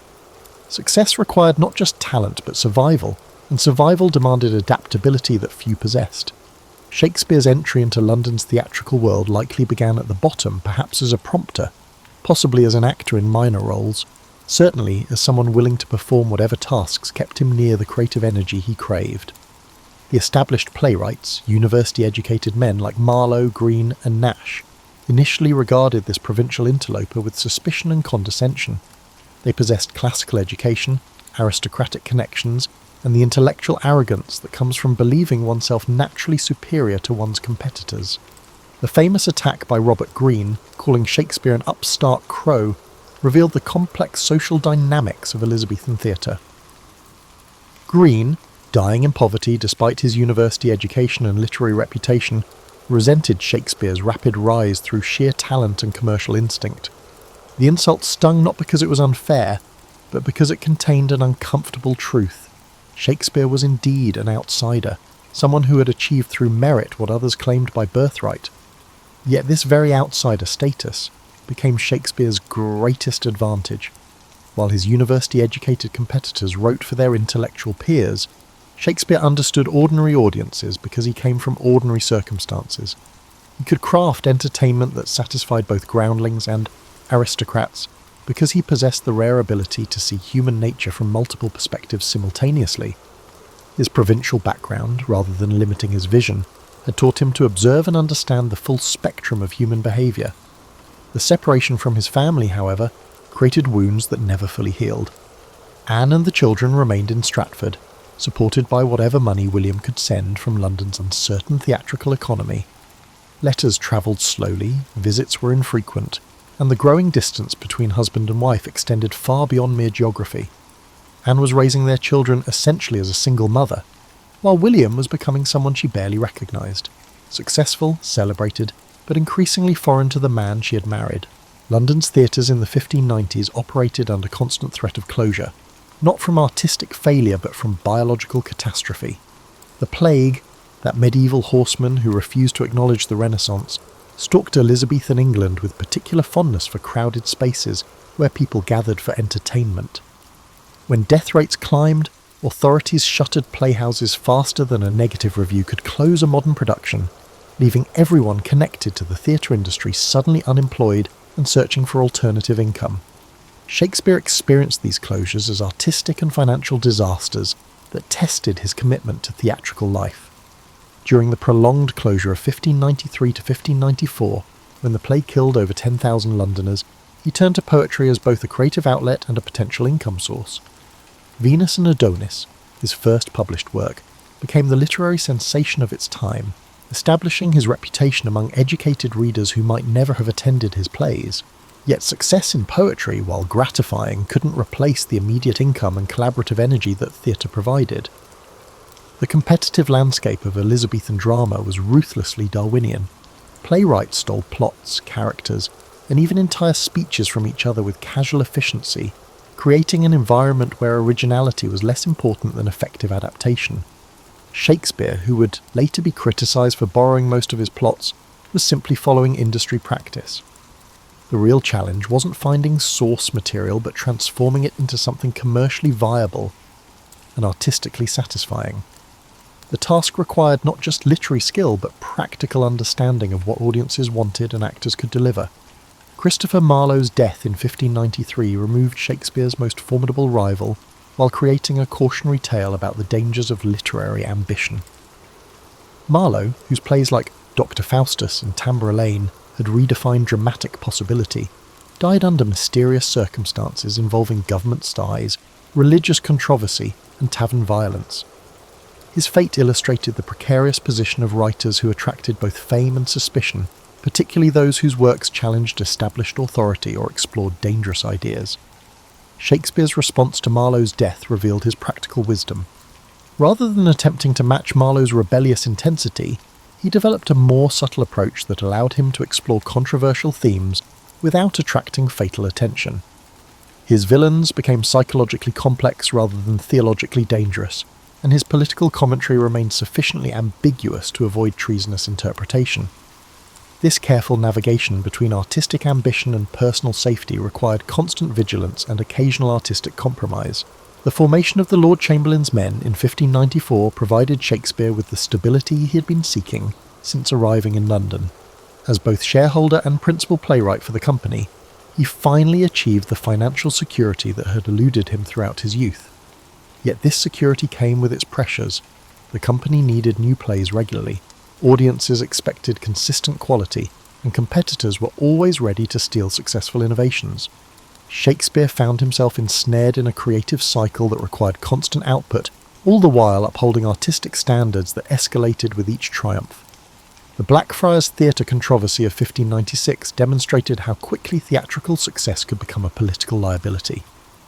The company's attempt to establish an indoor theatre in a fashionable neighbourhood met fierce resistance from residents who considered actors morally contaminating influences. Legal battles and social criticism reminded Shakespeare that, despite his growing fame and fortune, society still regarded his profession with suspicion. He might write plays that entertained royalty, but he remained essentially a glorified vagabond in the eyes of respectable citizens. Personal tragedy struck in 1596 with the death of his son Hamlet, whose name would later echo through his father's greatest tragedy. The loss devastated Shakespeare in ways that his subsequent masterpieces only partially revealed. Hamlet's death represented not just parental grief but the collapse of dynastic hopes. In an age when family continuity depended on male heirs, losing his only son meant that all Shakespeare's success would ultimately prove ephemeral, his name surviving only through his artistic works rather than through living descendants. By 1600, William Shakespeare had achieved what few artists ever experience: recognition of his genius during his own lifetime. Hamlet, which premiered that year, established him not merely as a successful playwright, but as someone who had fundamentally changed what drama could accomplish.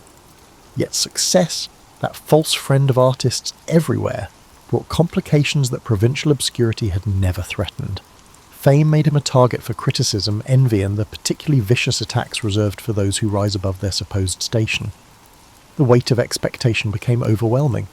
Every new play was measured against his previous achievements, and every innovation was scrutinized for signs of decline or betrayal of his established style. Audiences arrived at his premieres with predetermined judgments, and critics sharpened their quills for reviews that would either confirm or challenge his reputation.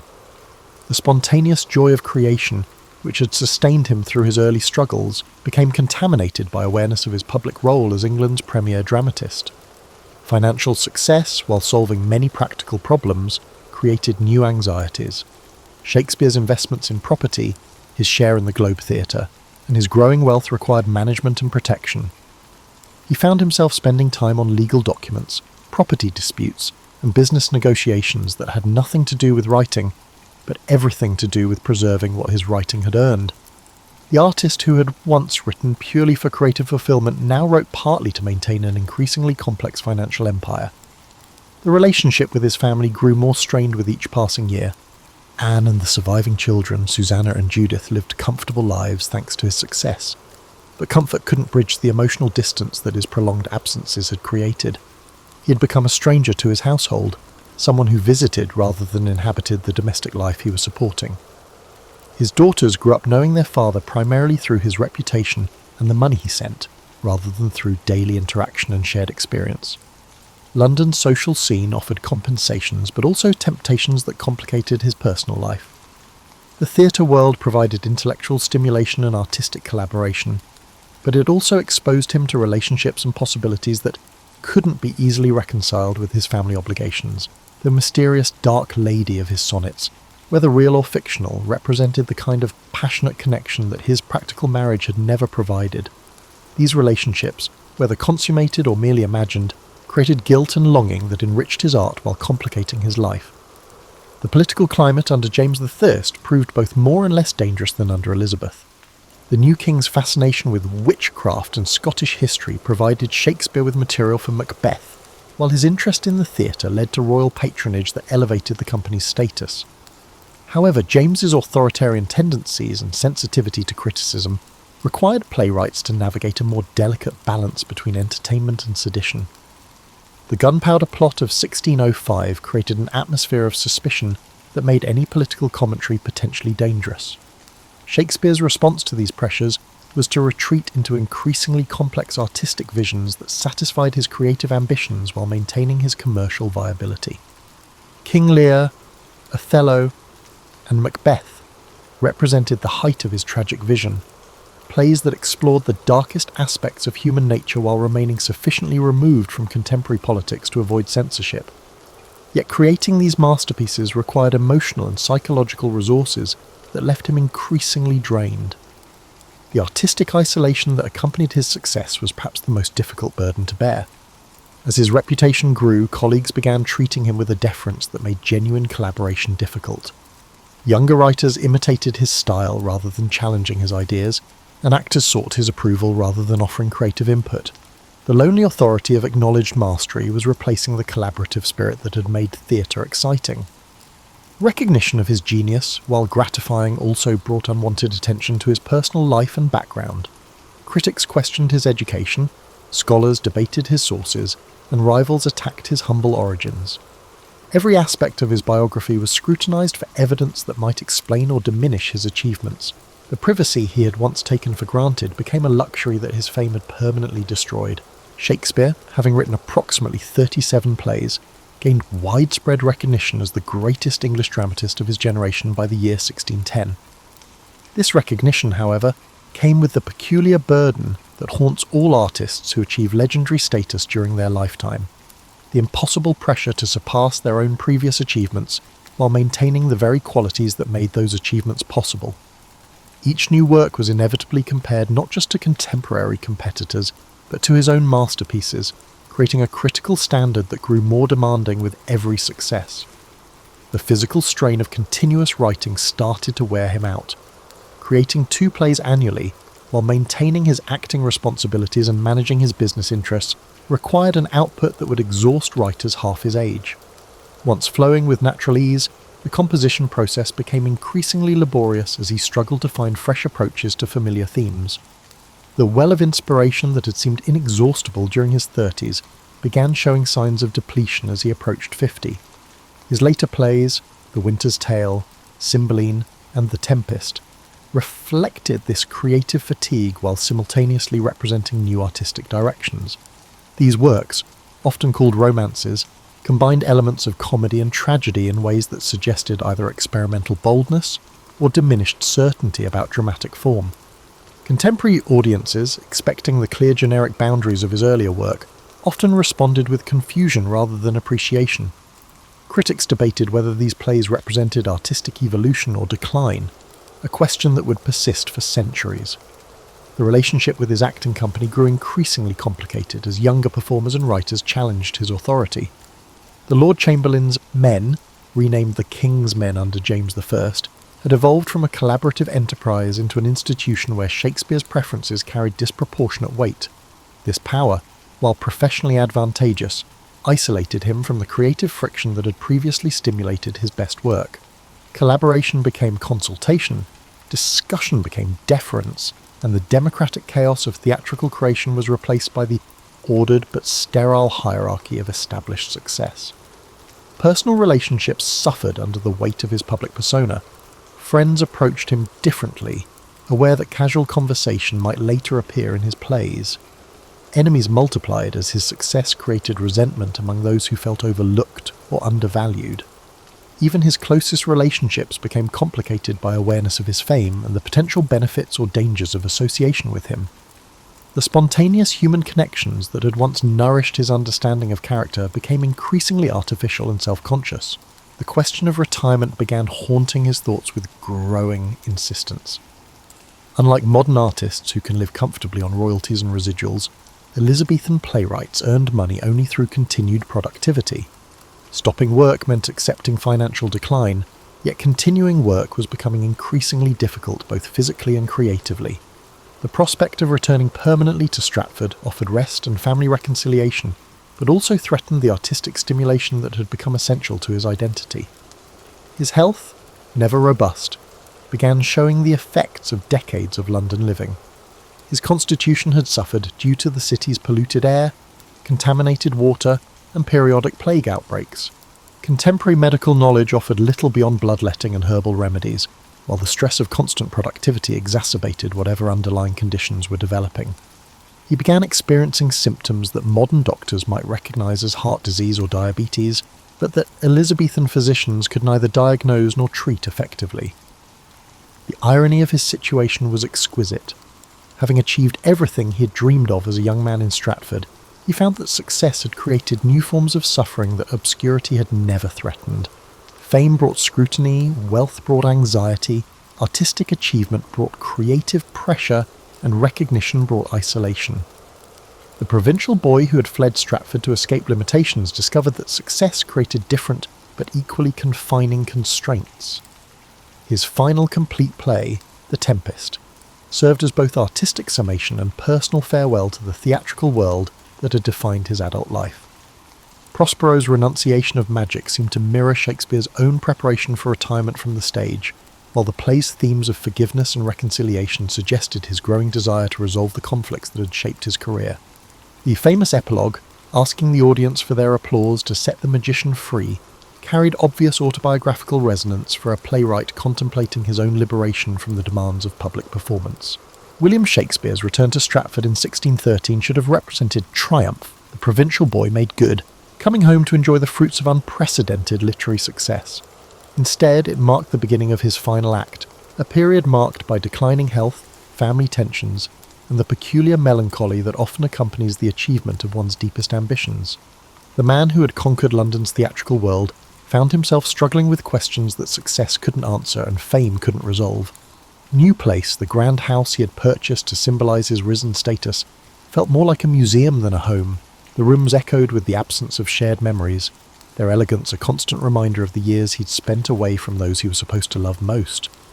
Anne, now in her late 50s, had grown into a formidable household manager who ran their domestic affairs with efficient independence. The marriage that had begun with passion and continued through financial necessity had evolved into a polite arrangement between virtual strangers who happened to share a legal bond and two surviving daughters. His daughters, Susanna and Judith, represented both his greatest joy and his deepest disappointment. Susanna, the elder, had married well and produced the granddaughter who might carry forward something of his legacy. However, his awareness that female descendants couldn't preserve family names or inherit theatrical companies in their society complicated this comfort. Judith, who remained unmarried well into spinsterhood by Elizabethan standards, seemed to regard her famous father with a mixture of pride and resentment that he could never fully understand. His reputation followed him to Stratford, akin to a faithful yet burdensome dog. Visitors arrived regularly, seeking audiences with England's greatest playwright, turning his retirement into a series of performances that exhausted him more than his professional obligations ever had. Local dignitaries who had once ignored the Glover's son now competed for his attention and approval. The transformation from local boy to returning celebrity created a social dynamic that satisfied no one completely, least of all Shakespeare himself. His final collaborations with John Fletcher on Henry VIII and The Two Noble Kinsmen suggested both his ongoing creative vitality and his growing awareness of artistic mortality. Working with a younger playwright forced him to confront changes in theatrical taste and technique that his own work had helped inspire. Fletcher represented the next generation of dramatists who had learned from Shakespeare's innovations while developing their own approaches to character and language. The collaboration was professionally successful but personally difficult, reminding Shakespeare that even his artistic authority was ultimately temporary. The legal complications surrounding his will revealed the complex web of relationships and resentments that success had created. Decisions about property distribution became tests of family loyalty and social obligation. The famous bequest of his second-best bed to Anne has puzzled scholars for centuries, but it perfectly captured the mixture of affection, duty and distance that characterized their long partnership. Whether intended as insult or intimate gesture, the legacy reflected the ambiguous nature of their relationship and the impossibility of reducing complex human connections to simple legal formulas. His health deteriorated rapidly during the winter of 1615 to 1616, though the exact nature of his illness remains mysterious. Contemporary accounts suggest fever and weakness, symptoms that could indicate anything from influenza to heart disease to the various infections that regularly claimed Elizabethan lives. Modern medical speculation has proposed everything from syphilis to brain tumours, but the diagnosis matters less than the irony of England's greatest writer dying, while still at the height of his creative powers. The final weeks brought visitors seeking wisdom, benedictions, or simply the bragging rights of having spoken with the famous playwright. Shakespeare received them with diminishing energy but characteristic grace, offering insights into his craft while carefully avoiding the kind of personal revelations that might compromise his meticulously constructed public image. Even approaching death, he remained conscious of his reputation and concerned about how his legacy would be interpreted by future generations. He died on April the 23rd, 1616, possibly on his 52nd birthday, though Elizabethan record-keeping makes precise dating impossible. The date itself appeared appropriate, for a man whose life had been characterized by dramatic timing and poetic coincidence. His passing prompted immediate elegies from fellow writers who recognized that English literature had lost its greatest practitioner, while also creating space for new voices to emerge from his enormous shadow. The inscription on his tomb in Stratford's Holy Trinity Church, "Good friend, for Jesus' sake, forbear to dig the dust enclosed here," reflected his final concern about privacy and posthumous dignity. The curse against grave robbers, whether composed by Shakespeare himself or by someone who knew his fears, proved remarkably effective. His remains stayed undisturbed while his reputation grew to proportions that would have astonished and possibly horrified the man who had simply wanted to write good plays and support his family. The true tragedy of William Shakespeare's life wasn't that he failed to achieve his dreams, but that achieving them revealed how insufficient even the greatest success could be when measured against human longing for connection, understanding and lasting meaning. He became immortal through his words while remaining painfully mortal in his need for love, recognition, and the simple satisfactions of domestic happiness. His genius elevated him above his contemporaries while isolating him from the very human experiences that had inspired his greatest works. In the end, Shakespeare's life embodied the central paradox of artistic achievement. The qualities that made him a brilliant writer, sensitivity, imagination, emotional depth, and intellectual curiosity, also made ordinary life extraordinarily difficult. He achieved success beyond all reasonable expectations, yet the consequences of his success haunted him. His plays have outlived the civilization that produced them, but the man who wrote them, Shakespeare, experienced the same struggles with love, death, ambition, and disappointment that define human experience across all centuries. The boy from Stratford, who who dreamed of escaping provincial limitations, succeeded beyond his wildest imagination, only to discover that success created its own forms of imprisonment. His victory over obscurity was complete, but the triumph, as his tragedies consistently demonstrated, often proves indistinguishable from defeat. William Shakespeare achieved his aspirations and discovered, regrettably, that achieving what he desired often marked the beginning rather than the conclusion of life's most challenging issues. Perhaps that's why his works continue to resonate. Not because he found answers to life's essential questions, but because he lived those questions so completely that his art became an eternal meditation on the beautiful impossibility of human satisfaction. He sucked at being William Shakespeare precisely because he turned out to be humanly impossible, and in that impossibility, he created something genuinely immortal.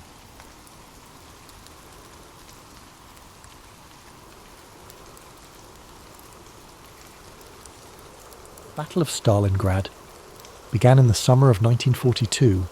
During the height of World War II, the German army, under Adolf Hitler's command, launched a massive offensive aimed at capturing the industrial city of Stalingrad on the Volga River. Stalingrad was more than just a strategic target. It bore the name of the Soviet leader, Joseph Stalin, and its capture would deal a psychological blow to the Soviet Union. For Hitler, taking Stalingrad was as much about prestige as it was about military strategy. Stalingrad was a vital industrial hub, producing weapons, ammunition, and supplies. Crucial to the Soviet war effort, its location on the Volga River made it a key transportation route linking the northern and southern regions of the Soviet Union. For Stalin, the city's defense was non-negotiable. Losing it would be both a symbolic and logistical disaster. In August 1942, the German Sixth Army, led by General Friedrich Paulus, began its advance on Stalingrad. The city, a sprawling industrial expanse with factories, railways, and residential areas, became the site of one of the most grueling battles in history. The Germans were initially confident of a swift victory, but the Soviet defenders, under the command of General Vasily Chuikov, were determined to resist at all costs. The fighting in Stalingrad was unlike anything the world had seen before. Urban warfare turned every street, building, and factory into a battleground. The Germans and Soviets engaged in brutal close-quarters combat, often fighting, room by room, floor by floor. The city became a labyrinth of destruction, with rubble and debris transforming entire neighborhoods into treacherous landscapes. The Soviets adopted a strategy of hugging the German forces, staying as close as possible to avoid being targeted by German airstrikes and artillery. This forced the Germans into relentless hand-to-hand combat, draining their resources and morale. Soviet snipers, hidden in the ruins, became a deadly force, picking off German soldiers with precision. One of the most famous snipers, Vasily Zaitsev, became a symbol of Soviet resilience, his actions inspiring defenders across the city. As the weeks turned into months, the harsh Russian winter set in, adding another layer of misery to the already dire conditions. Temperatures plummeted, and both sides struggled to survive in the freezing cold. Supplies dwindled, and hunger and disease took their toll. Yet, despite the suffering, the Soviets held firm. Reinforcements and supplies continued to trickle into the city across the frozen Volga River, ensuring that the defenders could maintain their resistance. The turning point in the Battle of Stalingrad came in November 1942 with the launch of Operation Uranus. The Soviet High Command, led by General Georgy Zhukov, devised a bold counteroffensive to encircle the German Sixth Army while the Germans just were focused on their assault. Within the city, the Soviets launched massive attacks on the weaker flanks of the German forces held by Romanian and Italian troops. The plan was a success. Within days, the Soviet pincers closed around Stalingrad, trapping the German Sixth Army inside the city. What followed was a desperate struggle for survival. The encircled German forces, numbering over 300,000 men, were cut off from supplies and reinforcements. Hitler, refusing to allow a retreat, ordered Paulus to hold the city at all costs. The Luftwaffe attempted to airlift supplies to the encircled troops, but the efforts were insufficient. The soldiers inside the pocket faced starvation, freezing temperatures, and relentless Soviet attacks. The Soviets tightened their grip on the city, systematically destroying the remaining German positions. The defenders' situation became increasingly hopeless, and morale plummeted.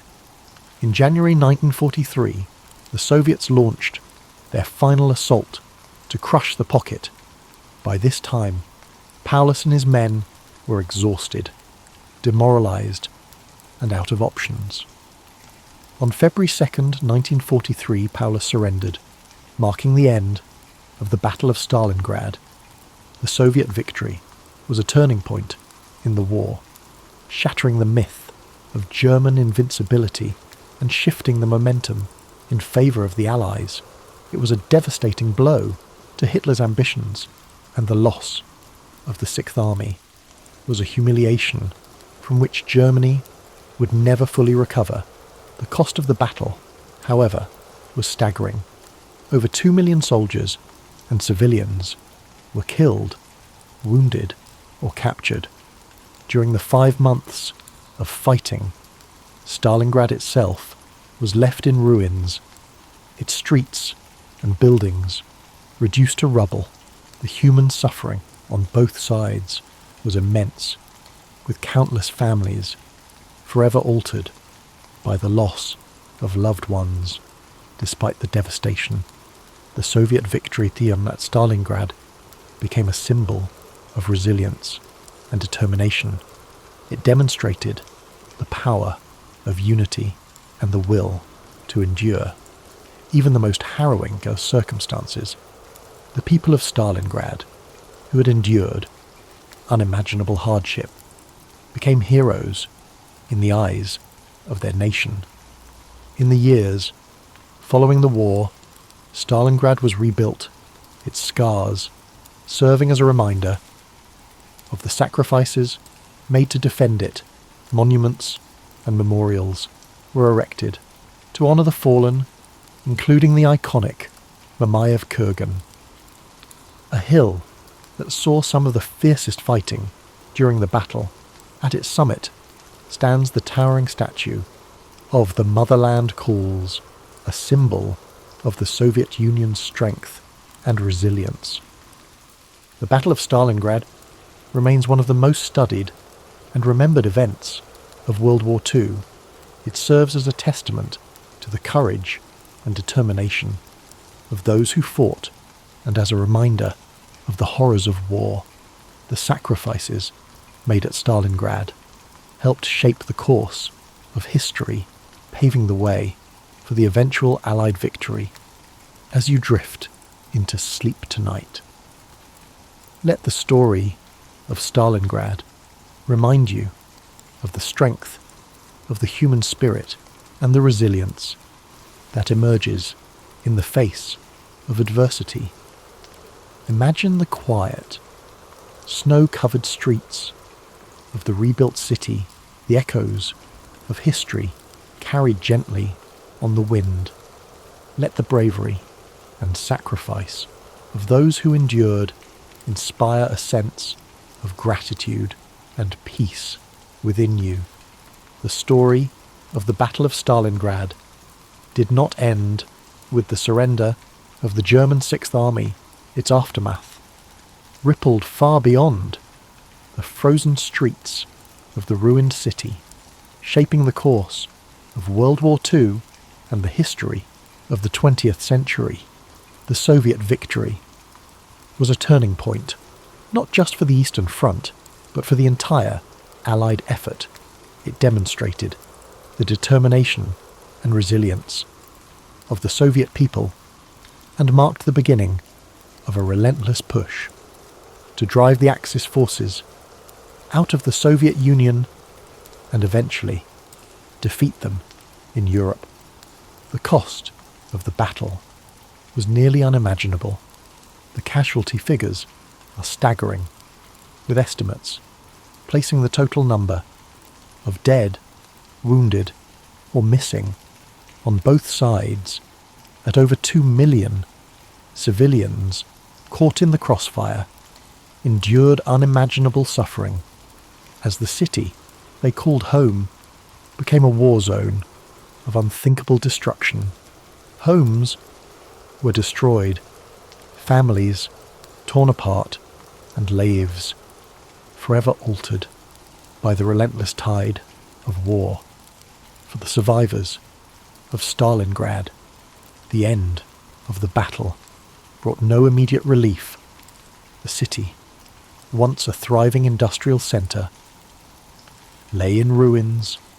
Entire neighbourhoods had been reduced to rubble, and the infrastructure was necessary for daily life, water, electricity, food supplies, was obliterated.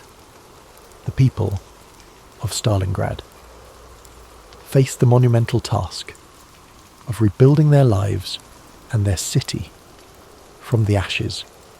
Yet, even in the face of such devastation, there was a sense of pride and determination among the survivors. They had endured the unendurable and emerged victorious. The Soviet government worked swiftly to rebuild Stalingrad. The city became a symbol of resilience and sacrifice, a beacon of Soviet strength and determination.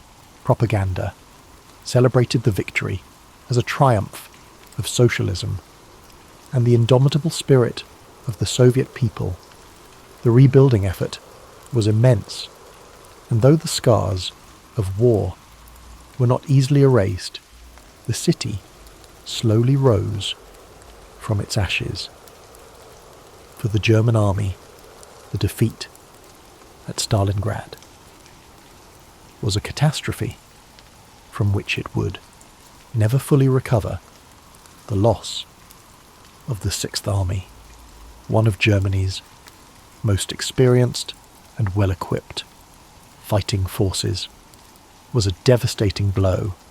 Morale among German troops on the Eastern Front plummeted, and the aura of invincibility that had surrounded the Wehrmacht since the beginning of the war was shattered. Hitler's refusal to allow a retreat, his insistence on holding Stalingrad at all costs, and the ultimate surrender of Paulus and his forces exposed the flaws in Germany's military strategy and leadership.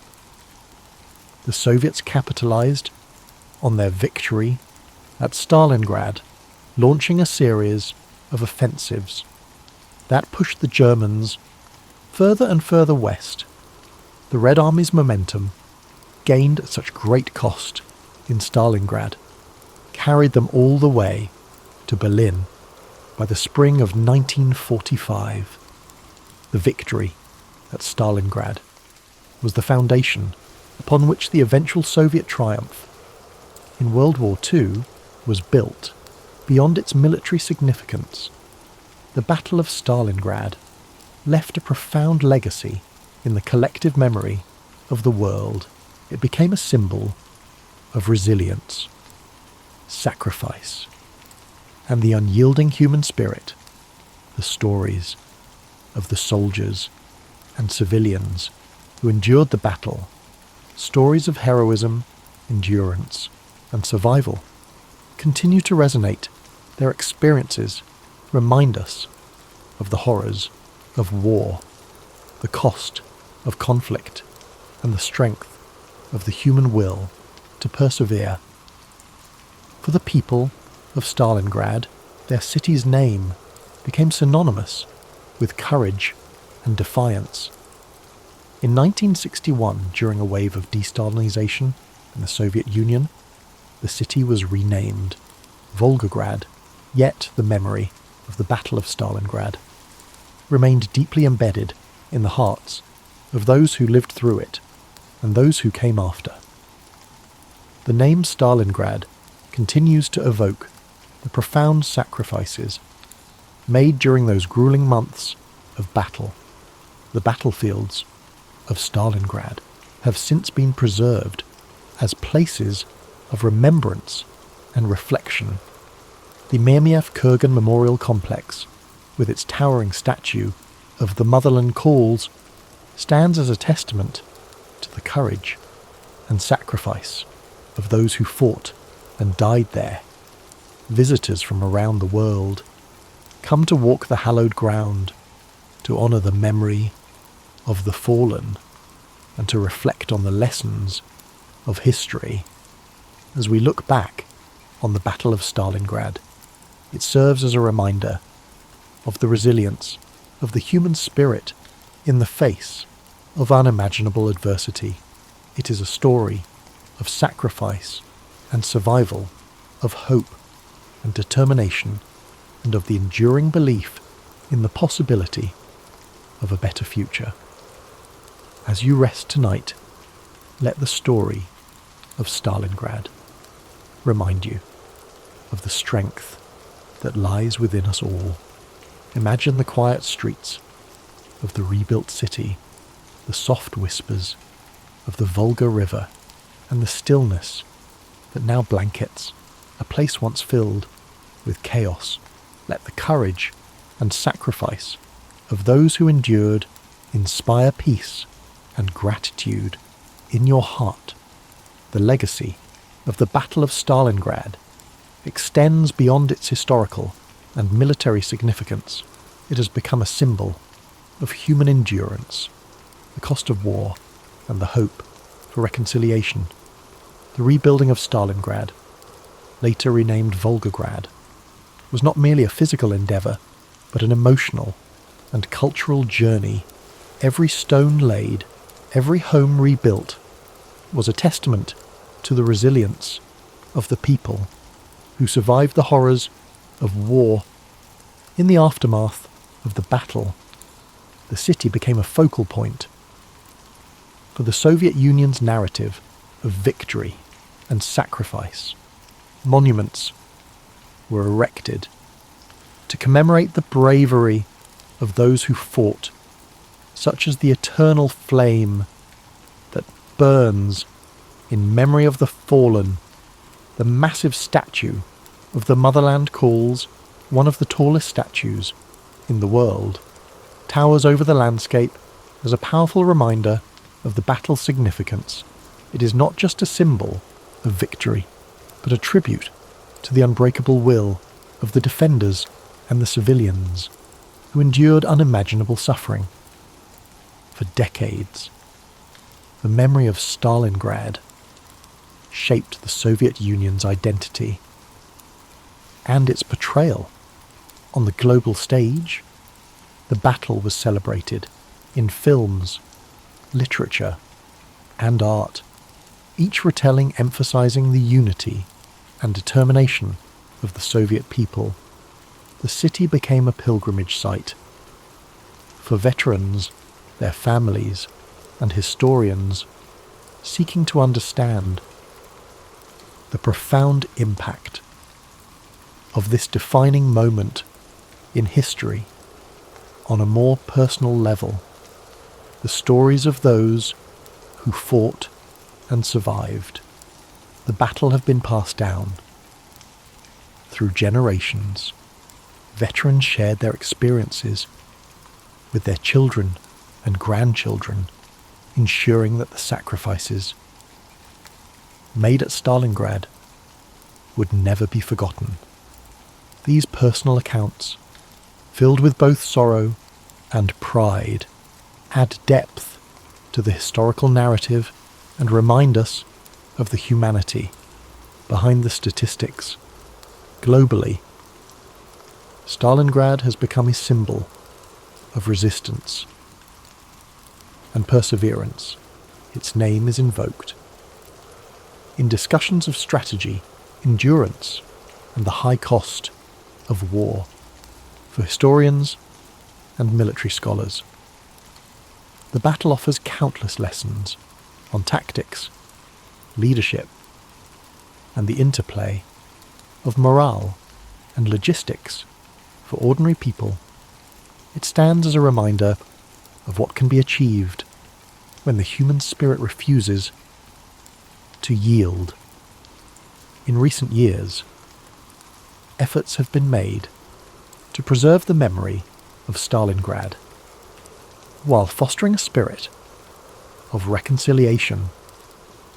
Memorials and museums now serve not only as places of remembrance, but also as venues for dialogue and education. They encourage visitors to reflect on the consequences of war and the importance of working toward peace. The city of Volgograd, while forever tied to its past, is also a thriving modern metropolis. Its people have rebuilt their lives and created a vibrant community that honours its history. While looking to the future, the scars of the battle remain in some places, but they serve as reminders of resilience rather than destruction. The lessons of Stalingrad resonate today, reminding us of the importance of unity in the face of adversity, the necessity of standing firm for what is right, and the value of seeking peace, even in the darkest times. It teaches us that the human spirit, when fueled by determination and hope, can endure even the greatest challenges. As you settle into rest, let the story of Stalingrad fill you with a sense of reflection and gratitude. Picture the calm, serene city of Volgograd today, its streets filled with life, its people moving forward while carrying the memory of their past. Imagine the stillness of the fields and the gentle flow of the Volga River, now a place of peace and renewal. The story of the Battle of Stalingrad is rich with details and facts that help us understand the scale of the conflict and the impact it had on the course of World War II. As we reflect further on this pivotal event, let's explore some key facts that bring its history into sharper focus. The Battle of Stalingrad lasted for 200 days, from August 23rd, 1942 to February 2nd, 1943. It is considered one of the longest and bloodiest battles in the history of warfare. The total number of casualties is estimated at over 2 million, making it one of the deadliest battles in human history. These figures include soldiers from both sides, as well as countless civilians caught in the crossfire. The German Sixth Army, led by General Friedrich Paulus, was one of the most formidable forces in Hitler's military. At its peak, the Sixth Army was comprised of over 300,000 soldiers. By the end of the battle, nearly 91,000 German soldiers were taken prisoner, including General Paulus himself. the Soviet strategy of hugging the enemy, staying in close combat to neutralize the Germans' artillery and air superiority, played a critical role in the city's defense. This tactic turned the urban ruins of Stalingrad into a deadly maze for the German forces. Vasily Zaitsev, a Soviet sniper, became a symbol of the defenders' resilience. During the battle, he is credited with killing over 225 German soldiers, including enemy snipers, which boosted the morale of his comrades. Operation Uranus, the Soviet counteroffensive launched in November 1942, was a brilliantly executed maneuver. By attacking the weaker flanks of the German forces held by Romanian and Italian troops, the Soviets were able to encircle and trap the German Sixth Army within the city. The German soldiers trapped in the encirclement known as the Kessel, or cauldron, endured horrific conditions. They faced starvation, freezing temperatures, and relentless Soviet assaults. Supplies delivered by air were woefully inadequate, leading to widespread suffering and death. One of the defining moments of the battle was Hitler's refusal to allow Paulus to retreat or break out of the encirclement. This decision sealed the fate of the Sixth Army and marked a significant turning point within the war.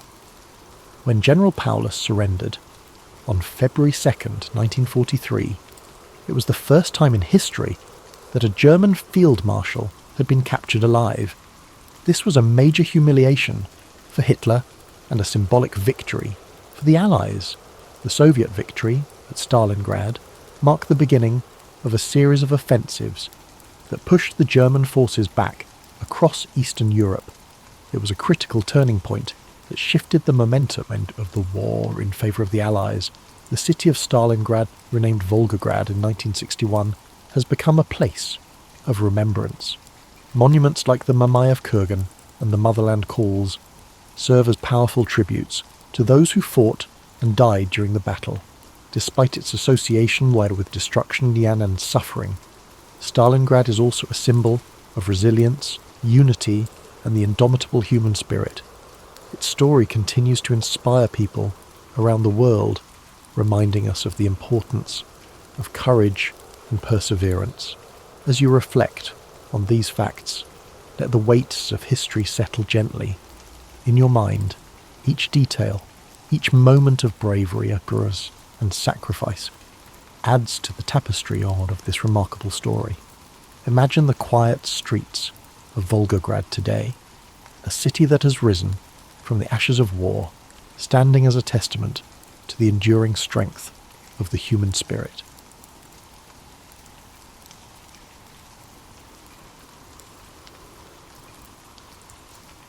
The first voice came not with thunderous clarity, but as a whisper easily mistaken for wind through the garden. I was 13, gathering herbs behind my father Jacques d'Arc's house in Domremy. Most people remember me describing the voice as appearing with blinding light at noon, but the truth differs.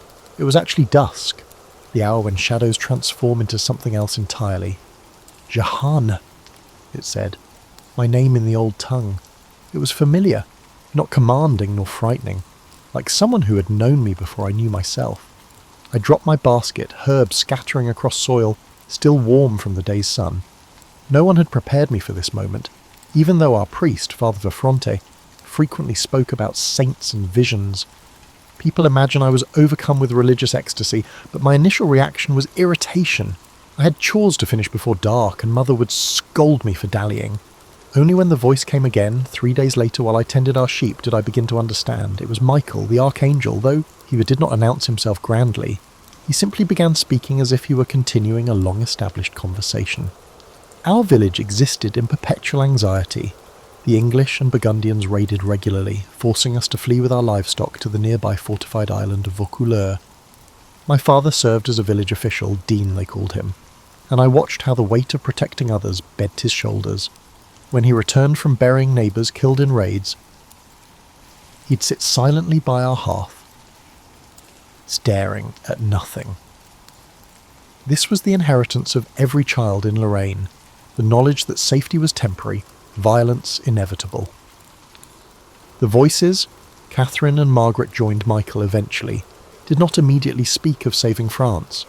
They spoke of me, how I must remain pure, how I must listen carefully. People think I was a simple girl, but simplicity was impossible in our old border region, where language, loyalty and custom blurred. We spoke a dialect that was neither purely French nor German. We pledged allegiance to lords whose names changed with the seasons. You will recognise the Dauphin, they told me once, though I had never travelled beyond our valley and had never seen nobility save for occasional passing knights. How? I inquired, my ignorance weighing heavily on my mind. You will know, was all they answered. Mother taught me to sew and spin, not knowing these domestic skills would later serve me well in army camps. Father taught me to manage our few acres and to recognise when rain threatened the hay harvest. These mundane lessons proved as crucial as anything the voices imparted. I hid the voices from everyone, especially my dear friend Oviette. We gathered flowers for the church altar together, gossiped about village boys, and waded in the Meuse River during summer's heat. Normalcy became my disguise. When my mother spoke of arranging a marriage with the son of a nearby farmer, I neither agreed nor objected, though the voices had already commanded my virginity be preserved. I simply continued spinning wool, kneading bread, and appearing unchanged while something profound transformed within me. The summer I turned 16, English forces pushed deeper into our region. I watched refugees stream through Domremy, women carrying whatever possessions they could save, men with haunted eyes and children too exhausted to cry. They brought stories of villages burned, of harvests destroyed, and of casual cruelties inflicted by mercenary soldiers who fought for coin rather than cause. One night while our family sheltered in the church during a raid, I watched a woman rock her dead infant, refusing to acknowledge the child had stopped breathing hours before. Something hardened in me then, a resolve that matched the voice's growing urgency. It is time, Michael told me as autumn leaves fell, as France bleeds, the king's son hides while the kingdom crumbles. I am a girl who cannot read, I answered. I've never held a sword. Yet you will lead armies, Catherine replied. I laughed aloud at this absurdity, earning a questioning look from my brother Pierre as we gathered kindling in the forest. You were chosen before birth, Margaret added, not for your knowledge, but for your heart. As winter approached, Burgundian soldiers burned part of our village. I helped neighbours salvage what remained of their homes by digging through ash for cooking pots and for anything usable. The voices grew more insistent, speaking not just in quiet moments, but during daily tasks, during mass, and during rare moments of village celebration. Go to Vaucouleurs, they commanded. Speak to Robert de Baudricourt, I knew the name, the garrison commander, a gruff soldier loyal to the uncrowned Dauphin.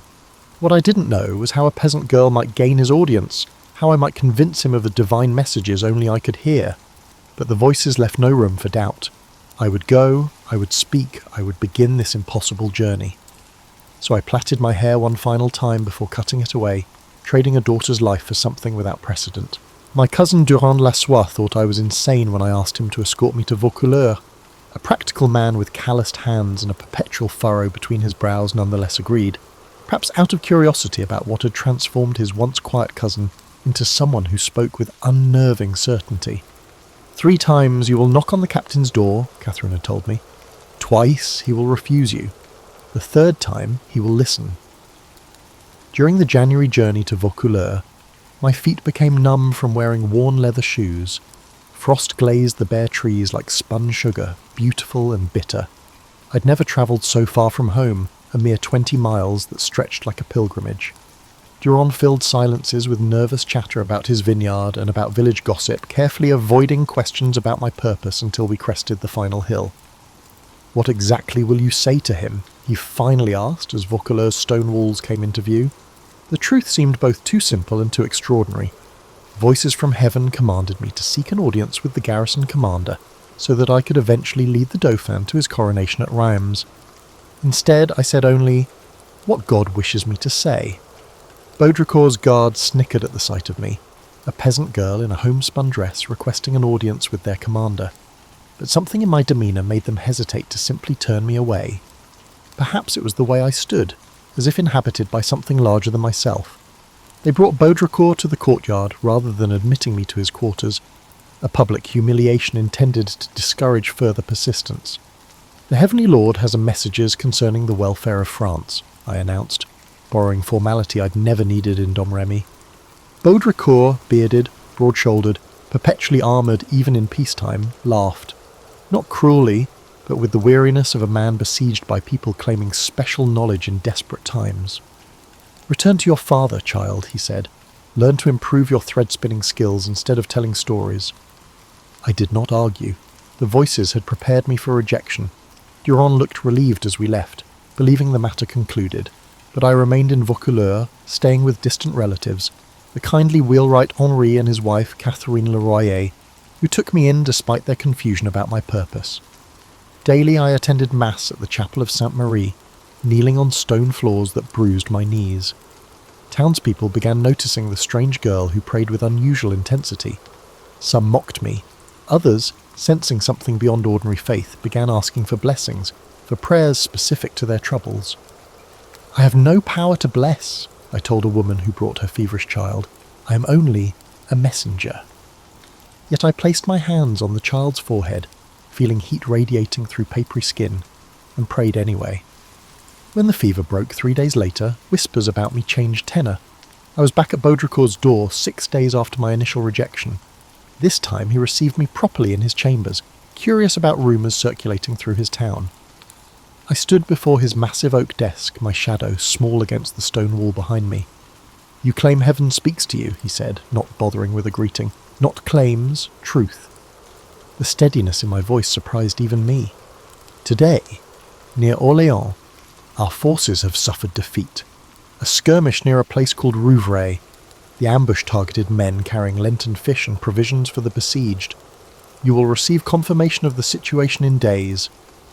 I had not known these words would come from my mouth until they emerged. The voices had whispered to them moments before I was to enter his chamber. Baudricourt's expression changed from scepticism to guarded caution. "If the story proves true," he began. "When it proves true," I corrected, "you will provide me an escort to Chinon." He dismissed me without commitment. Messengers confirmed the Battle of the Herrings 4 days later. While my prediction was not particularly detailed, its verification startled Baudricourt into taking me seriously. On my 3rd visit, he listened fully. "I must dress as a man," I explained. "The journey is dangerous, and I have been promised protection if I maintain my virtue." What I didn't say is that the voices sometimes revealed to me glimpses of what awaited. Roads crawling with Burgundian patrols, English archers in forest clearings, and rivers swollen with winter melt. A woman travelling would face dangers beyond enemy soldiers. The voices promised safety but required prudence. Baudricourt commissioned male clothing for me, a dark woolen tunic, leggings, and a boots that needed stuffing at the toes. Baudricourt cut my hair even shorter, cropping it close to my scalp. When I dressed in these garments for the first time, the Leroyer watched with troubled fascination. Henri crossed himself. Catherine wiped tears. "You look," Henri started, unable to find appropriate words. "Like God's instrument," I finished for him, though I felt only like myself, simply clad differently. Jean de Metz and Bertrand de Poulengy, 2 of Baudricourt's men, volunteered to accompany me to Chinon. Both later claimed divine inspiration moved them to offer an escort, but I saw more earthly calculation in their eyes. Curiosity about whether the strange girl might truly have heavenly favour, whether their fortunes might rise by proximity. The night before departure, Baudricourt summoned me once more. The chamber's single candle cast dramatic shadows across his face, deepening already severe features. "If you are deceiving us, if you lead my men into danger through false prophecy—" He let the threat hang unfinished. "I move only as directed," I answered. "Your men's safety is precious to heaven." He handed me a sword then, not ceremoniously, but with a practicality that acknowledged the dangers ahead. "Can you use this?" I had never held a sword before. Its weight surprised me, the pommel cool against my palm. "I will not need to," I said. "Others will fight. I carry the standard." This answer, so specific yet so odd, seemed to finally convince him. He nodded once, reclaimed the sword, and uttered words that would become famous, despite their lack of theatrical flair in their actual delivery. "Go then, and let come what comes." The following morning, February 23rd, I departed Vaucouleurs with my small escort. Townspeople gathered to watch, some touching my garments as if I were already a saint. A woman pressed a rosary into my hand. A blacksmith crossed himself as I passed. I did not look back at the town's gate, even though homesickness was already pulling at me, not for Domremy, but for a simplicity that I had now irrevocably lost. Ahead lay 11 days of hard travel through enemy territory, and beyond that challenges I could scarcely imagine. But Michael's voice accompanied me, steady as my heartbeat. France's liberation begins with each step you take. The journey to Chinon tested faith more than physical endurance. We travelled mainly at night, avoiding main roads where English and Burgundian patrols sought travellers to rob or ransom. During daylight hours, we hid in abandoned shepherds' huts or dense woodland. Jean de Metz and Poulengy initially insisted I sleep separate from them to protect my virtue, but practicality soon dissolved such courtesies. We huddled together for warmth in February's biting cold, my male attire and their honour providing sufficient barriers. My companions' attitudes toward me evolved during our journey. Initial scepticism transformed into cautious reverence after we narrowly avoided a Burgundian patrol that should have intercepted us. The wind shifted, Poulengy remarked, not connecting the sudden weather change to my silent prayer moments before. Later, when we reached a swollen river that maps showed no crossing for miles, a local boy appeared as if conjured, guiding us to a hidden ford. My escorts exchanged meaningful glances, but I knew these were not miracles, merely the everyday workings of divine guidance. "Will you truly recognise the Dauphin?" Joan asked one evening, as we warmed our hands over a small, carefully shielded fire. "They say he often hides among his courtiers to test visitors." "God will identify his anointed," I answered, though privately I wondered how this recognition would manifest.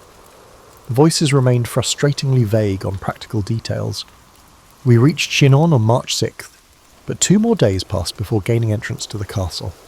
We lodged in the town below, where I endured the first of many examinations by church officials Borzin sent to determine whether my claims were divine inspiration, demonic influence, or simple madness. "How can we know God speaks through you?" demanded an elderly priest with yellowed fingers and breath sour from fasting. "By the signs that follow," I replied, remembering Catherine's coaching. "God does not ask for blind faith, but provides confirmation for those who truly seek. What signs have you performed?" "None yet. Signs are not tricks of the conjurer, performed on demand. They unfold as needed." He seemed satisfied with this answer, which surprised me. Later I learned he reported favourably on my orthodoxy, noting, "I answered questions about faith with simple clarity, rather than elaborate theological constructions that might suggest educated heretical influences." When I eventually gained entry to the castle, I faced a planned challenge. Charles, not yet crowned and increasingly doubtful of his legitimacy, had arranged for another man to sit on the throne while he stood among dozens of richly dressed courtiers. The great hall blazed with hundreds of candles, their light reflecting off jewelled fingers and golden threads woven through noble garments. The assembled court watched expectantly, many smirking at the prospect of a peasant girl's confusion. I had never seen such finery, such concentrated wealth. For a moment my confidence wavered. These were people whose everyday garments cost more than my family earned in years. What arrogance brought me here? Then Margaret whispered, not in my ear, but directly within my mind, "Remember your purpose. You were not sent to be dazzled by earthly riches." Without hesitation, I walked directly through the crowd toward a plainly dressed man standing among the courtiers. Kneeling before him, I said what the voices prompted. "God gives you life and glory, gentle Dauphin." Charles's face registered shock, quickly controlled. "I am not the king," he protested, maintaining the charade. "I did not call you king," I answered. "You are the Dauphin, but you will be king when properly consecrated at Rheims, as is God's will." The court murmured. Charles gestured for seclusion, guiding me to a window ledge where we could converse discreetly. "If you truly come from God," he said quietly, "tell me something only divine knowledge could reveal." I repeated words Michael had given me during our journey. "You made a private prayer at All Saints last November, asking God for confirmation of your right to the throne, questioning whether your mother's reputation spoke truth about your birth. God answers now. You are the legitimate heir to France. Your suffering is seen, your doubts are understood, but you must claim what heaven has preserved for you." Charles paled visibly. He later confirmed that he had prayed this prayer in solitude. that I knew its contents convinced him when nothing else might have. Yet despite this private conviction, Charles remained publicly cautious. I was subjected to further examinations, including 3 weeks of questioning by theologians at Poitiers who probed for heretical beliefs or signs of demonic influence. They examined my body for witches' marks, questioned my insistence on male attire, and tested my knowledge of Christian doctrine. What history rarely records is the humiliation of these examinations and the indignity of learned men debating whether my virginity indicated divine protection or simply a lack of opportunity, as well as whether my voices were angels or clever demons. One elderly theologian suggested I might simply suffer from female hysteria due to my unmarried state. Perhaps, I replied evenly, but does hysteria typically predict military outcomes or recognise disguised kings? During these weeks of examination I grew increasingly frustrated by delays. Orléans remained under siege, its situation deteriorating. The voices became more urgent, sometimes waking me from sleep with commands to move quickly. Time slips away, Michael warned. France's heart weakens with each passing day. I petitioned Charles repeatedly for action, facing resistance from his advisor Georges de la Trémoille, who viewed me as a threat to his influence. The maid makes bold claims, he told Charles within my hearing, yet prophecies are cheap while soldiers' lives are dear. Prophecies may be cheap, I countered, but the price of ignorance is the fall of your kingdom. Charles wavered between believing my divine mandate and fearing the consequences of following an unproven visionary. What finally convinced him was pragmatism. All conventional military strategies had failed. His treasury emptied while English territory in France expanded. What harm could come from allowing me to attempt lifting the siege at Orléans? Should I fail, my losses would be minimal compared to the daily losses already incurred. If I succeeded, the reward was incalculable. In late April, after nearly 7 weeks of delay and examination, Charles finally granted me my mission. I was provided armour made to my measurements, lightweight plates that nonetheless felt foreign against my body. The sword given to me was serviceable but ordinary, not the special blade I had described seeing in my visions. "There is a sword meant for me," I explained to Charles, "buried behind the altar at Sainte Catherine de Fierbois. It bears 5 crosses on its blade and has lain there since Charles Martel's time." Charles, still testing the limits of my strange knowledge, sent men to investigate this oddly specific claim. They indeed found an ancient sword buried exactly where described, its existence unknown to the local priests. This sword became my physical token of divine sanction. However, I primarily carried a standard instead of wielding weapons. The standard was my design, a white field adorned with fleur-de-lis, bearing the names Jesus Maria, and depicting God holding the world with angels at his side. This banner would precede me into battle, a visible reminder that our cause carried heavenly blessing. Before departing Chinon, I dictated a letter to the English commanders surrounding Orléans, warning them to depart France or face divine judgment. The scribe who recorded my words kept glancing up in disbelief as increasingly forceful language flowed from the peasant girl before him. "Surrender to the maid sent by God, the King of Heaven. You will not hold the kingdom of France from God, the King of Heaven, Son of St. Mary, King Charles, the true heir. Will hold it, for God wills it." When read aloud afterward, the words sounded strange to my ears, both mine and not mine, carrying an authority I'd never possessed in Domremy. The courtiers exchanged troubled glances, uncertain whether they witnessed inspired prophecy or dangerous delusion. However, Charles had chosen to support my journey. Charles had gathered equipment and assembled troops. The impossible campaign was about to begin. On the evening before our departure for Orléans, I stood alone on the castle ramparts, watching spring stars emerge. Homesickness washed over me unexpectedly, not for my village specifically, but for anonymity, for the peace of tending sheep on quiet hillsides. "Having doubts?" Catherine asked, her voice gentle within my mind. "No doubts," I answered silently. "It's simply a conscious understanding of what you can't take back." "The path narrows before you," she acknowledged, "but remember why you were chosen, not for skill with sword or strategy, but for perfect faith in God's plan." I nodded, though no human eyes witnessed this private exchange. Perfect faith. It was not blindness to danger nor an absence of fear, but a willingness to proceed despite both. With that understanding, I descended to prepare for departure, ready to transform from examined curiosity to battlefield commander. We departed Tours on April 27th with supplies and reinforcements for the besieged city, but conflict emerged immediately between military commanders and me, a teenage girl claiming divine guidance. The army's veteran captains, Jean de Dunois, La Hire and Etienne de Vignoles, regarded me with open scepticism. They had weathered years of defeats and developed cautious strategies.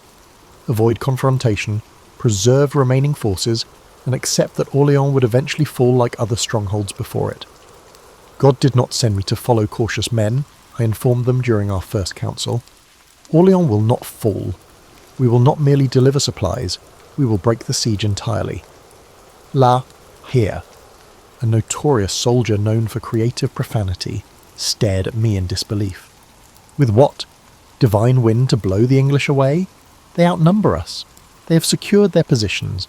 They outnumber David against Goliath, I replied. Numbers mean nothing against God's will. These exchanges established our working relationship. They planned according to military experience, and I insisted on more aggressive action than conventional wisdom suggested was prudent. The compromise that emerged involved approaching Orléans from an unexpected direction, crossing the Loire rather than confronting the stronger English positions directly. This decision, portrayed in chronicles as my strategic brilliance, actually resulted from practical necessity combined with fortunate timing. Spring rains had made the river higher than usual, limiting crossing points but also focusing English defensive positions.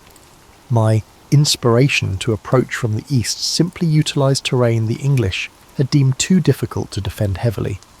We reached the Loire's southern bank on April 29th, where I dictated another letter to the English commanders, this one delivered by herald directly to their lines. You men of England who have no right in this kingdom of France, go away into your country in God's name. And if you do not do this, await tidings from the maid, who will come to see you shortly to your very great injury. The English soldiers who heard this message reportedly laughed, asking if the French had grown so desperate they now sent girls to fight their battles. William Glasdale, their commander, sent back a message threatening to burn me as a witch and hang those who followed me as heretics if captured. Fear clenched my stomach upon hearing this, not of burning specifically, but of failure, of leading others to death through misplaced confidence. That night I prayed longer than usual, seeking reassurance from my voices, who had grown somewhat quieter since my departure from Chinon. The English threatened fire, I whispered to the darkness of my tent. All human flesh fears flames, Margaret answered compassionately. But remember, the true fire is God's purpose burning through you.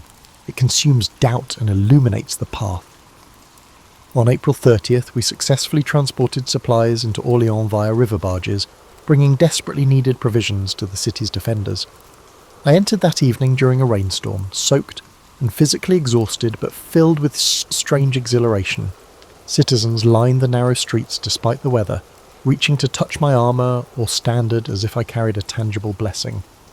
Jacques Boucher, the city treasurer, offered his home for my lodging. His daughter Charlotte, closest to my age among the household, helped remove my armour that first evening. She gasped, seeing bruises already forming where metal had pressed against my skin during the long ride. "Does it hurt terribly?" she asked, applying herbal salve to the worst marks. "Less than fear hurts this city," I answered. The truth was, I barely noticed physical discomfort. My focus had narrowed to a single purpose, fulfilling what the voices promised. The following days brought increasing frustration. Military commanders insisted on gradual approaches, small gains, and careful conservation of resources. I demanded immediate, decisive action against key English fortifications. Each war council became a battle itself, me against experienced soldiers who saw my urgency as naivete. On May 4th, while commanders deliberated yet another cautious plan, I napped briefly in the chamber. Within dreamlike moments, Michael appeared with unusual clarity. "They attack the eastern gate," he stated without preamble. "Now!" I woke instantly, calling for my squire to help with armour. Charlotte, who had been mending nearby, looked startled at my sudden urgency. "What happens?" she asked. "Eastern gate," was all I managed, while struggling through my padded undergarment. Fighting has begun. Indeed, while commanders planned, English forces had launched a surprise assault against Saint-Lô, one of the city's eastern fortifications. By the time I reached the area, French defenders were already retreating in disarray. Without waiting for formal orders, I rode directly toward the conflict with the standard raised high. Soldiers later described the events as miraculous, noting how retreating men turned back upon seeing me, and how their broken courage transformed into a determined advance. The reality was less mystical but no less effective. In the confusion of battle, a symbolic focal point, a distinctive figure on horseback with an unmistakable banner, provided a rallying point and renewed purpose. "Who retreats when heaven fights alongside us?" I called, my voice carrying surprisingly well across the din of combat. "Forward! God has delivered them into our hands." The battle turned. By evening, St. Loup had fallen to our forces. This victory, while modest in strategic terms, transformed perceptions. Soldiers who had doubted began viewing me with superstitious awe. Commanders who had dismissed my counsel became more willing to listen. Yet challenges to authority continued. On May the 5th, Dunois attempted to exclude me from councils, planning operations without my knowledge. Upon discovering this, I confronted him directly. "Do you believe you can conceal God's battle from his messenger?" I demanded, interrupting their closed meeting. "Why do you plot in shadows when heaven watches regardless?" Dunois, intelligent, politically astute, recognised the changing mood among troops. "We sought only to spare you the technical details," he offered diplomatically. "Spare me nothing," I countered. "I was not sent to be spared, but to lead." The following day, the assault on Saint-Jean-le-Blanc and the Augustin fortress took place. This incident was one of the key events that solidified my reputation among common soldiers. English defenders had positioned archers to cover the main approach. As our forces hesitated under the deadly rain of arrows, I rode forward alone, standards held high. An arrow struck her armour, witnesses later reported, yet she continued as if untouched. In truth, the arrow glanced off my shoulder plate, bruising but not penetrating. More significant than this minor miracle was the psychological effect of my advance. Soldiers, shamed by a girl's courage, surged forward. The fortification fell by evening. May 7th brought the decisive assault against Les Tourelles, the main fortress controlling Orléans' river crossing. Here my legend and reality most dramatically intersect. Historical accounts describe me taking an arrow to the shoulder, having predicted this injury the previous day. The wound was real, an English longbow arrow penetrating between neck and shoulder armour. But my prediction had been more general. Blood will be drawn tomorrow, but not all of it French. The pain nearly caused unconsciousness. I was pulled from battle briefly while the arrow was removed, not ceremoniously as depicted in romantic paintings, but with brutal efficiency by a field surgeon who feared wound fever would set in if the barbed head remained embedded. He poured boiling oil into the wound to cauterize the bleeding, pain that exceeded the original injury. "Wine," I gasped afterward. "Just a little." Instead of wine, they gave me consecrated bread, communion without formal ceremony, battlefield sacrament. The pain receded enough that I could stand again, though using my right arm remained impossible. Military commanders, seeing my condition, ordered a retreat for the day. The assault would resume tomorrow, they decided, without consulting me. I heard this decision while having my wound bandaged. "No," I countermanded, struggling back into partial armour despite Charlotte's protests. "We finish today. The English resolve dwindles with each passing hour. Returning to battle with the wound still fresh became the defining moment witnesses remembered. The injured maid refusing retreat. Standard transferred to my left hand while my right arm hung useless, rallying troops for the final push as daylight began fading. What's rarely recorded is how fever already began clouding my thoughts, how each movement sent waves of nausea through me, and how the voices seemed to speak from an increasingly enormous distance. Yet purpose carried me forward when physical strength should have failed. The English commander Glasdale, who had promised to burn me as a witch, died during this final assault when a makeshift bridge collapsed beneath him. He drowned in the Loire, weighed down by the very armour meant to protect him. Soldiers on both sides viewed his death as divine judgment, superstitious fear spreading through remaining English forces. By nightfall, Les Tourelles had fallen. The siege that had strangled Orléans for 7 months broke in just 4 days of concerted action. The following morning, May 8th, remaining English troops retreated from positions they'd held since October, abandoning equipment and supplies in their haste. Orléans erupted in celebration. Church bells rang continuously. Citizens who had expected either starvation or massacre instead found themselves liberated. They credited the Maid, the peasant girl from Domremy who had promised deliverance and, against all rational expectation, delivered it. That night, fevered and weak from blood loss, I struggled to understand what had truly happened. Had God performed miracles through me? Or had my presence simply catalysed human courage that already existed, waiting only for symbol and purpose to crystallise action? Both, Catherine whispered, as I drifted between consciousness and dream. The greatest miracles work through natural channels, not to pipe them. Citizens began calling me La Pucelle d'Orléans, the Maid of Orléans, a title that would follow me through history. Yet alone in prayer that night, I remained simply Jeanne, aching, feverish, wondering what further price fulfilling heaven's commands might require. By nightfall, Les Tourelles had fallen. The siege that had strangled Orléans for 7 months broke in just 4 days of concerted action. The following morning, May 8th, remaining English troops retreated from positions they'd held since October, abandoning equipment and supplies in their haste. Orléans erupted in celebration. Church bells rang continuously. Citizens who had expected either starvation or massacre instead found themselves liberated. They credited the maid, the peasant girl from Domremy who had promised deliverance and, against all rational expectation, delivered it. That night, fevered and weak from blood loss, I struggled to understand what had truly happened. Had God performed miracles through me? Or had my presence simply catalysed human courage that already existed, waiting only for symbol and purpose to crystallise action? Both, Catherine whispered, as I drifted between consciousness and dream. The greatest miracles work through natural channels, not to pipe them. Citizens began calling me La Pucelle d'Orléans, the Maid of Orléans, a title that would follow me through history. Yet alone in prayer that night, I remained simply Jeanne, aching, feverish, wondering what further price fulfilling heaven's commands might require. Throughout this journey, I maintained my male attire and slept fully armoured most nights, surrounded by guards. This practice, later used as evidence of impropriety during my trial, served practical purposes beyond the voice's commands. Travelling with thousands of soldiers while identifiably female invited dangers obvious to any woman, divine protection notwithstanding. The armour provided a physical barrier against casual assault. Male clothing minimised unwanted attention during necessary activities. We reached Reims on July 16th. The city welcomed Charles without resistance, its citizens lining streets to witness what many had thought impossible months earlier.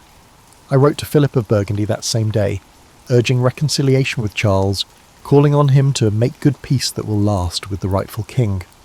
This letter received no immediate response but represented my growing political involvement beyond battlefield leadership. The coronation ceremony on July the 17th exists in popular imagination as a triumphant culmination, the maid standing proudly beside her king as divine prophecy is fulfilled. Reality contained more nuance. I indeed stood near the altar holding my standard, but experienced the ceremony with complicated emotions. Initially, relief predominated. I had accomplished the primary mission the voices had given me. Charles knelt before the archbishop, received sacred anointing from the holy ampulla, and rose as King Charles VII, his legitimacy no longer questionable. As the archbishop placed the crown on his head, I spontaneously broke into tears. Now God's work is accomplished, I told him afterward, during the celebration feast where I was granted a position of honour. You are the true King of France by holy coronation as well as by birth. Charles, emotionally moved despite his typically reserved nature, asked what reward I desired for my service. Courtiers leaned forward, anticipating requests for titles, lands and wealth, the normal currency of royal gratitude. Grant tax exemption to Domremy, I requested instead. My people are poor and have suffered much from the war's passage. This modest request enhanced my reputation for saintly disinterest in worldly gain, as it cost the crown almost nothing and showed my lack of personal ambition. The voices never promised a personal reward for completing heaven's tasks. My future remained conspicuously absent from their pronouncements. That evening, alone in chambers provided within the Archbishop's palace, I experienced something unprecedented, silence from the voices that had guided me since age 13. I prayed for hours, seeking their familiar presence, but encountered only ordinary stillness. Have I failed in some manner? I finally asked aloud, desperate for a response. Catherine's voice, when it finally came, sounded distant, as if speaking across enormous separation. The path divides before you. One direction leads to earthly glory but spiritual peril, the other is bodily suffering but heavenly triumph.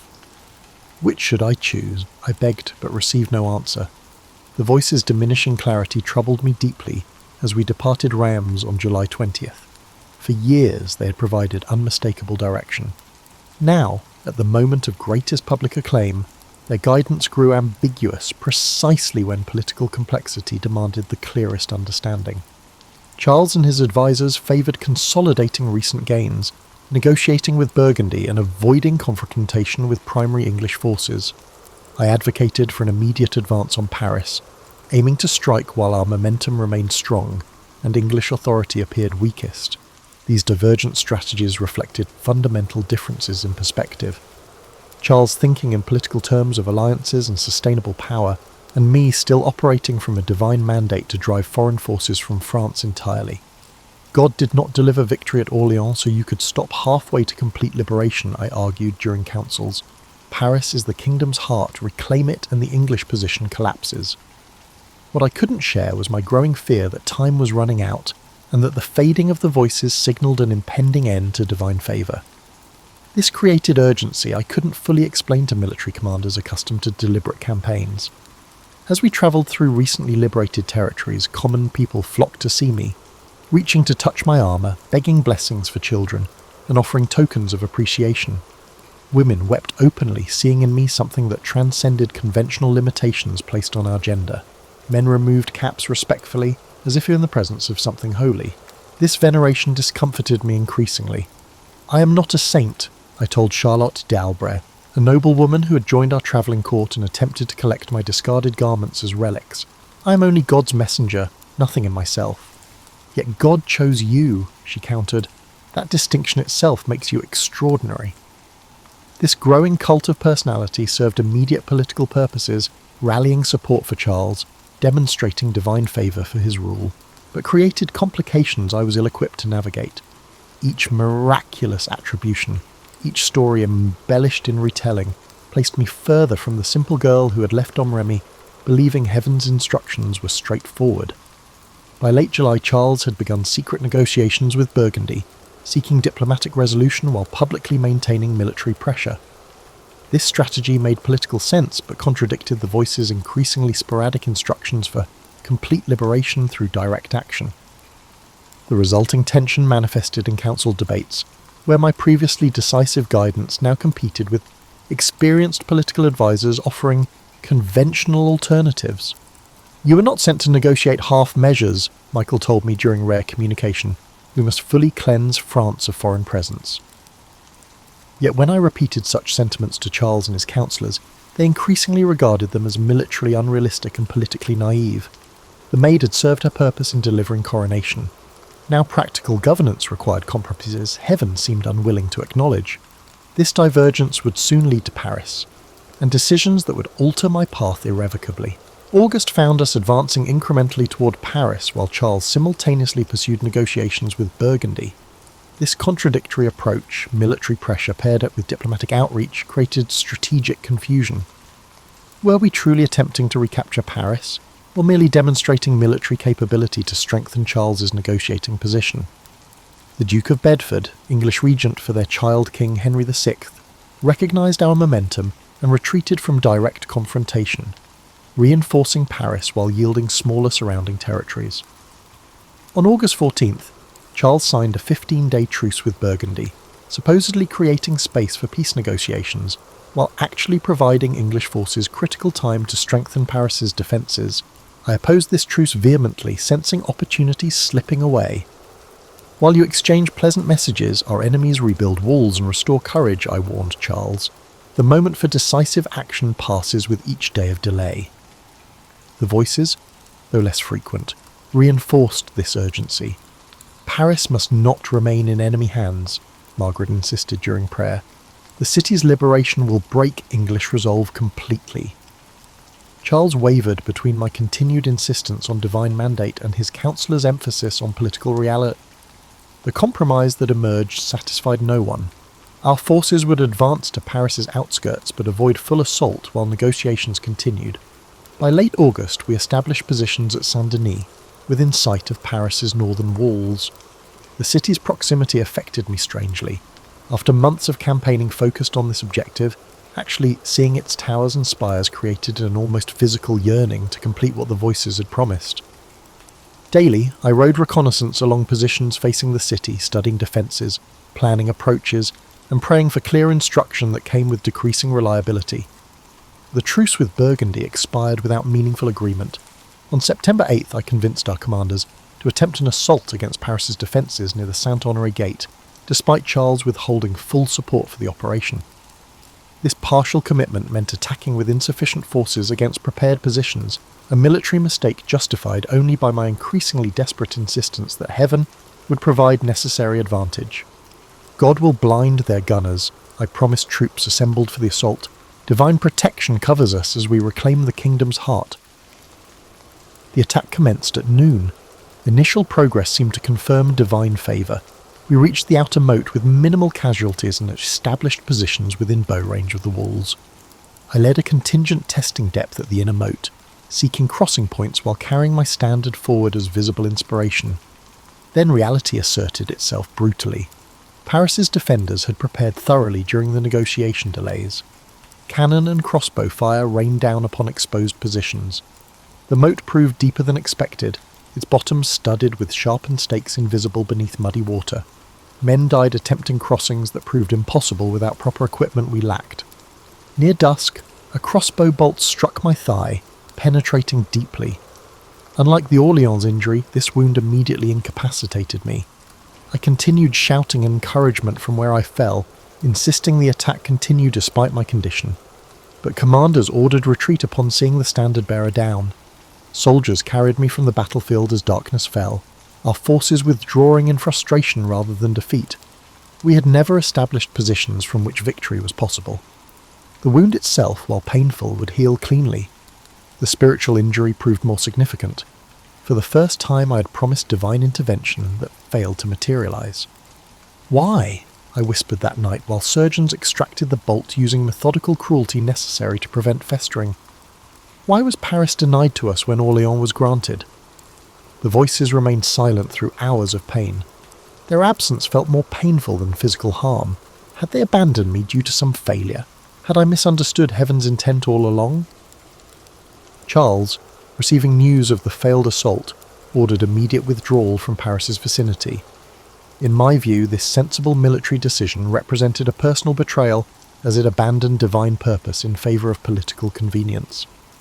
When I was finally permitted an audience 3 days later, I found that he was already reframing recent events for the courtiers. "The maid accomplished what God sent her to do," he explained smoothly. "Orleans liberated, coronation achieved.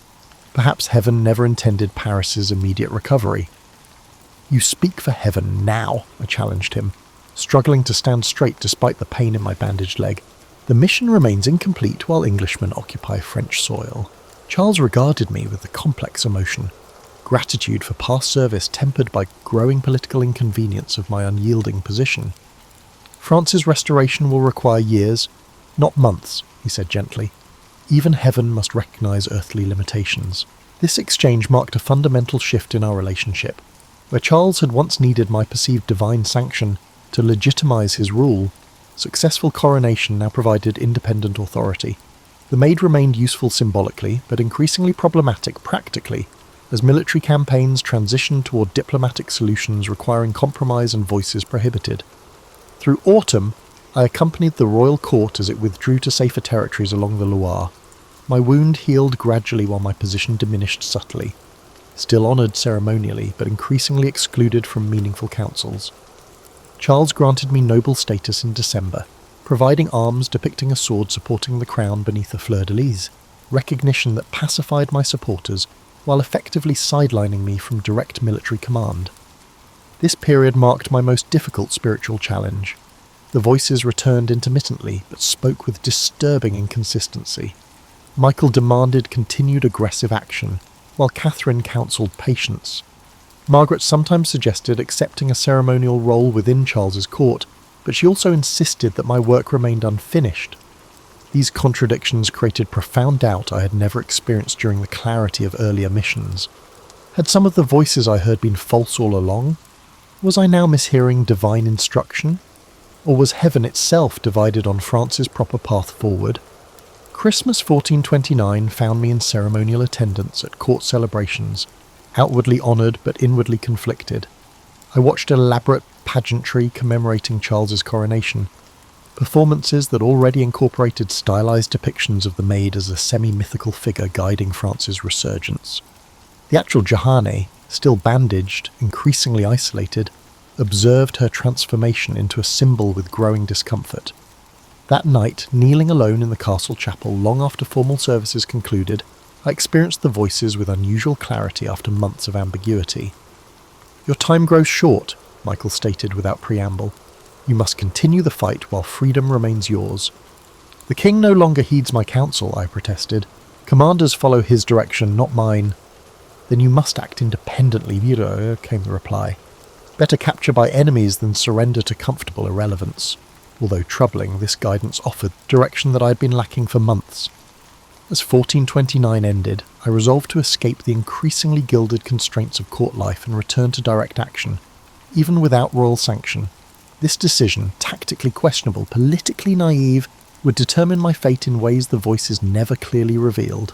The new year began with me effectively sidelined at court while Charles pursued diplomatic arrangements with Burgundy. I chafed at inactivity, sensing precious time wasting, while the voices grew increasingly urgent about continuing France's liberation. By March 1430, I could bear ceremonial confinement no longer. Without royal permission, technically desertion, though my status remained ambiguous, I departed secretly with a small company of loyal followers. We rode for Compiègne, a strategically vital town threatened by the Burgundian forces north of Paris. This decision reflected both military logic and the voices' insistence that action could not await royal convenience. My departure created political complications for Charles, who neither officially condemned nor endorsed my independent operation. This ambiguity proved ultimately fatal. Had I remained clearly under royal protection, subsequent events might have unfolded differently. We reached Compiègne in April, where the town's governor, Guillaume de Flavy, welcomed reinforcement despite its unofficial nature. Burgundian forces under Jean de Luxembourg had been methodically isolating the town, capturing surrounding positions. Our arrival boosted defender morale temporarily, but the strategic situation remained precarious. On May the 23rd, I led a sortie against Burgundian positions at Margny, initially achieving surprise. However, enemy reinforcements arrived quickly, forcing retirement toward the town. As our forces retreated across the single bridge into Compiègne, disaster struck. The drawbridge raised prematurely, stranding rear guard defenders, including my cive, outside the walls. Accounts of this moment vary dramatically. Some claim deliberate betrayal by Flavy, who supposedly ordered early closure knowing I would be captured. Others suggested simple miscommunication during confused withdrawal. The voices had warned of betrayal for months. Trust only heaven, not changeable men, Michael had cautioned repeatedly, but provided no specific protection against this development. Burgundian soldiers surrounded me, and after a brief battle, they pulled me from my horse. A minor nobleman, Lionel of Wandonne, claimed my surrender, technically capturing me by laying hand on my leg, according to contemporary accounts. My sword, raised to continue resistance, lowered upon recognition that futile struggle would only result in unnecessary deaths among my few remaining companions. "I am worth more alive for ransom than dead," I told Wandon in a practical manner, even though I knew that the ransom would likely never materialize. The voices had never specifically predicted capture, but had indicated great suffering lay ahead as part of heaven's plan. Initially, captivity seemed relatively benign. Luxembourg treated me as a valuable prisoner rather than a criminal, housing me reasonably at his castle at Beaulieu. I made one escape attempt, nearly succeeding by squeezing between wooden bars, before being recaptured and transferred to more secure confinement at Beaurevoir Castle. There, Luxembourg's Aunt Jeanne and wife Jeanne Bonne treated me with unexpected kindness, providing female clothing and gentle encouragement to abandon male attire and military aspirations. Their compassion, the first feminine companionship I'd experienced since leaving Domremy, tempted me toward compromise I knew the voices would forbid. "Why must I maintain a male appearance now that fighting has ended?" I asked during prayer, receiving Catherine's uncompromising response. Your mission hasn't changed with capture.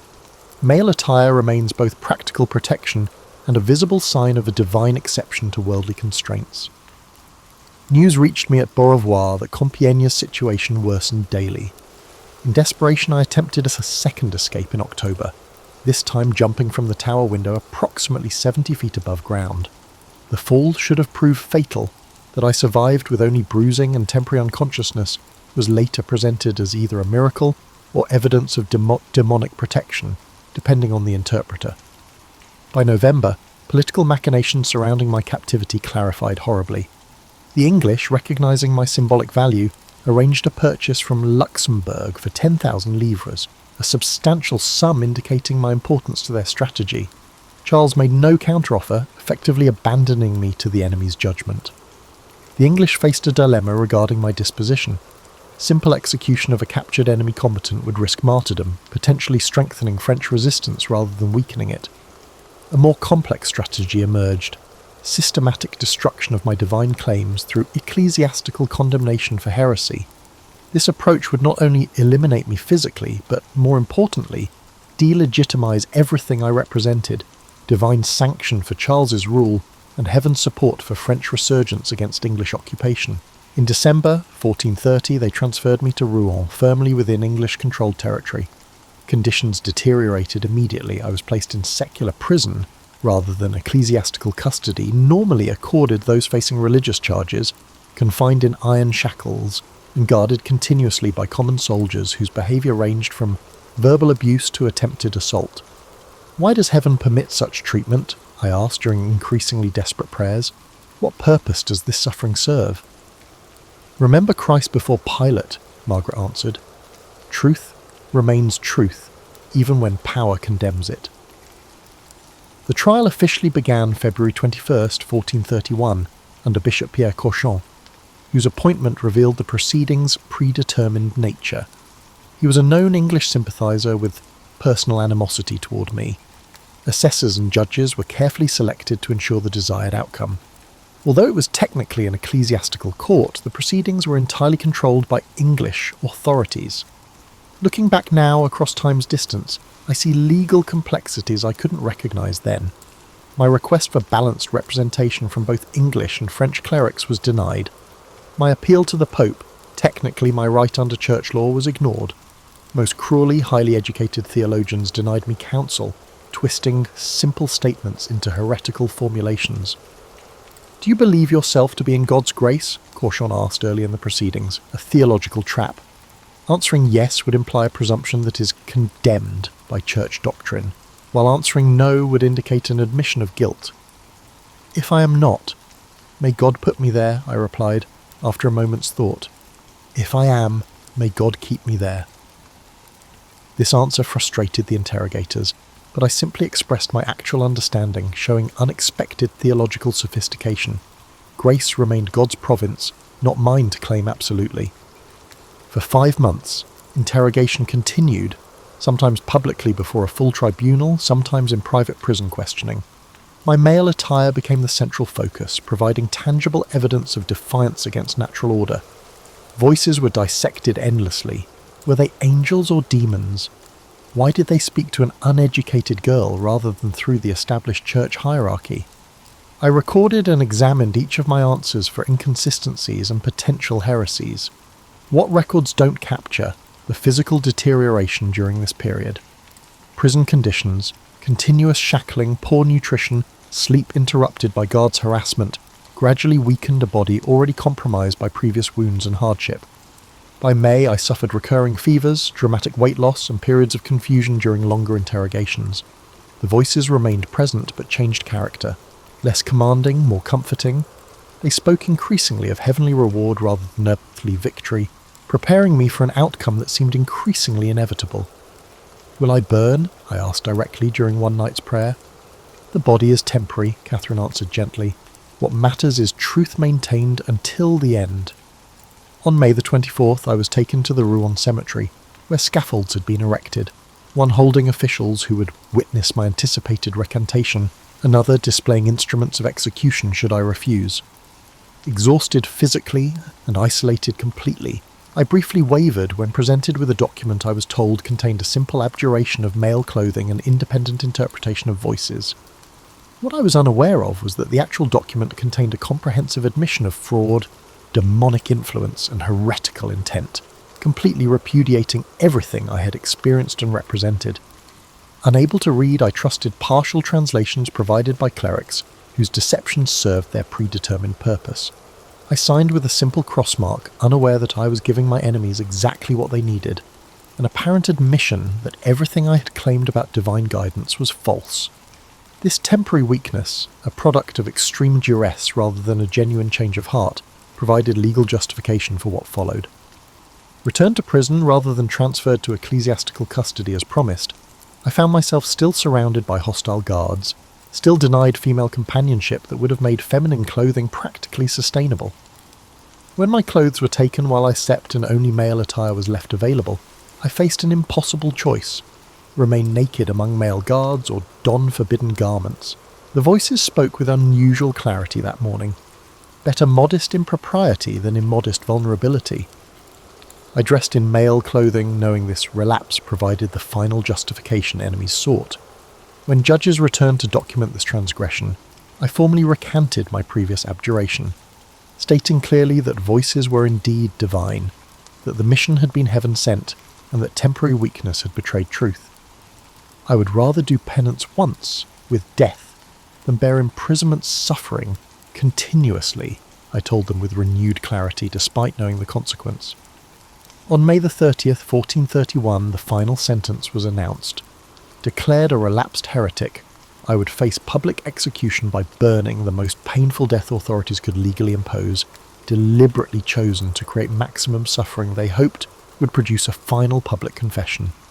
That morning I made a final confession to a sympathetic priest and received communion despite being formally excommunicated, a small act of compassionate defiance by a cleric who recognised injustice unfolding.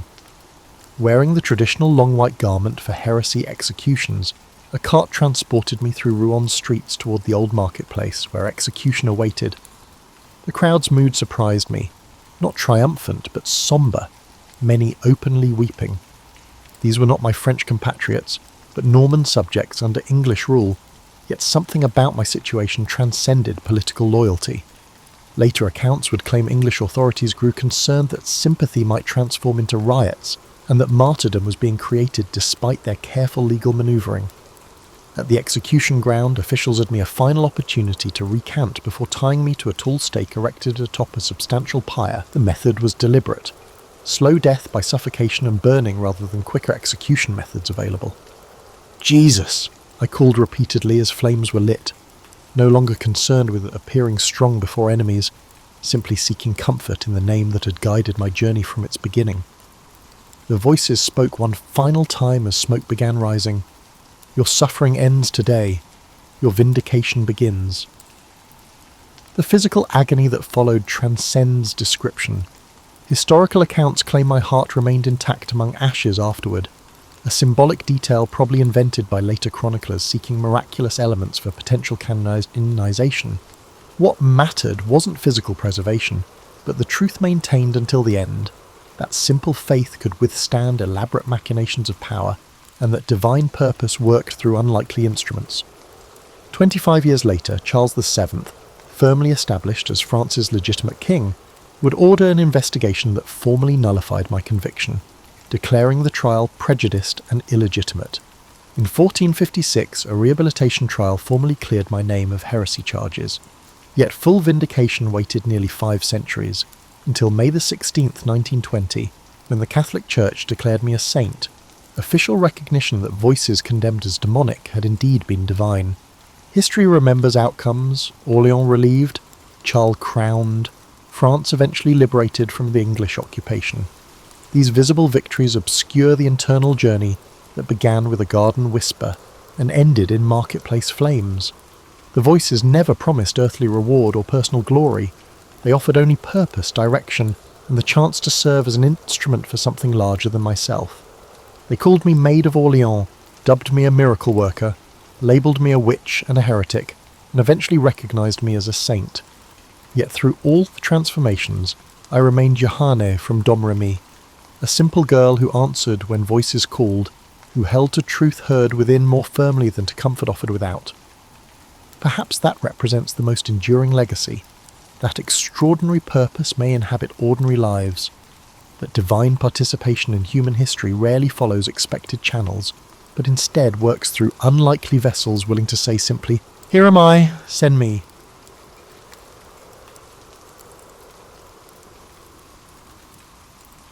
In the hushed darkness of a 13th century manor house, as the last embers in the central hearth faded to soft orange glows, the lord of the manor would not retire alone. Around him, in the enormous hall, lay his household staff, family members, and perhaps even trusted servants, all arranged in a careful choreography of medieval sleep. This collective slumber, so foreign to our modern sensibilities, represents one of history's most misunderstood phenomena, the medieval relationship with sleep. Contrary to popular assumptions about the discomforts of pre-industrial life, medieval Europeans may have enjoyed sleep patterns more aligned with human biology than our current regimens. The sleep of the Middle Ages wasn't merely a functional necessity squeezed between brutal days of toil. It was an elaborate practice infused with ritual, social significance, and a profound understanding of human needs that modern science is only now rediscovering. The medieval night began not with the flick of a light switch, but with the gradual recession of daylight. As twilight descended across Europe's countryside and burgs, a natural wind-down period commenced. Without the harsh blue light of electronic devices to disrupt melatonin production, medieval bodies responded naturally to environmental cues. The dimming of the day triggered sleep hormones in perfect synchronicity with the body's circadian rhythm. Evidence from medieval household accounts, monastic records, and medical manuscripts reveals that medieval people practiced what sleep researchers now call sleep hygiene, not through scientific understanding, but through customs evolved over centuries. Families would gather around fires in the hours before bed, engaging in what one 14th century English text called the gentle telling of tales. This storytelling tradition served multiple purposes, reinforcing community bonds, passing down cultural knowledge, and, crucially, allowing the brain to transition from the active demands of daytime to the receptive state conducive to sleep. Inventories from noble households across Europe list specialised items for sleep comfort that defy our image of medieval discomfort.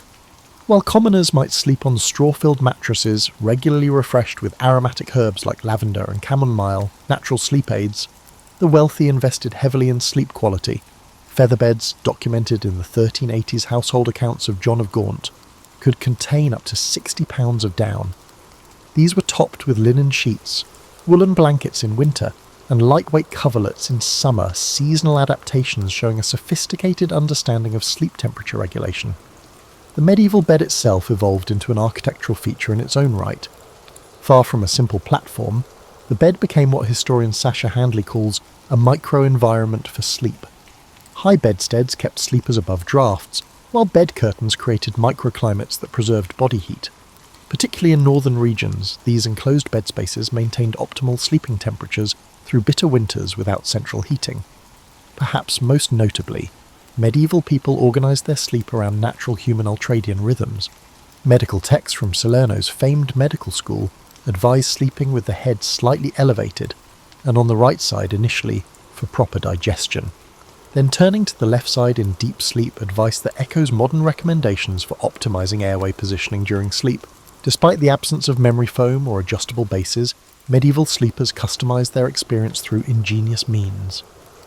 Illuminated manuscripts show various pillow configurations, from cylindrical bolsters supporting the neck to smaller cushions tucked under elbows or knees.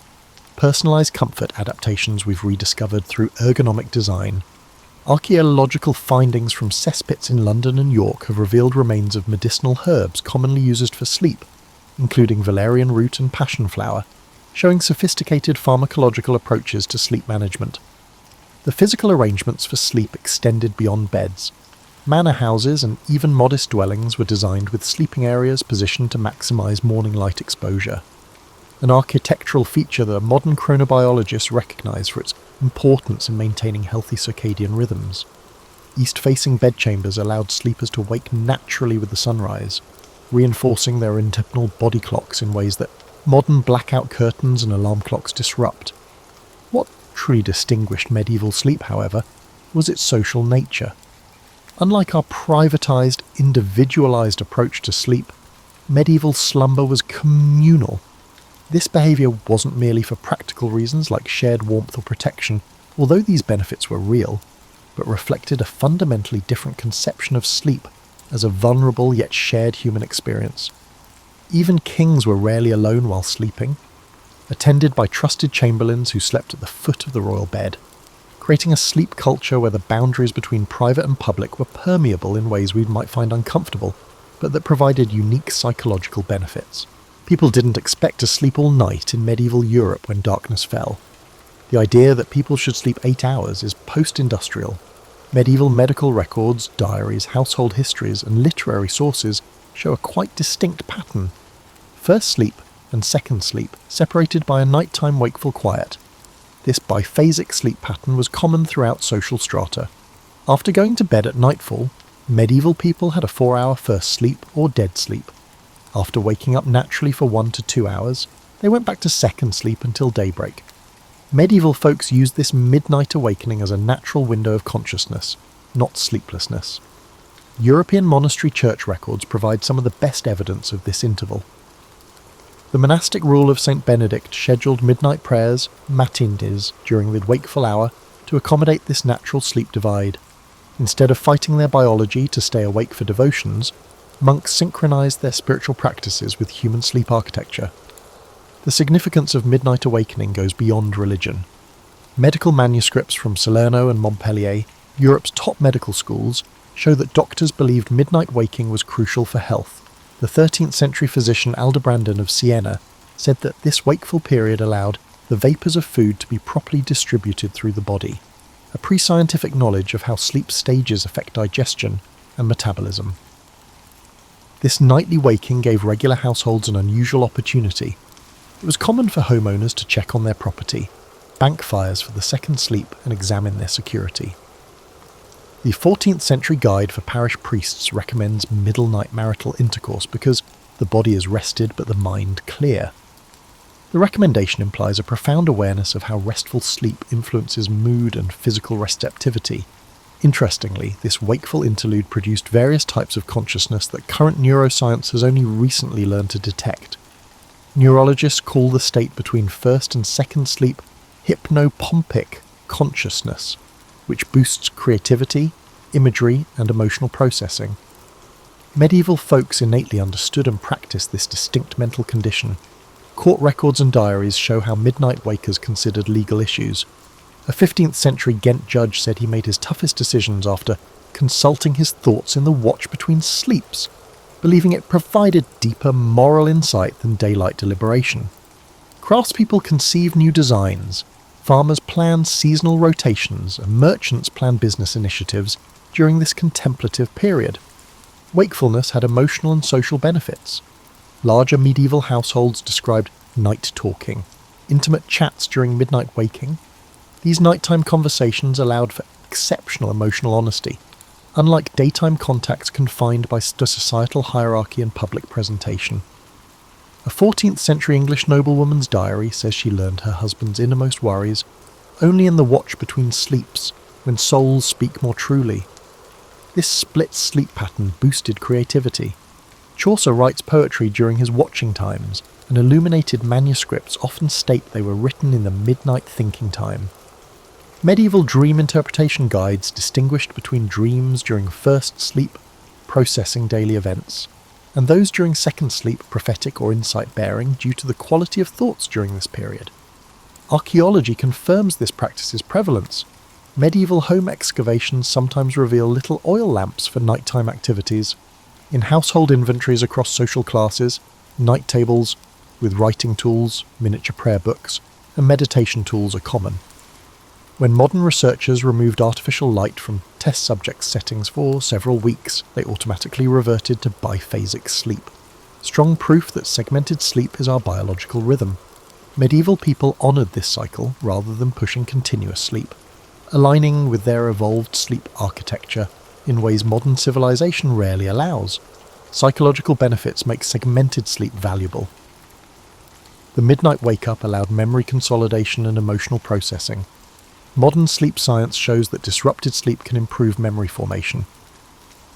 A 15th century French physician advised pupils to reread difficult material before bed and allow the mind to work upon it in the midnight watching.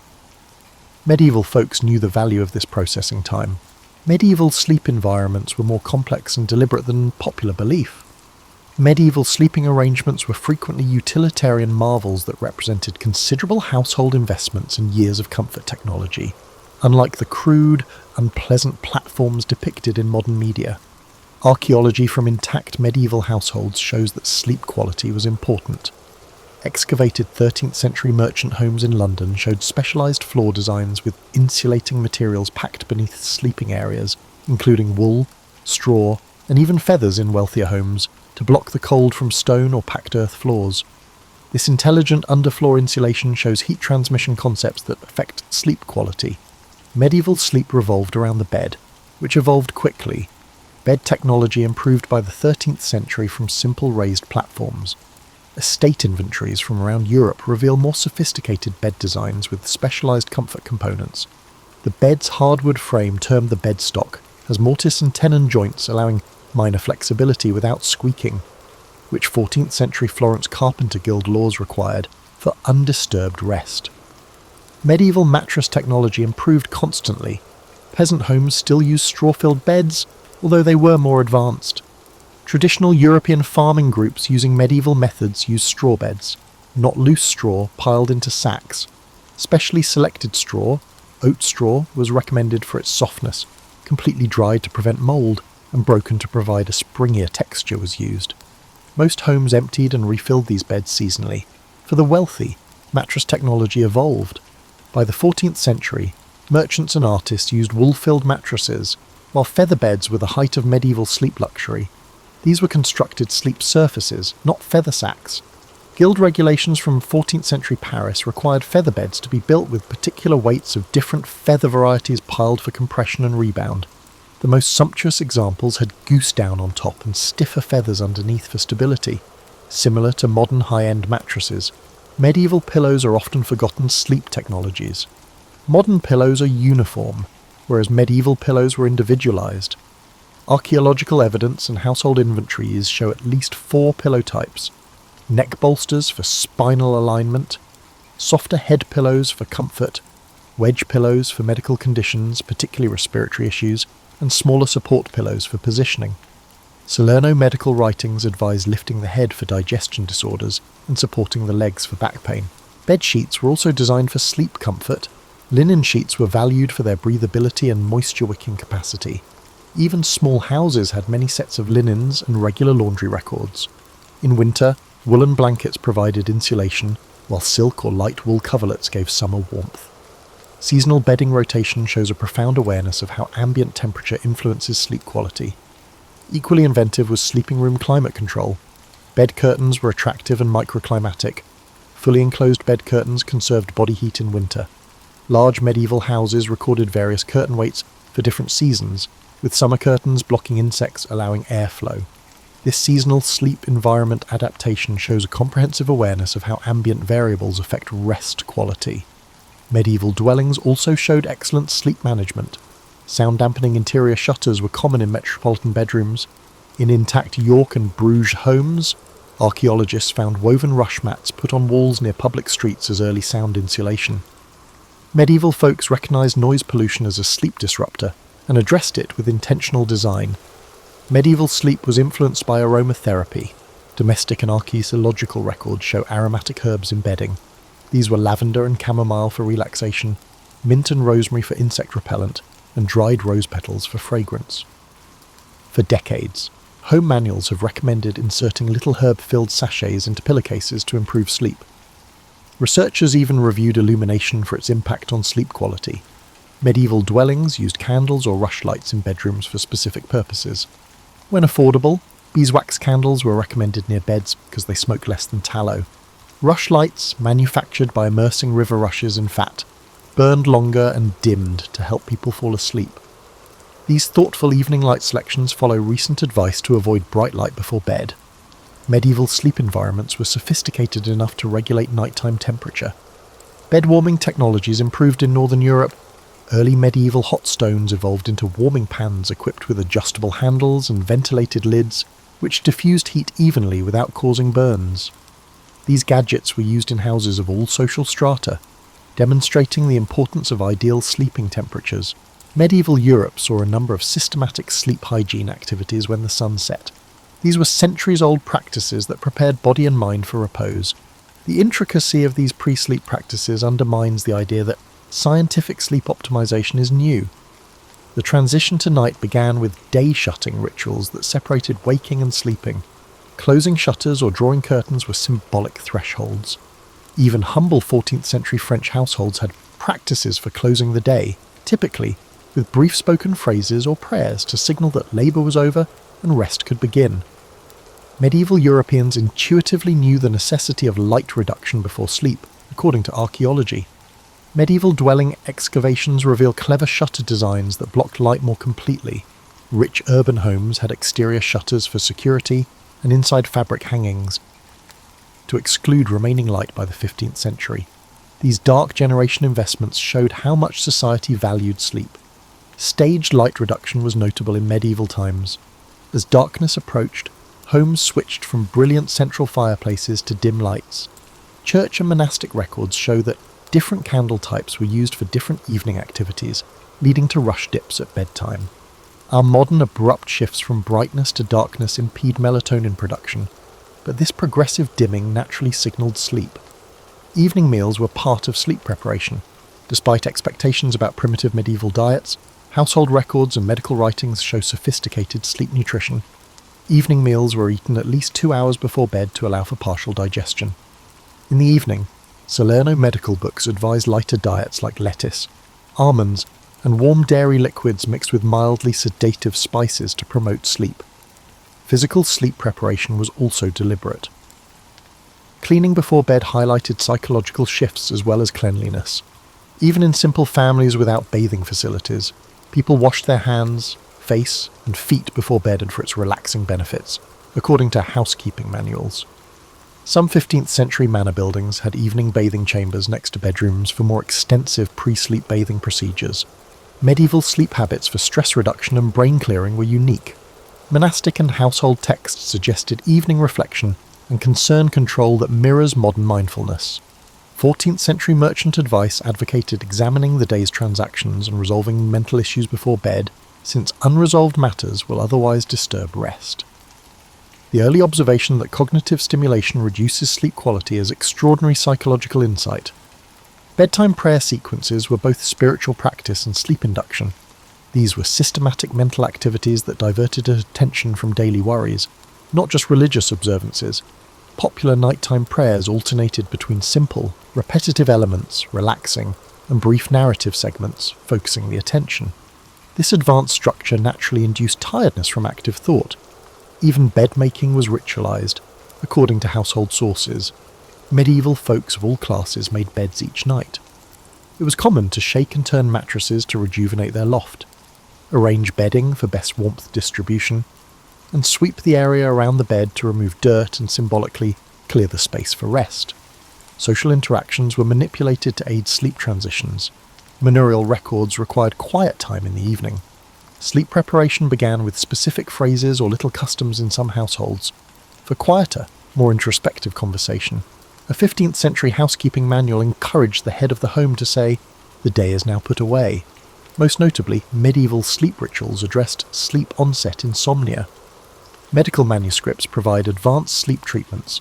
They comprise mental tracing of patterns, rhythmic breathing, and progressive muscle relaxation expressed in language that resembles modern approaches. A 14th century Montpellier medical treatise discusses body scan meditation, similar to that taught in sleep clinics. Medieval sleep literature emphasized posture. Medical texts outlined ideal sleep postures for different body types and health issues. Modern understanding of how body position influences digestive processes during sleep suggests commencing sleep on the right side to help digestion before turning to the left. This was not common wisdom, but scientific observation of sleep quality. Auditory practices helped wakefulness transition. Night watch calls the hours in villages and cities, providing temporal grounding. These repetitive sound patterns may have helped maintain sleep rather than disrupt it. People say the familiar calls comforted and oriented them during brief overnight awakenings without disturbing sleep architecture. The social structure of sleep may be the biggest distinction between medieval and modern sleep. Medieval sleep was a shared, vulnerable state entrenched in well-arranged social ties that offered distinct psychological benefits not found in modern, isolated sleep. European household archaeology shows sleep arrangements that challenge privacy notions.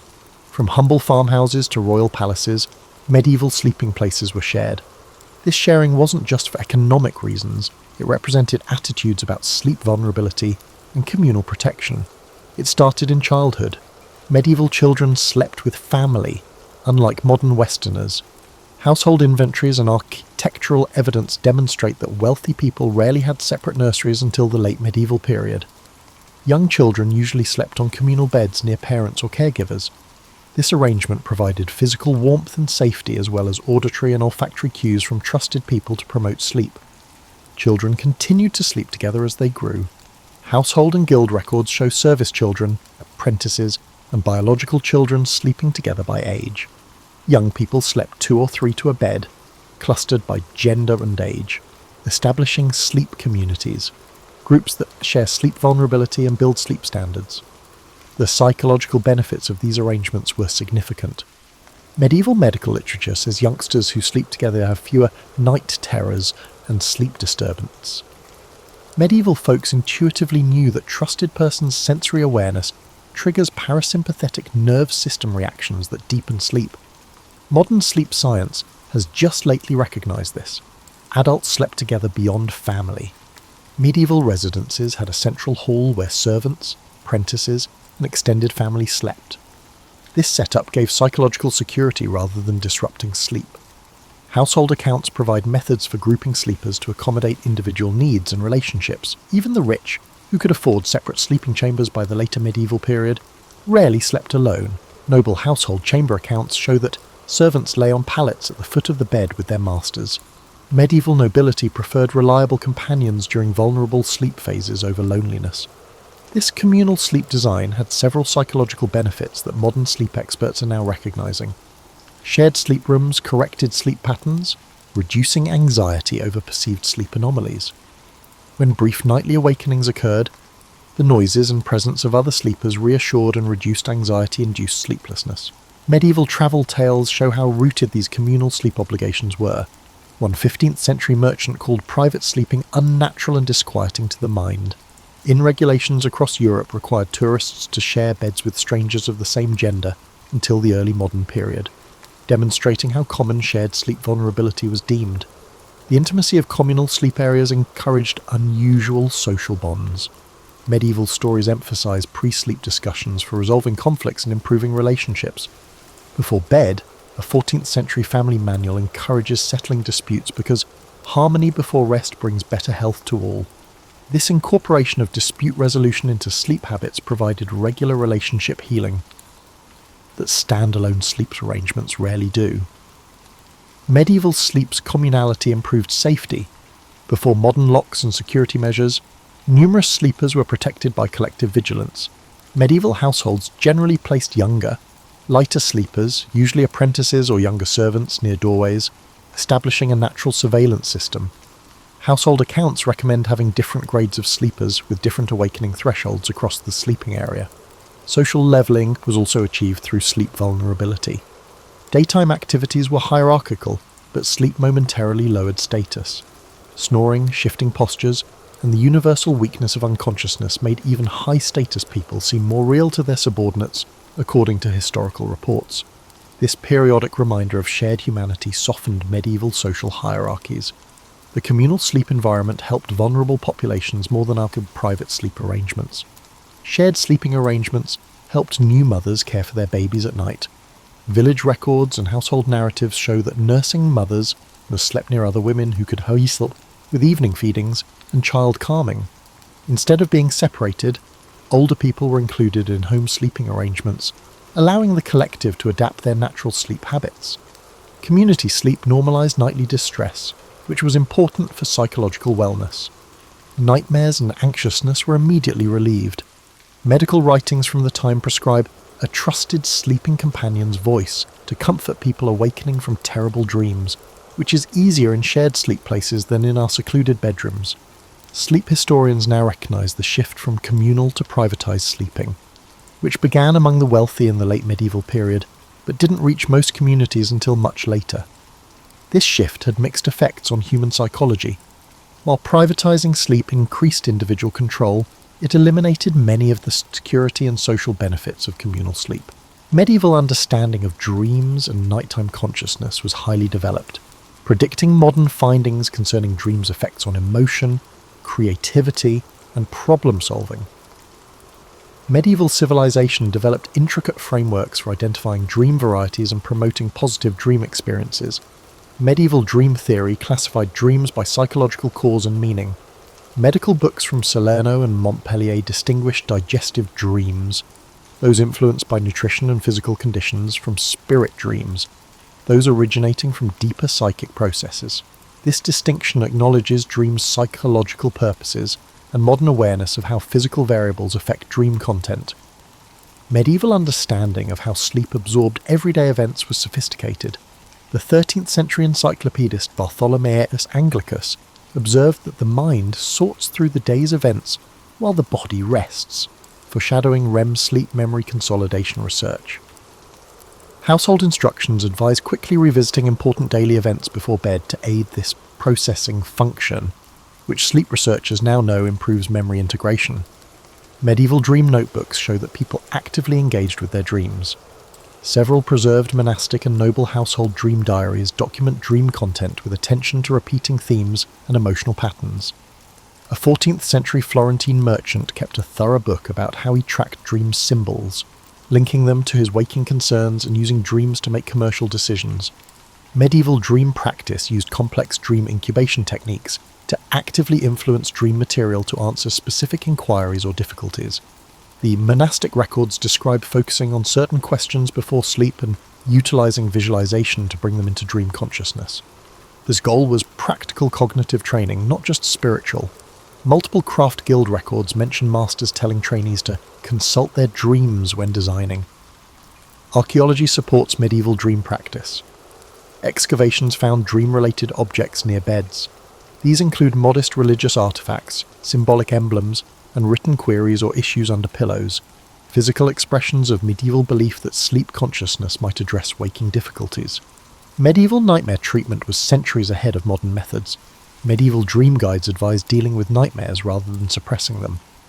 One 14th century physician guide advocates helping patients achieve dream re-entry, returning to terrifying dream scenes while waking and imagining altering them. This method is similar to nightmare disorder treatments that rewrite distressing content. Medieval understanding of dreams and nighttime consciousness was highly developed, predicting modern findings concerning dreams' effects on emotion, creativity, and problem-solving. Medieval civilization developed intricate frameworks for identifying dream varieties and promoting positive dream experiences. Medieval dream theory classified dreams by psychological cause and meaning.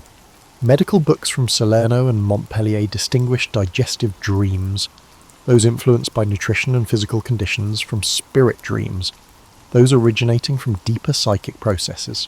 This distinction acknowledges dreams' psychological purposes and modern awareness of how physical variables affect dream content. Medieval understanding of how sleep absorbed everyday events was sophisticated. The 13th century encyclopedist Bartholomeus Anglicus observed that the mind sorts through the day's events while the body rests, foreshadowing REM sleep memory consolidation research.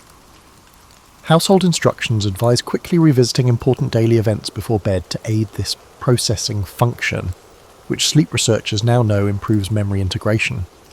Medieval dream notebooks show that people actively engaged with their dreams. Several preserved monastic and noble household dream diaries document dream content with attention to repeating themes and emotional patterns. A 14th century Florentine merchant kept a thorough book about how he tracked dream symbols, linking them to his waking concerns and using dreams to make commercial decisions. Medieval dream practice used complex dream incubation techniques to actively influence dream material to answer specific inquiries or difficulties. The monastic records describe focusing on certain questions before sleep and utilising visualisation to bring them into dream consciousness. This goal was practical cognitive training, not just spiritual. Multiple craft guild records mention masters telling trainees to consult their dreams when designing. Archaeology supports medieval dream practice. Excavations found dream-related objects near beds. These include modest religious artefacts, symbolic emblems, and written queries or issues under pillows, physical expressions of medieval belief that sleep consciousness might address waking difficulties. Medieval nightmare treatment was centuries ahead of modern methods. Medieval dream guides advised dealing with nightmares rather than suppressing them. One 14th century physician guide advocates helping patients achieve dream re-entry, returning to terrifying dream scenes while waking and imagining altering them. This method is similar to nightmare disorder treatments that rewrite distressing content. Due to historical changes in sleep interactions, medieval Europeans' excellent sleep quality slowly declined. Understanding this decline helps us apply medieval sleep advice today. Late medieval European towns installed public mechanical clocks, changing sleep patterns. Early watches didn't affect sleep, but they did change the attention from environmental cues to time. Town records from the 15th century show the gradual adoption of clock time instead of sunrise and sunset as daily reference points, the first step toward divorcing human timetables from natural light cycles. Archaeology shows this window design change. Later medieval homes prioritised privacy and heat retention over natural light, although early medieval bedrooms contained windows that let in morning light. This architectural change devalues sleep-natural light alignment, which is increasingly critical for circadian rhythms. Industrialization and artificial lighting most affected medieval sleep. Although early 19th century gas illumination extended productive hours into the evening, industry schedules demanded standardized waking times unaffected by seasonal light. Early industrial society documents reveal plant owners fighting inefficient sleep patterns. In 1883, a factory manual warned against workers' persistent habit of night waking between sleep phases due to industrial schedules eliminating biphasic sleep. Sleep conditions changed.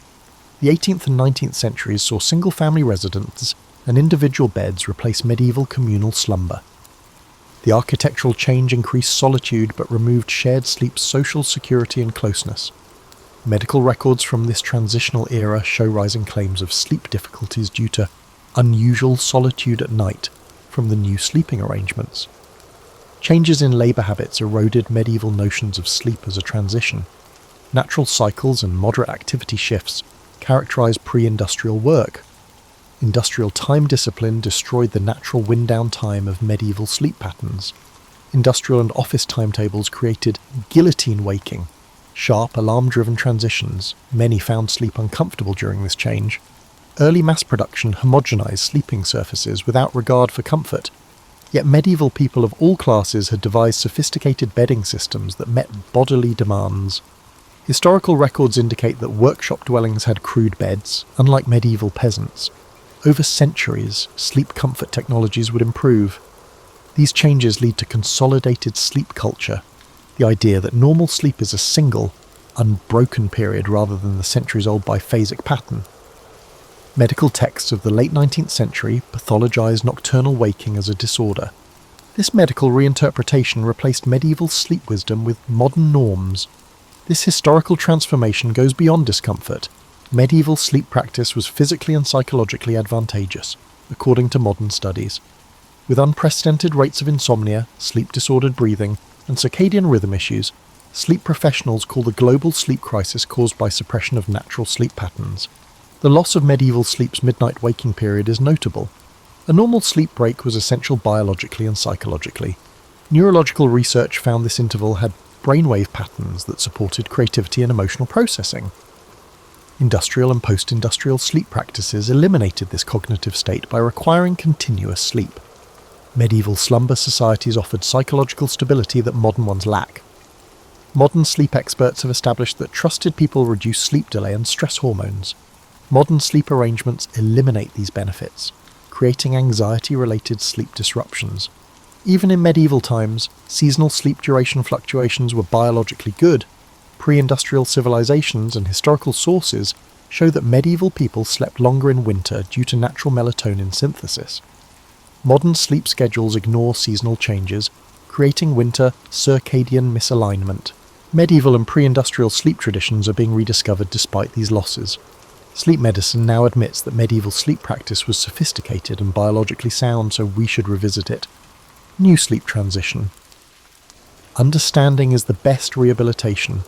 After centuries of alarm clocks disrupting sleep, sleep professionals emphasize pre-sleep wind-down, reclaiming the medieval idea of sleep as a transitional activity. Modern sleep hygiene follows medieval practices of gradually reducing light exposure, quieter evening activities, and systematic pre-sleep routines. Modern technology harms and helps sleep. Screen usage influences melatonin production, yet apps and devices measure sleep and support circadian cycles. There are programs that regulate lighting throughout the day to approximate natural light progression, and alarm systems that pinpoint optimal awakening points throughout sleep cycles to recreate medieval sleep patterns. Architecture honours sleep wisdom. After decades of decreasing natural light in bedrooms, modern sleep-focused architecture prioritizes eastern exposure for morning wake-ups, reverting to medieval design. Some creative neighborhoods are investigating communal sleep solutions for uneasy sleepers. Researchers and sleep experts studied medieval segmented sleep. Biphasic sleep patterns like first and second sleep improve sleep, mood, and cognition in long-term studies. Sleep clinics increasingly recommend this routine for insomniacs who believe their sleep disorder is their body re-establishing its natural cycle. Medieval sleep surroundings were rediscovered. Modern designers emphasize natural materials, temperature regulation, and personalized support similar to those used in medieval bedding systems, following years dominated by artificial sleep environments. Adjustable firmness mattresses and weighted blankets are inadvertent homages to medieval sleepers' custom bedding. Medieval sleep still affects psychology and spirituality. Sleep experts recommend medieval home evening contemplation style mindfulness. Increasing interest in dream work and creative dream engagement rediscovers medieval ideas of dreams as valuable sources of knowledge and creativity. The rising recognition that sleep is a cultural habit motivated by societal values and goals is positive. Medieval people valued sleep quality and built social norms to protect it, unlike modern production cultures. The slow sleep movement promotes workplace and societal practices that respect natural sleep patterns. A key paradigm change is realizing that societal institutions mismatch human nature and create numerous sleep disorders. Modern companies are experimenting with flexible timetables that match natural chronotypes and seasonal changes, like medieval civilizations did. Workers were organized around seasonal light shifts and human energy cycles. These strategies apply medieval wisdom to modern conditions. Medieval sleep reminds current sleepers that many human sleep features are neither infinitely adaptable nor flawless to copy. Human nature operates best when aligned with rhythms our medieval ancestors intuitively recognized and honored.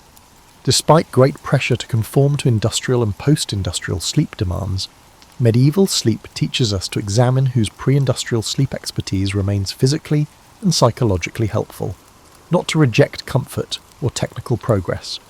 Current knowledge and rediscovered old customs may help us create sleep patterns that match evolutionary and current needs. Researchers say medieval people didn't understand the neurochemistry of sleep, but they recognized its patterns and respected its requirements in ways we're only now beginning to appreciate.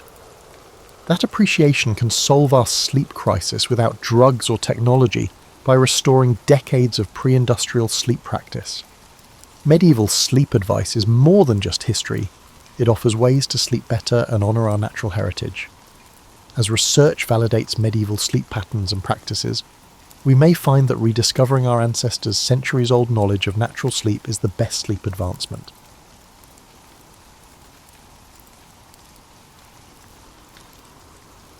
Picture this. You're complaining about your house being 68 degrees instead of 72, maybe grumbling as you reach for that extra blanket.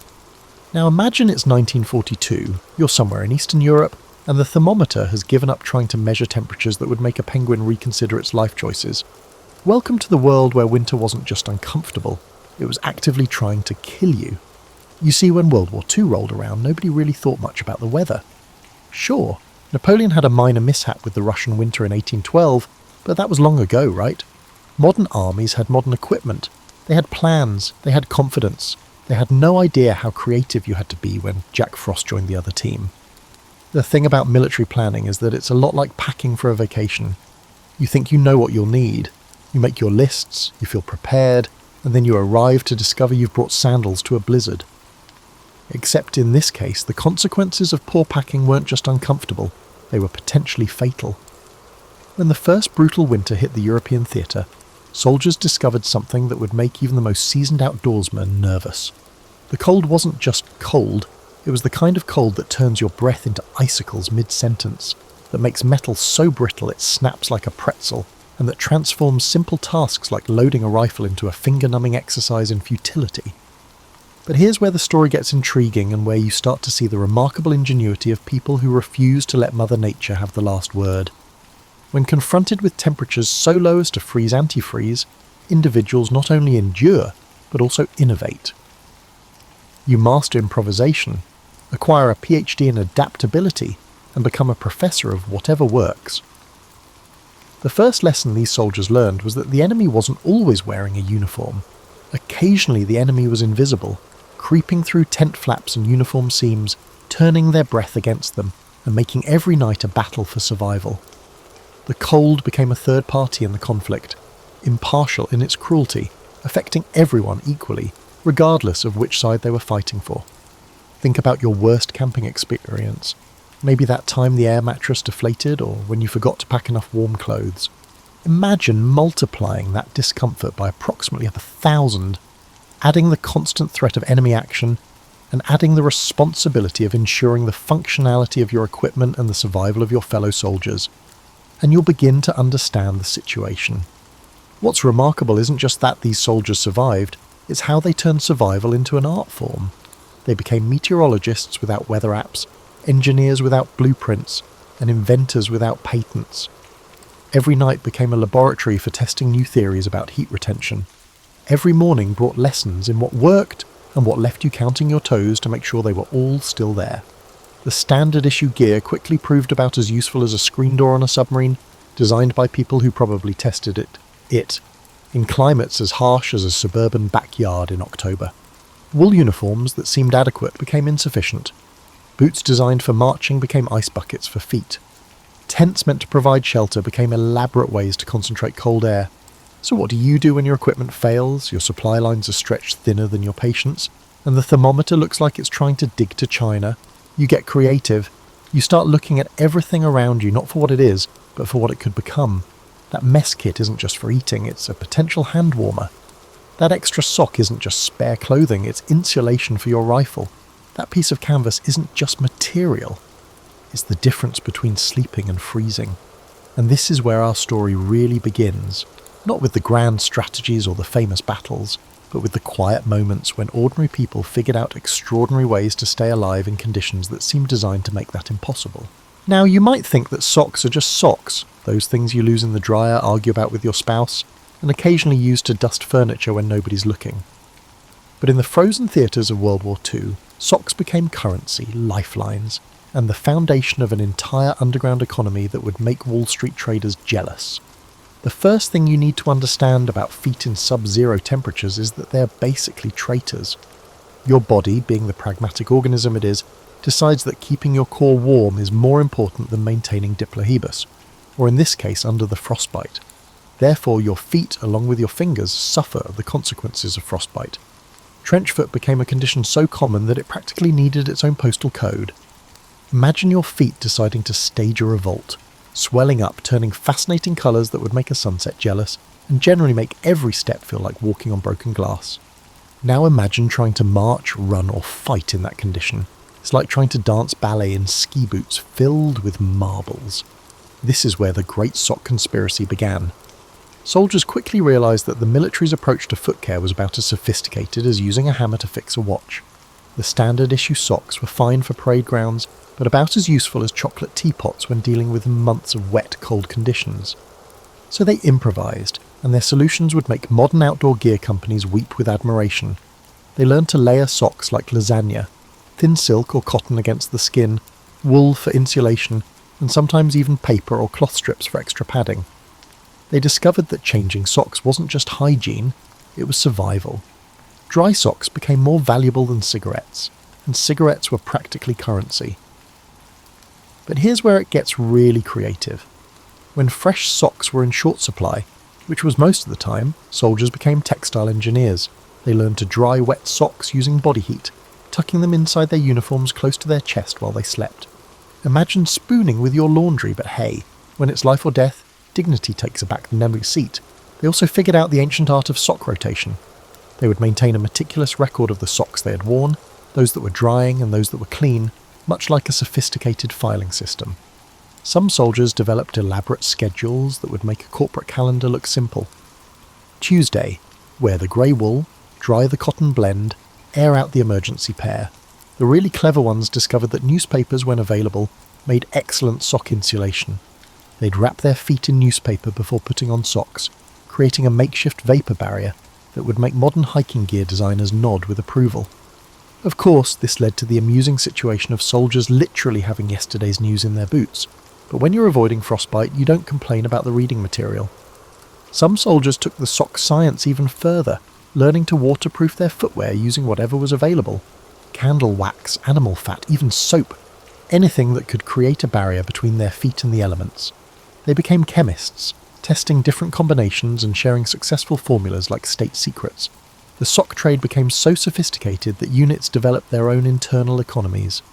A pair of dry wool socks could be worth a day's rations. Clean socks served as birthday presents, Christmas gifts, and tokens of friendship. Soldiers would literally give you the socks off their feet, though probably not the ones they were currently wearing. And then there were the ingenious innovations in socks. Some soldiers learned to knit, creating custom toile, socks from unravelled sweaters or salvaged yarn. Others figured out how to repair holes using thread pulled from other garments, essentially performing sock surgery by candlelight. But perhaps the most touching aspect of the Great Sock Conspiracy was how it brought people together. Soldiers would share their foot care knowledge like family recipes, passing down the wisdom of keeping extremities warm from veteran to rookie. They'd help each other check for signs of frostbite, assist with the delicate operation of sock changing in cramped quarters, and share the precious resource of dry footwear.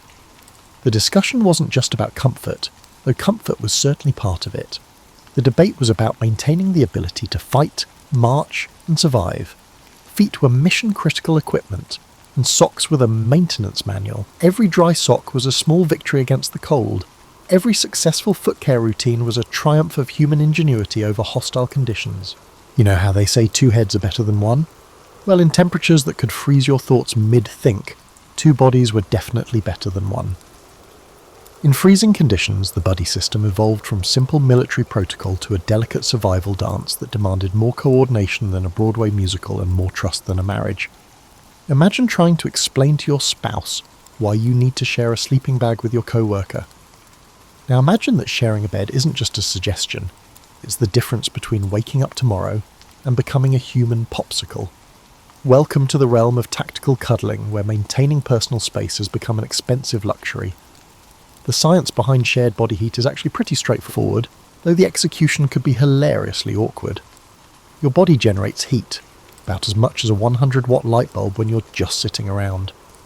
In normal conditions, most of that heat just wanders off into the atmosphere like an ungrateful teenager. But when you're trying to survive in conditions that would make an Arctic fox shop for a warmer coat, every BTU becomes precious. Soldiers quickly learned that sharing body heat wasn't just about snuggling up. It was about creating a microclimate, a tiny pocket of livable temperature in the middle of nature's deep freeze. They developed techniques that would make efficiency experts proud. 2 soldiers would zip their sleeping bags together, creating what they called a thermal envelope. Sounds fancy, but it was basically an adult sleeping bag built for 2 chilly people. But here's where it gets tricky, and sometimes hilarious. Sharing body heat requires coordination that would challenge a synchronized swimming team. Who sleeps on which side? How do you arrange arms and legs so that nobody's circulation gets cut off? What happens when one person needs to get up in the middle of the night? These became crucial tactical decisions that could mean the difference between a decent night's sleep and waking up more tired than when you went to bed. The rotation system they developed was pure genius. Since the person on the outside of the arrangement naturally got colder, they'd switch positions every few hours. It was like a freezing, critical version of musical chairs. Some units developed elaborate schedules, with soldiers taking turns being the outside man and the inside man. Others just switched when whoever was getting colder couldn't stand it anymore. They also figured out the art of the heat exchange. Before settling in for the night, soldiers would do what they called warming exercises, essentially vigorous calisthenics designed to get their blood pumping and their core temperature up. Then they'd quickly get into their shared sleeping arrangements while their bodies still had heat to share. It was like preheating an oven, except the oven was your buddy, and the oven was trying to keep you both alive. The buddy system extended beyond sleeping arrangements. During the day, soldiers would work in pairs to check each other for signs of hypothermia or frostbite. They transformed into amateur medical diagnosticians, adept at identifying the subtle indications that a person was losing their fight against the cold. Slurred speech, confusion, uncontrollable shivering, these weren't just symptoms. They were emergency signals that required immediate intervention. They developed communication systems that worked even when talking became difficult. They developed hand signals, predetermined phrases, and systems for checking in with each other at regular intervals. How are your fingers became as important a question as, what's our position? The answers could determine whether someone was still fully functional or needed immediate help.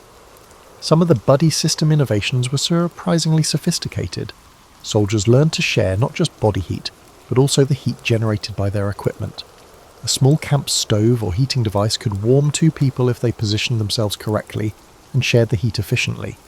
They'd create windbreaks for each other, taking turns blocking the wind while the other person warmed up. But perhaps most importantly, the buddy system provided psychological warmth. Being cold and miserable alone is one thing. Being cold and miserable with someone else somehow makes it bearable.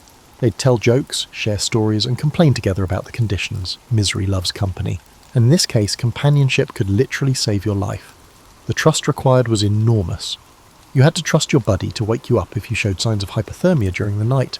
You had to trust them to share resources fairly, tell you if you were developing frostbite, and help you make the countless small decisions that could mean survival or disaster. In return, you had to be trustworthy yourself, putting your buddy's survival on the same level as your own. If you've ever watched MacGyver and thought nobody could really make a heater out of a paperclip and a stick of gum, then you've never met a World War II soldier facing down a winter that could freeze the enthusiasm right out of an optimist. These guys became the original masters of making something from nothing, turning the phrase "work with what you've got" into a survival philosophy that would make modern survivalists take notes. The first lesson in battlefield heating was that everything, and I mean everything, was a potential heat source.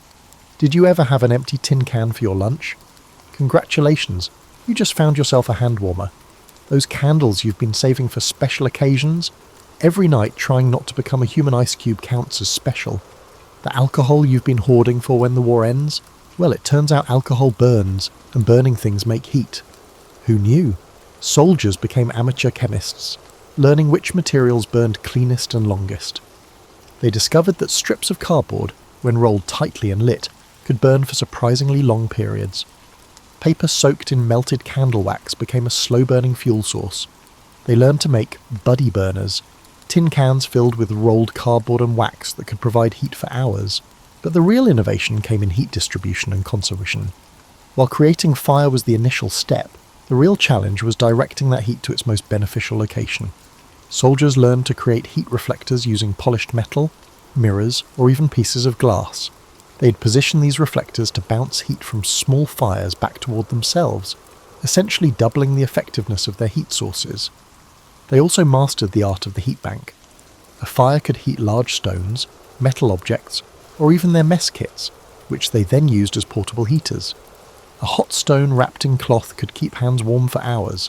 A heated mess kit could be tucked into a sleeping bag to pre-warm it before bedtime. The group was essentially creating medieval hot water bottles, but without using actual water bottles. Some of the most creative solutions involved repurposing military equipment in ways that would probably violate several military regulations. Empty ammunition boxes became miniature stoves. Discarded helmets became heat reflectors, or even cooking surfaces. They could create structures for holding heat sources, or build makeshift heaters using rifle cleaning rods. The really clever ones figured out group heating systems that would make modern heating engineers jealous. They'd dig small pits in the ground, line them with stones, build fires in them until the stones were thoroughly heated, then cover the coals and use the heated stones as radiant heaters. The thermal mass of the stones would continue to give off heat long after the fire had died down. Body heat amplification became another specialty. They learned to create heat traps using whatever materials were available. They could arrange extra clothing to create air pockets that trapped body heat. Blankets could be rigged to create tent-like structures that concentrated warmth from multiple heat sources. They figured out how to use their breath as a heating system, creating small enclosed spaces where exhaled air could warm incoming cold air. Some soldiers became experts in what they called heat scavenging, finding ways to capture and use heat that was already being generated. If someone was cooking, they'd position themselves to catch the heat from the cooking fire. If equipment was running and generating heat, they'd find ways to benefit from that warmth. No BTU was allowed to escape without being put to good use. The innovation extended to personal heating devices that bordered on genius. Soldiers learned to make hand warmers using metal containers, chemical reactions, or even simple friction devices. They'd create heated insoles for their boots using materials that retained heat. Some figured out how to modify their clothing to create better heat retention, adding layers, creating air pockets, or even rigging up primitive heating systems within their uniforms. But perhaps the most impressive innovations were the ones that solved multiple problems at once. One could use a heat-generating device for cooking, drying damp clothes, melting snow for drinking water, or even for signalling purposes. They weren't just making heaters, they were creating multi-purpose survival tools that addressed several needs simultaneously. The knowledge sharing that happened around these innovations was remarkable. Successful heat-making techniques rapidly disseminated throughout the units. Soldiers would demonstrate their inventions to others, teach their techniques, and continuously improve on each other's designs. It was like an open-source hardware project, except the hardware was keeping people alive. What's truly amazing is how these field innovations often worked better than the official equipment. Standard-issue heating devices, when they existed at all, were often too heavy, too fuel-intensive or too fragile for field conditions.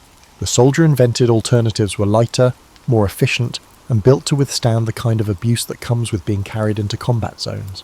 Now, if you think building a blanket fort in your living room makes you an architect, wait until you hear about the subterranean cities that soldiers created when the surface world became too hostile for human habitation. These weren't just holes in the ground, they were sophisticated underground living spaces that would make tiny modern house enthusiasts weep with envy. The inspiration for going underground was pretty straightforward. If the surface temperature was trying to kill you, maybe it was time to accept the Earth's invitation to come inside. Soldiers quickly learned that just a few feet below ground, temperatures were significantly warmer and much more stable. Discovering a natural thermostat that Mother Nature had been concealing was a profound revelation. But digging a hole and calling it home was just the beginning. These underground spaces evolved into complex engineering projects that required skills nobody taught in basic training. Soldiers became excavation experts, structural engineers, and interior designers all at once. They had to figure out ventilation systems that would provide fresh air without letting in deadly cold. They needed drainage systems to prevent their homes from becoming underground swimming pools, and they had to create heating systems that wouldn't asphyxiate them in their sleep. The basic foxhole quickly evolved into something that resembled a studio apartment designed by someone who really understood the importance of thermal efficiency. They'd start with a basic excavation, then line the walls with whatever materials were available. Logs, boards, corrugated metal, even a packed snow that would freeze into protective walls. The key was creating insulation between the living space and the surrounding earth. Ventilation was the tricky part. You needed fresh air to breathe, but every opening was a potential heat leak. Soldiers became experts in creating air circulation systems that brought in oxygen while maintaining temperature. They'd create baffled entrances that prevented cold air from flowing directly into the living space. Some developed sophisticated chimney systems that drew smoke out while pulling fresh air in through carefully designed vents. The heating systems they created for these underground spaces were marvels of efficiency. Small stoves made from tin cans or salvaged metal could heat an entire underground room. They learned to position heat sources for maximum efficiency and to create systems that distributed heat evenly throughout the space. Some even figured out radiant heating systems using heated stones or metal objects that would slowly release heat over time. But the real innovation was in space utilization. These weren't just survival shelters, they were livable spaces designed for multiple people to coexist in comfort. They created sleeping areas, common areas, storage spaces, and even workshops where they could maintain equipment or create new survival tools. Some underground spaces included multiple rooms connected by tunnels, essentially creating underground apartment complexes. The construction techniques they developed were surprisingly sophisticated. They learned to create structural supports that could handle the weight of Earth above while providing maximum living space below. They figured out how to waterproof their constructions using available materials. Some even created elevated floors to prevent ground moisture from making their living spaces damp and cold. Furniture in these underground hotels was a triumph of creative repurposing. Empty ammunition boxes became chairs, tables, and storage units. Logs or boards became benches and bed frames. Salvaged materials were transformed into shelving, lighting fixtures, and organisational systems. They were essentially furnished apartments created entirely from military surplus and found materials. The social dynamics of underground living required their own innovations.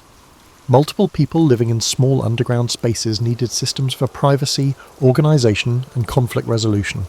They developed schedules for sharing common areas, systems for maintaining cleanliness, and protocols for managing the inevitable personality conflicts that arise when you're essentially living in a cave with your co-workers. Some units created underground spaces that were genuinely impressive engineering projects. They'd excavate large common areas that could accommodate entire squads, with separate sleeping alcoves, storage areas, and workshop spaces. These underground complexes included sophisticated drainage systems, multiple heating zones, and even recreational areas where soldiers could relax when they weren't on duty. The decoration of these spaces reveals something touching about the human need for comfort and beauty, even in the most challenging circumstances. Soldiers would bring whatever personal items they could into these underground homes. Soldiers brought photographs, letters, and small mementos that served as reminders of their home. Some created artwork on the walls, carved decorations into wooden supports, or arranged their few possessions in ways that made the space feel more like home and less like a survival bunker. Perhaps most remarkably, these underground spaces became centres of community life. They were where soldiers shared meals, told stories, played games, and maintained the social connections that were crucial for morale. They weren't just surviving in these spaces, they were living, creating small communities that provided warmth, not just for bodies, but for spirits. You might think that eating in sub-zero temperatures is just a matter of opening a can and hoping for the best. But soldiers in World War II's coldest theatres discovered that food wasn't just fuel, it was medicine, a hand warmer, a morale booster, and occasionally the difference between making it through the night and not making it at all. The science of eating to stay warm became as crucial as any military strategy. The first thing these soldiers learned was that their bodies became calorie-burning furnaces in cold weather. Your body exerts significant effort to sustain its core temperature, consuming fuel at a pace that rivals that of a high-performance sports car. A soldier in freezing conditions might burn 4,000 to 6,000 calories a day, about twice what you'd burn sitting at a desk job. But here's the catch. Military rations weren't designed for Arctic conditions, and supply lines in wartime were about as reliable as weather forecasts. So soldiers became nutritional strategists, learning to maximize the warming potential of every morsel of food. They discovered that different types of food generated different amounts of internal heat. Fats and proteins were like throwing logs on your internal fire. They burned slowly and steadily, providing long-lasting warmth. Carbohydrates were more like kindling quick energy that could help when you needed an immediate heat boost. Hot food became medicine. A warm meal didn't just fill your stomach. It raised your core body temperature, improved circulation, and provided psychological comfort that was almost as important as the physical warmth. Soldiers would go to extraordinary lengths to heat their food, creating elaborate cooking systems that could function in the worst conditions. They became masters of what modern campers call one-pot meals, but their versions were far more sophisticated. They learned to create stews and soups that could be cooked efficiently, while providing maximum nutritional and thermal benefit. These weren't just random ingredients thrown together, they were carefully planned combinations designed to provide sustained energy and warmth. Some of the food heating innovations were pure genius. Soldiers learned to use heated stones to warm their food, essentially creating prehistoric slow cookers. They'd heat metal objects in fires and use them to warm pre-cooked food. Some figured out how to use the heat from their bodies to slowly warm food over time, essentially wearing their dinner until it was ready to eat. The timing of eating became crucial. A hot meal right before sleep could provide the calories needed to maintain body temperature through the night. Small snacks throughout the day could keep the internal fires burning steadily. They learned to eat strategically, timing their food intake to provide maximum warming benefit when they needed it most. But here's where it gets really interesting. soldiers discovered that some foods were natural hand warmers. Soldiers could hold hard candies, chocolate, nuts, and other high-energy foods in their mouths or hands to provide both nutrition and localized warmth. A piece of chocolate wasn't just a treat, it was a portable heating element that happened to taste delicious. They also became experts in food preservation in extreme cold. While freezing temperatures created storage challenges, they also provided natural refrigeration that could keep food fresh longer than normal. Soldiers learned to use the cold as a tool, freezing water for later use, preserving food that might otherwise spoil, and even creating makeshift ice boxes for storing supplies. The social aspect of eating in extreme cold conditions was equally important. Sharing hot food became a bonding experience that strengthened unit cohesion. Soldiers would alternate in cooking, exchange recipes and techniques, and ensure equitable distribution of the available hot food. A warm meal shared with comrades provided psychological warmth that was almost as important as the physical calories. Some units developed sophisticated cooking schedules that ensured someone always had access to hot food. They'd stagger their mealtime so that cooking fires were kept going. Throughout the day, this process essentially created a continuous source of heat and warm food. This process wasn't just about nutrition, it was about maintaining a constant source of warmth and comfort. The creativity in food preparation was remarkable. Soldiers learned to make hot drinks from almost anything. Melted snow mixed with whatever flavourings they could find, hot water with dissolved hard candies, even warm broths made from reconstituted rations. These weren't gourmet beverages, but they provided internal warmth and psychological comfort. They also discovered the warming power of spicy foods. They valued anything that could provide them with internal warmth. They treasured anything that could generate an internal heat sensation, including hot peppers, spicy sauces, and even strong alcohol. Some soldiers would save their spiciest rations for the coldest nights, using them as both food and internal heating systems. The most touching aspect of food in these extreme conditions was how it connected soldiers to home. Letters from family often included recipes, suggestions for staying warm, or descriptions of warm meals being prepared back home. Food served as a conduit between the frigid battlefield and the cosy kitchens they recalled, offering a level of comfort that extended beyond mere sustenance. After months of treating every degree above freezing like a personal gift from the weather gods, you might think that the arrival of spring would have been pure celebration. But for soldiers who had spent months becoming master craftsmen of survival, spring brought its own unique challenges, and revealed just how profoundly the experience of extreme cold had changed them. The first warm day was like meeting an old friend you hadn't seen in years. Soldiers would actually stand outside, faces turned toward the sun, trying to remember what warmth felt like on their skin. Some described it as almost overwhelming. After months of associating heat with precious, carefully rationed resources, having unlimited warmth from the sky felt like winning the lottery. But spring also meant saying goodbye to the elaborate survival systems they'd created. Was it time to abandon the carefully engineered underground shelters that had served as homes for months? Time to abandon them. Other sophisticated heating systems, which were crafted from scraps and ingenuity, no longer necessary. They are no longer necessary. We can now pack away the carefully planned clothing systems that had kept the survivors alive through the darkest nights. It was time to pack them away. There was something almost melancholy about dismantling these survival innovations. These weren't just tools, they were the products of creativity, desperation and collaboration that had literally saved lives. Some soldiers kept their homemade heating devices or modified clothing as souvenirs, tangible reminders of what they'd accomplished when everything seemed impossible. The transition to spring weather required its adjustments. Bodies that had adapted to burning massive amounts of calories to stay warm suddenly didn't need that fuel. Circulation systems that had been working overtime to keep extremities functional needed time to readjust. Some soldiers actually felt cold in temperatures that would have seemed tropical during the worst of winter.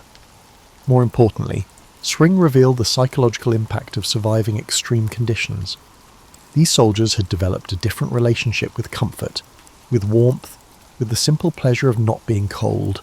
Many described never again taking for granted things like warm buildings, hot meals, or simply being able to feel their fingers and toes. The knowledge they'd gained didn't disappear with the snow. Veterans of extreme cold conditions became valuable resources for training new soldiers, passing on the hard-won wisdom of survival in impossible conditions. They taught the sock rotation systems, the buddy heating techniques, the underground construction methods, and the crucial psychology of staying warm when your equipment fails, some of the innovations that soldiers developed in desperation actually influenced post-war military equipment design. The military started focusing more on cold weather gear, leveraging the hands-on experience of soldiers who had discovered effective solutions when lives were at stake. The gap between what looked good on paper and what functioned in life or death situations had been dramatically revealed.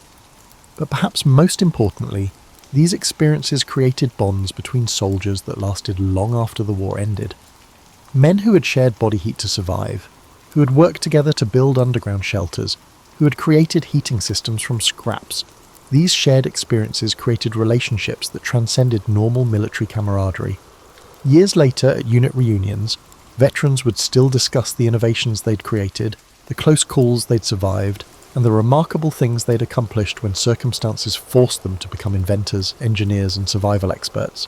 They'd demonstrate their old sock-changing techniques, laugh about the complex methods for sharing body heat, and marvel at their ingenuity. The story of how World War II soldiers survived the coldest nights isn't just about individual survival. It's about what humans can accomplish when they combine necessity with creativity, when they work together toward a common goal, and when they refuse to let impossible conditions defeat them. Every warm sock, every shared sleeping bag, every makeshift heater was a small victory against circumstances that seemed designed to be unbeatable. These soldiers proved that survival isn't just about enduring. It's about adapting, innovating, and maintaining humanity even in the most inhumane conditions. They showed that comfort isn't just about having the right equipment, but about the creativity to make something from nothing, and the wisdom to understand that sometimes the best heating system is another human being who is facing the same challenges you are. So the next time you're adjusting your thermostat, pulling up an extra blanket, or complaining about being a little chilly, remember the soldiers who turned survival into an art form, who made warmth from scraps and ingenuity, and who proved that the human capacity for adaptation and innovation knows no limits, even when the thermometer suggests otherwise. Ultimately, they not only endured the coldest nights, but also conquered them through inventive solutions, and in doing so they left us a legacy not just of military history, but of human resilience, creativity, and the remarkable things that become possible when ordinary people refuse to accept that extraordinary circumstances must defeat them. Paul Revere's name evokes images of a midnight ride, urgent calls for militias, and the onset of the American Revolution. Yet few realise the full scope of the man behind that iconic alarm. He was a silversmith, engraver, early industrialist, and a shrewd networker who navigated Boston's circles of artisans, merchants, and political agitators. Born on January 1st, 1735, Old Style, to Apollos Revere, a French Huguenot immigrant, and Deborah Hitchborn, a Boston native.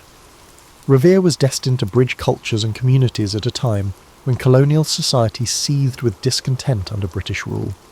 Apollos Revere, who soon anglicised his name to Paul Revere, taught his son the art of silverwork. This trade anchored the younger Paul's fortunes. He grew up in Boston's North End, surrounded by wharves, taverns, and religious meeting houses, absorbing the rhythms of a busy port city. While modern retellings jumped straight to his patriotic escapades, his formative years shaped his destiny in more subtle ways. By age 15, the death of his father thrust him into the role of family provider. The teenage apprentice had to complete his training, manage the family's affairs, and forge connections with established silversmiths and merchants during the 1750s. Revere served briefly in the provincial army in the French and Indian War, an experience that gave him a glimpse of Britain's broader colonial entanglements. Upon returning to Boston, he embraced the trade of silversmithing wholeheartedly, creating not just decorative pieces, but also practical items like buckles and utensils. He prided himself on detail, marketing his wares to a clientele that spanned from modest craftsmen to the colony's rising middle class. Invoices preserved from this period reveal that Revere offered credit, advanced new designs, and constantly hustled for commissions. That brand of entrepreneurial spirit would later fuel his ability to mobilize networks for revolutionary purposes. By the early 1760s, tensions simmered throughout Massachusetts. The Sugar Act, the Stamp Act, and subsequent taxes outraged merchants and tradespeople alike. Revere found himself among a group of Boston artisans who gathered at local taverns to vent frustrations. These enclaves brewed the earliest forms of organised protest. Revere soon discovered he possessed a knack for articulating grievances through his engravings. It was not only an art form, but also a political tool, effectively circulating ideas and stoking public sentiment against perceived British overreach. His iconic engravings of the Boston Massacre, albeit dramatised, helped radicalise many colonists. Apart from engraving, Revere proved versatile in forging social bonds. He was active in the Masonic Lodge of St Andrew, where he crossed paths with influential figures like Joseph Warren. He joined local fire clubs, an essential community fixture at a time when wooden buildings posed constant fire hazards. The same network that helped keep Boston safe from flames also functioned as a communication hub when secrecy was paramount. Revere's involvement in such clubs honed his skills at organising committees and planning contingencies.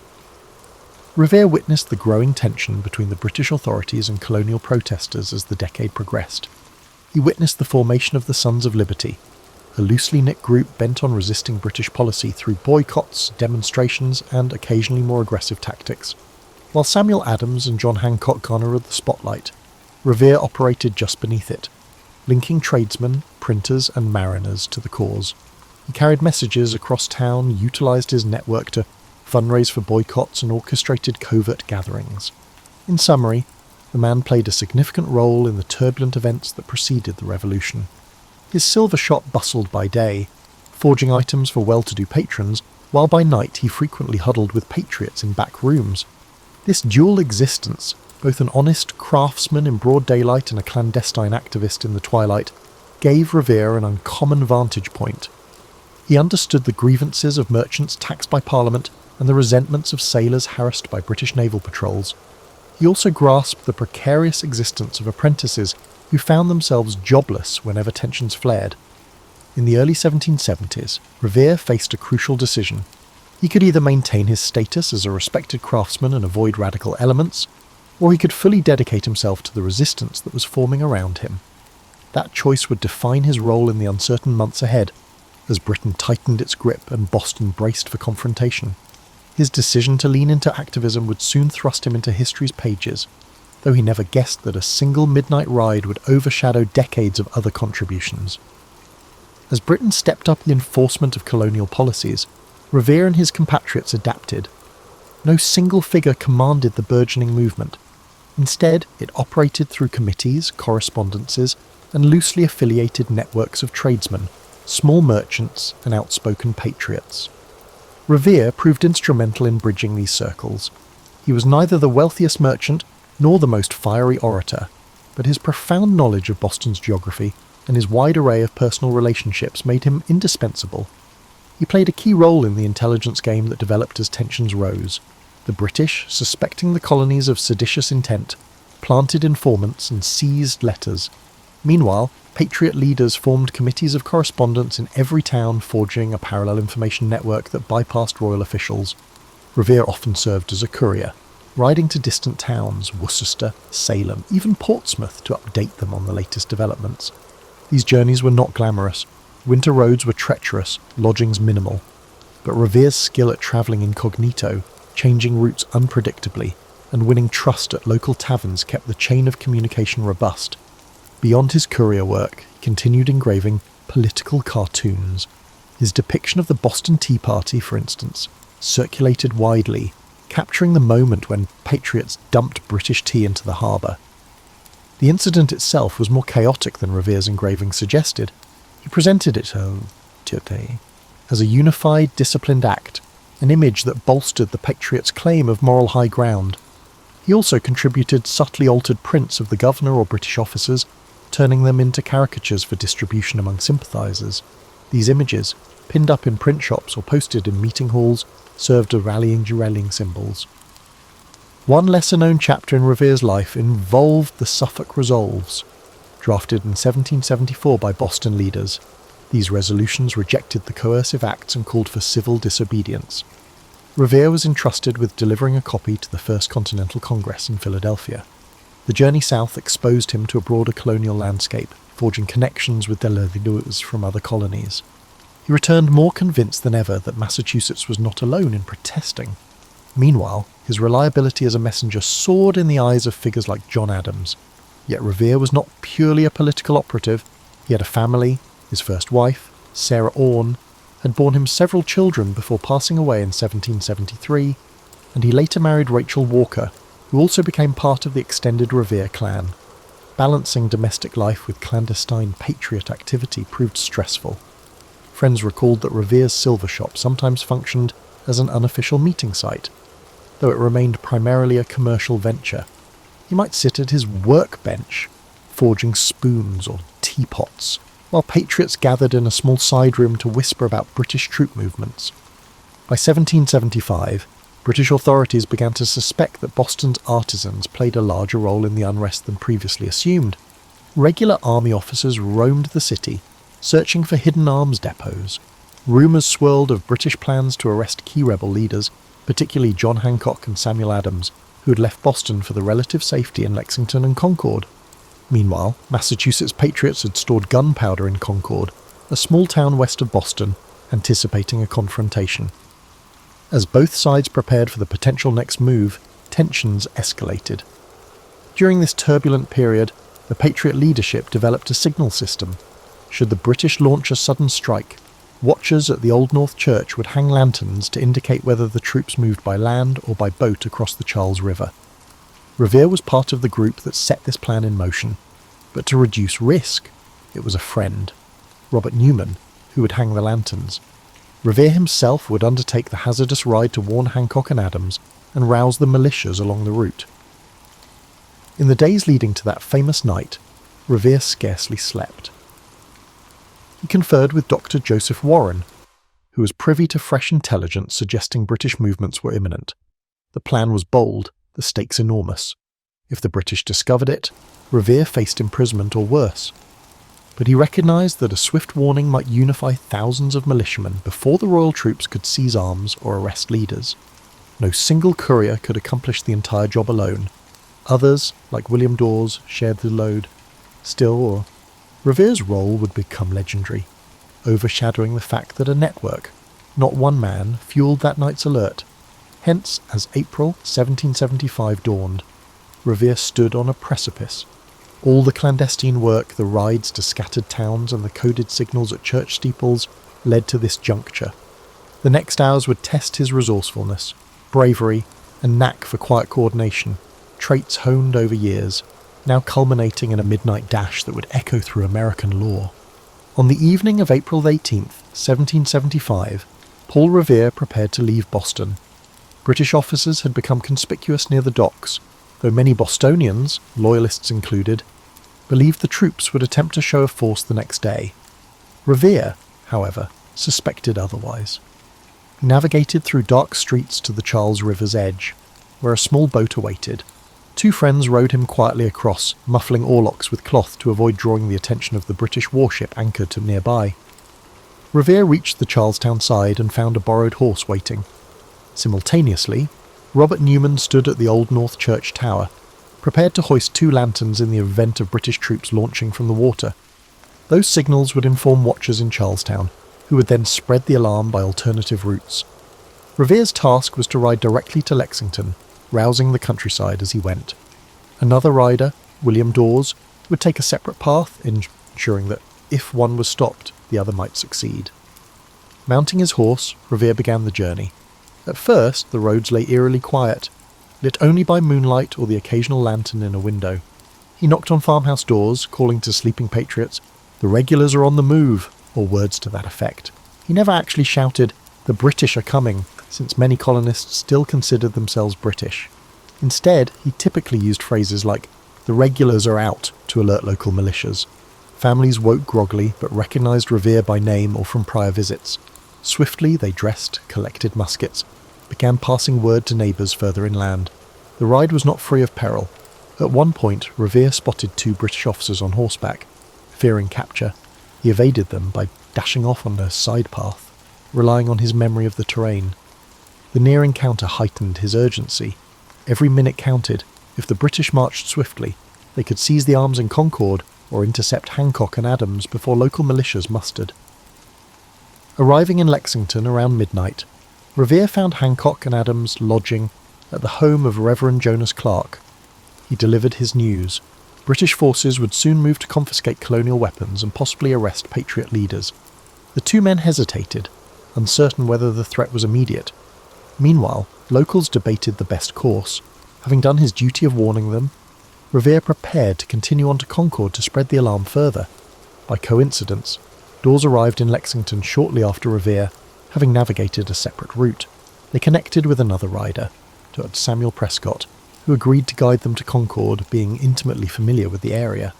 The trio set off, determined to alert the entire region. Not far along, a British patrol lay in wait.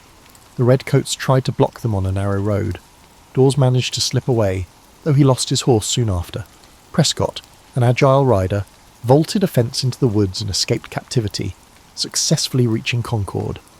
Revere, however, was detained. The officers interrogated Revere, suspecting he carried vital intelligence. He admitted British troops were heading to Concord, but did not conceal that the militias had been forewarned.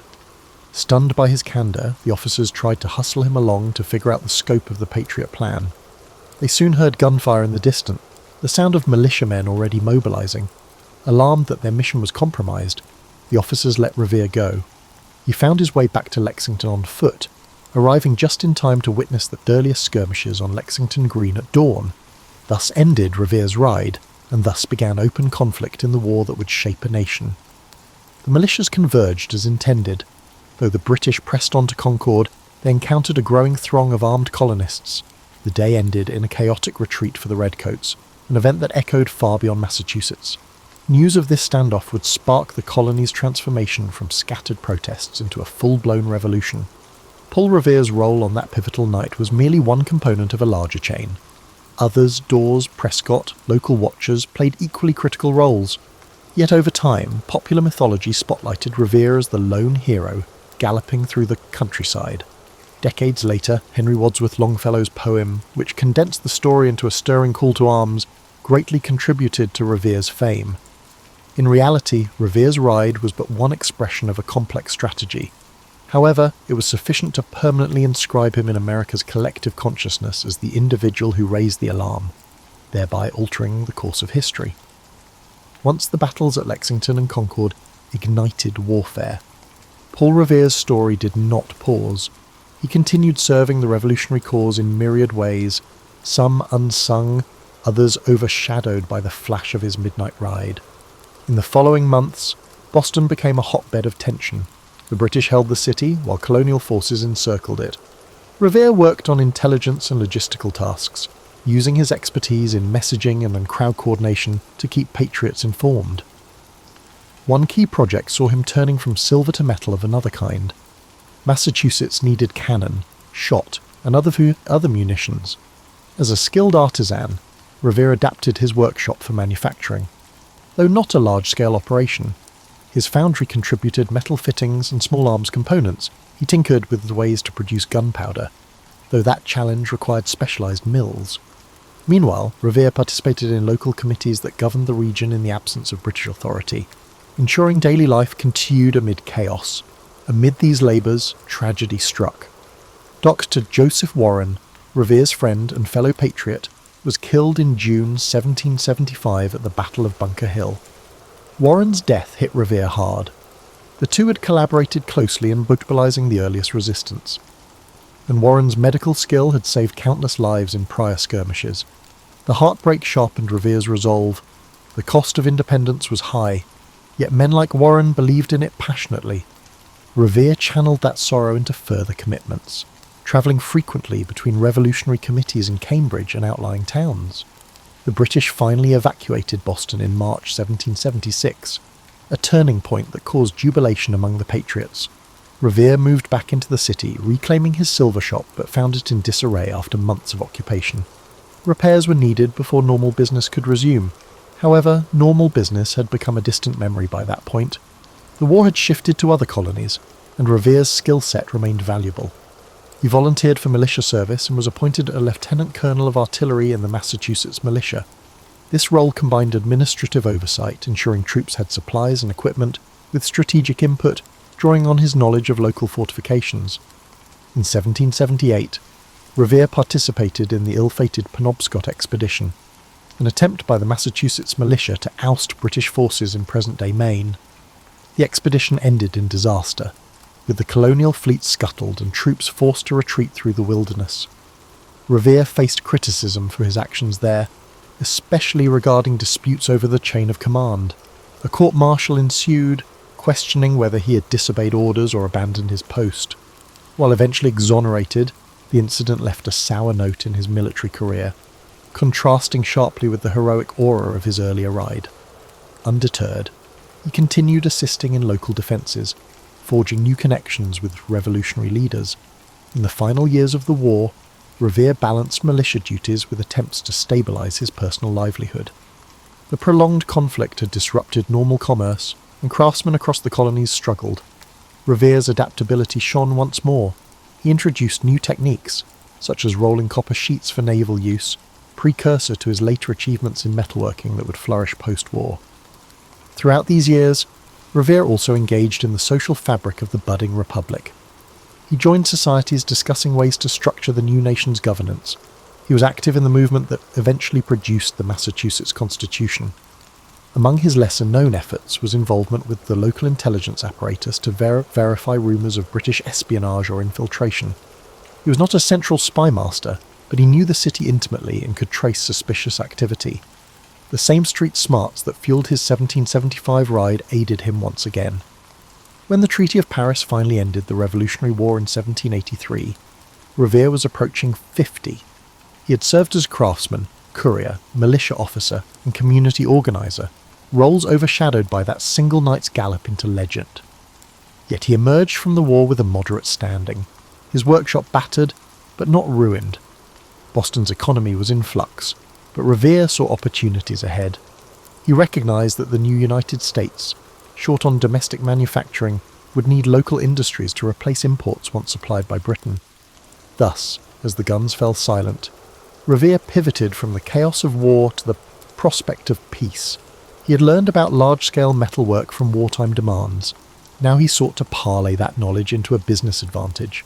He opened new ventures, such as a hardware store and a foundry capable of casting bells and cannons. This transformation signalled his next chapter, a shift from revolutionary operative to pioneering industrialist. Despite everything, he held on to the memory of Bunker Hill, lost friends, and that ride on a moonlit night, which shaped him into a man determined to help forge a stable, prosperous future for the Republic he helped birth. In the post-war era, Paul Revere harnessed his entrepreneurial spirit to elevate Boston's manufacturing capabilities. While many Americans clung to small-scale artisanal methods, he envisioned something grander, an industrial growth that could rival Europe's established foundries. His experiences rolling copper for naval uses and casting small cannons during the war primed him for expansions. Through determined trial and error, Revere built a thriving copper works enterprise. It began with smaller tasks, producing copper bolts, spikes, and fittings for local shipyards. Boston, a bustling maritime hub, offered a ready market. Over time, Revere realised the potential for roofing large buildings with copper sheets, a technique popular in European cathedrals but rare in the young United States. He also recognised the possibility of sheathing the hulls of wooden ships with copper to prevent wood-boring pests and reduce marine growth.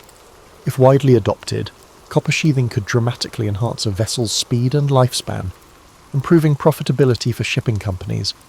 Yet capital was scarce. Revere searched for partners or backers, but often found scepticism. Most believed large-scale metalwork too risky. Unfazed, Revere used his personal savings, accumulated from decades of silver work, taking on loans at high interest. He arranged shipments of raw copper from mines in Connecticut or further afield. By the late 1780s, he operated a modest rolling mill, though it struggled to match the consistency of British imports. Undeterred, he laboured to refine techniques, tinkering with furnace temperatures and rolling machinery designs. Alongside forging a copper empire, Revere remained active in civic life. He joined the Massachusetts Charitable Mechanic Association, which championed tradesmen's rights and advanced mechanical innovations. In addition, he oversaw community initiatives aimed at improving infrastructure, Boston's roads, bridges, and fire services. This synergy of public service and private enterprise mirrored the developing ethos of the new republic, where personal success and collective well-being intertwined. His family also expanded, father to a large brood. Revere expected his children to learn a trade or assist in the family businesses. Sons began helping in the foundry, learning practical skills from their father. Daughters were often educated enough to maintain household finances and even dabble in commercial tasks. The Revere clan became a microcosm of the emergent middle class, part tradition-bound, part forward-looking. At times, dinner discussions likely encompassed everything from forging techniques to local politics. During this period, the new federal government sought to strengthen America's naval capacity. Threats loomed off the Barbary coast, where pirates seized merchant ships. The US Navy needed warships, and Revere saw his chance. He pitched his copper sheathing to the government, arguing that adopting homegrown manufacturing would reduce dependence on foreign supplies. Despite initial reservations, officials recognized the strategic advantage. By the mid-1790s, Revere's copper found its way onto the USS Constitution, nicknamed Old Ironsides, a famed frigate built in Boston. This success was huge. It demonstrated that domestic production could match or exceed British quality. With pride, Revere marched his workers to the Charlestown Navy Yard to see the Constitution outfitted. The event symbolised the synergy of industrial progress and national defence. In an era when many still saw the US as an agrarian confederation, Revere's pursuits hinted at a more industrial future. He began receiving more orders for bell casting too. Churches across New England wanted bells that combined pleasing acoustics with durability. Revere's foundry delivered. Some of these bells still ring today. Even as Revere's renown grew in manufacturing circles, he remained surprisingly modest about the famed midnight ride. He occasionally recounted it for new acquaintances, especially if they recognised his name from rumours. But he never wrote a grand memoir or boasted publicly. He seemed more captivated by forging new wares and improving his foundry's output. The ride that would define him for posterity was just one chapter in his own eyes. By the early 1800s, Paul Revere was recognised as a leading industrial innovator in Massachusetts. The aging patriot was no longer the lean courier bounding off into the night. Instead, he was a solid figure with greying hair, strolling through a noisy foundry, checking the quality of molten copper, and guiding younger craftsmen. He remained engaged in local politics, advocating for a balanced approach to commerce. Occasionally, he accepted invitations to speak at associations of mechanics or veterans groups, though these gatherings rarely matched the grandeur of modern rallies. He kept the focus on practical improvements and communal responsibilities, values forged in a life that bridged revolution and the forging of a new economic order. Thus, Paul Revere advanced from revolutionary messenger to full-fledged industrial pioneer. Where once he had hammered silver teapots, he now shaped the nation's naval might. The drive for independence, which once motivated him to ride overnight, now fueled an economic vision for a stable, self-reliant America, an ambition that amply demonstrated the synergy between enterprise and patriotism. Paul Revere's final decades saw him celebrated in local circles as an accomplished businessman and stalwart voice in civic affairs. Yet, ironically, his renown as a revolutionary hero was comparatively subdued during his lifetime. Public commemorations of the war typically highlighted generals like Washington or statesmen like Franklin. The intricacies of Revere's midnight ride were known among certain Bostonians, but no single poem or widely circulated account yet enshrined his role. As the 19th century dawned, Revere watched Boston transform. The city's population swelled. New commercial opportunities arose along the waterfront. He kept pace with these changes, updating his foundry's techniques and occasionally patenting innovations. He also mentored younger artisans, passing along the same ethos of diligence and community-mindedness that guided him. In quiet moments, he reflected on friends lost or scattered by war, on how an unassuming silversmith like him once walked a perilous line between colonial law and rebellion. His personal life remained anchored in family. By now, multiple children assisted in the foundry. Grandchildren scampered through the workshop yard, occasionally mesmerised by glowing furnaces. Revere, though stern about safety, allowed them glimpses of the molten copper, hoping to spark curiosity rather than fear. Letters from this period reveal a man juggling paternal pride, financial concerns, and deep gratitude for living to see an independent republic flourish. He occasionally travelled to observe new industrial sites. One visit to Philadelphia's ironworks fascinated him. He swapped notes with other entrepreneurs about scale, costs, and workforce management. Everywhere he went, people recognised him as that Boston craftsman who had helped found an American manufacturing base. At dinners or tavern gatherings, he sometimes heard recollections of the Revolution, with others praising famous generals, while Revere politely listened. If asked directly about April 18th, 1775, he'd share details, but mostly he avoided embellishment. He never sought to overshadow the memory of the many patriots who fought and fell after that fateful night. In 1811, Revere decided to retire officially from daily management, handing control of the foundry to his sons and other trusted associates. By that point, his name carried weight in commercial contracts. The Revere brand, as it were, gave assurance of quality. Freed from the grind of business, he spent more time reflecting on the young nation's political evolution. The War of 1812 erupted soon after, pitting the US again against Britain. From his vantage, Revere found it both disheartening and validating. Disheartening that conflict re-emerged, yet validating because it underscored the importance of domestic industry in times of strife. Despite his advanced age, Revere occasionally wrote letters of encouragement to militia officers, reminding them of the vital role local defence played during the earlier revolution. He also supported volunteer committees raising funds for fortifications. Not being active on the front lines, he remembered the lessons of 1775. Local preparedness could significantly influence the outcome. Some historians note that behind the scenes, Revere's foundry contributed cannon parts for the war effort, though on a smaller scale than before. Paul Revere died on May the 10th, 1818, at the age of 83. Obituaries in Boston newspapers praised him as a master silversmith, an industrious founder, and a patriot of the Revolution, but they offered only cursory mention of his midnight ride. Instead of mourning a legendary figure, the city mourned a respected community pillar. Indeed, Revere's funeral was a modest affair attended by family, friends, and fellow artisans. To them, he was old Mr. Revere, wise in counsel, unwavering in principles. Over the ensuing decades, memories of the Revolution consolidated into a national myth. Monumental events overshadowed the gritty day-to-day contributions of ordinary patriots. Then, in 1860, Henry Wadsworth Longfellow published Paul Revere's Ride, immortalising Revere as the lone hero who raised the alarm. The poem, while stirring, took liberties, omitting the network of compatriots and crediting Revere with feats shared among multiple riders. Its dramatic lines, though historically imprecise, resonated with Americans on the brink of civil war, reminding them of the unity once forged in crisis.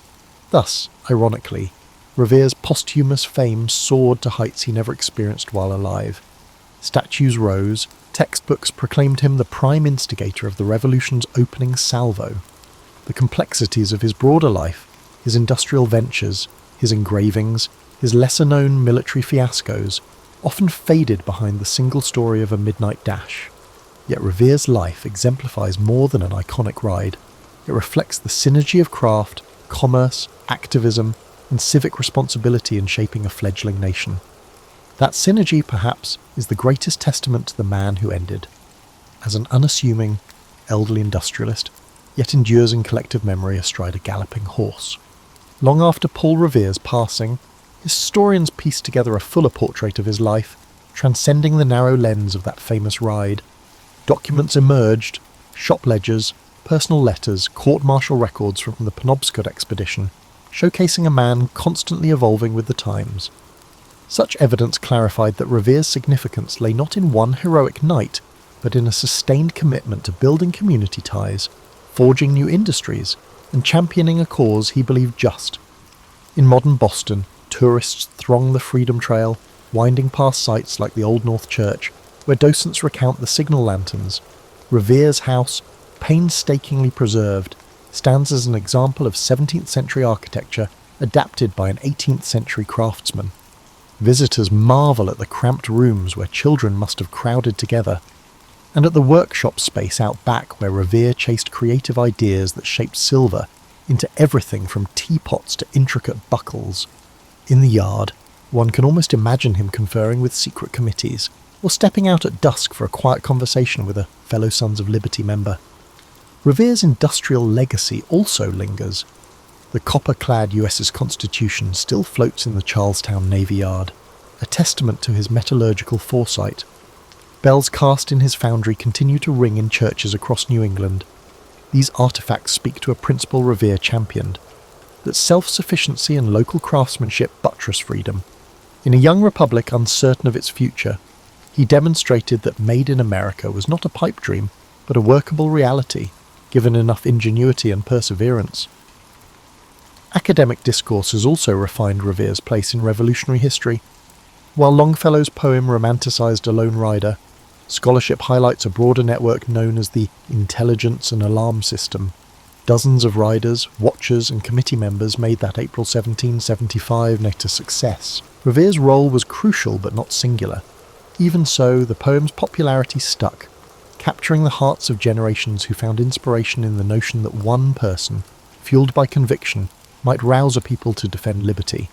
Some argue that the legend's simplicity overshadowed the truth of collective action, while others contend it provided a rallying symbol more powerful than any purely factual account. Contemporary portrayals, whether in children's books or historical dramas, balance the factual Paul Revere with the mythic figure. They mention his silver shop, his involvement in the Boston Tea Party, and his lesser-known feats beyond the famed ride. They note how he bridged multiple roles: artisan, father, activist, soldier, and entrepreneur.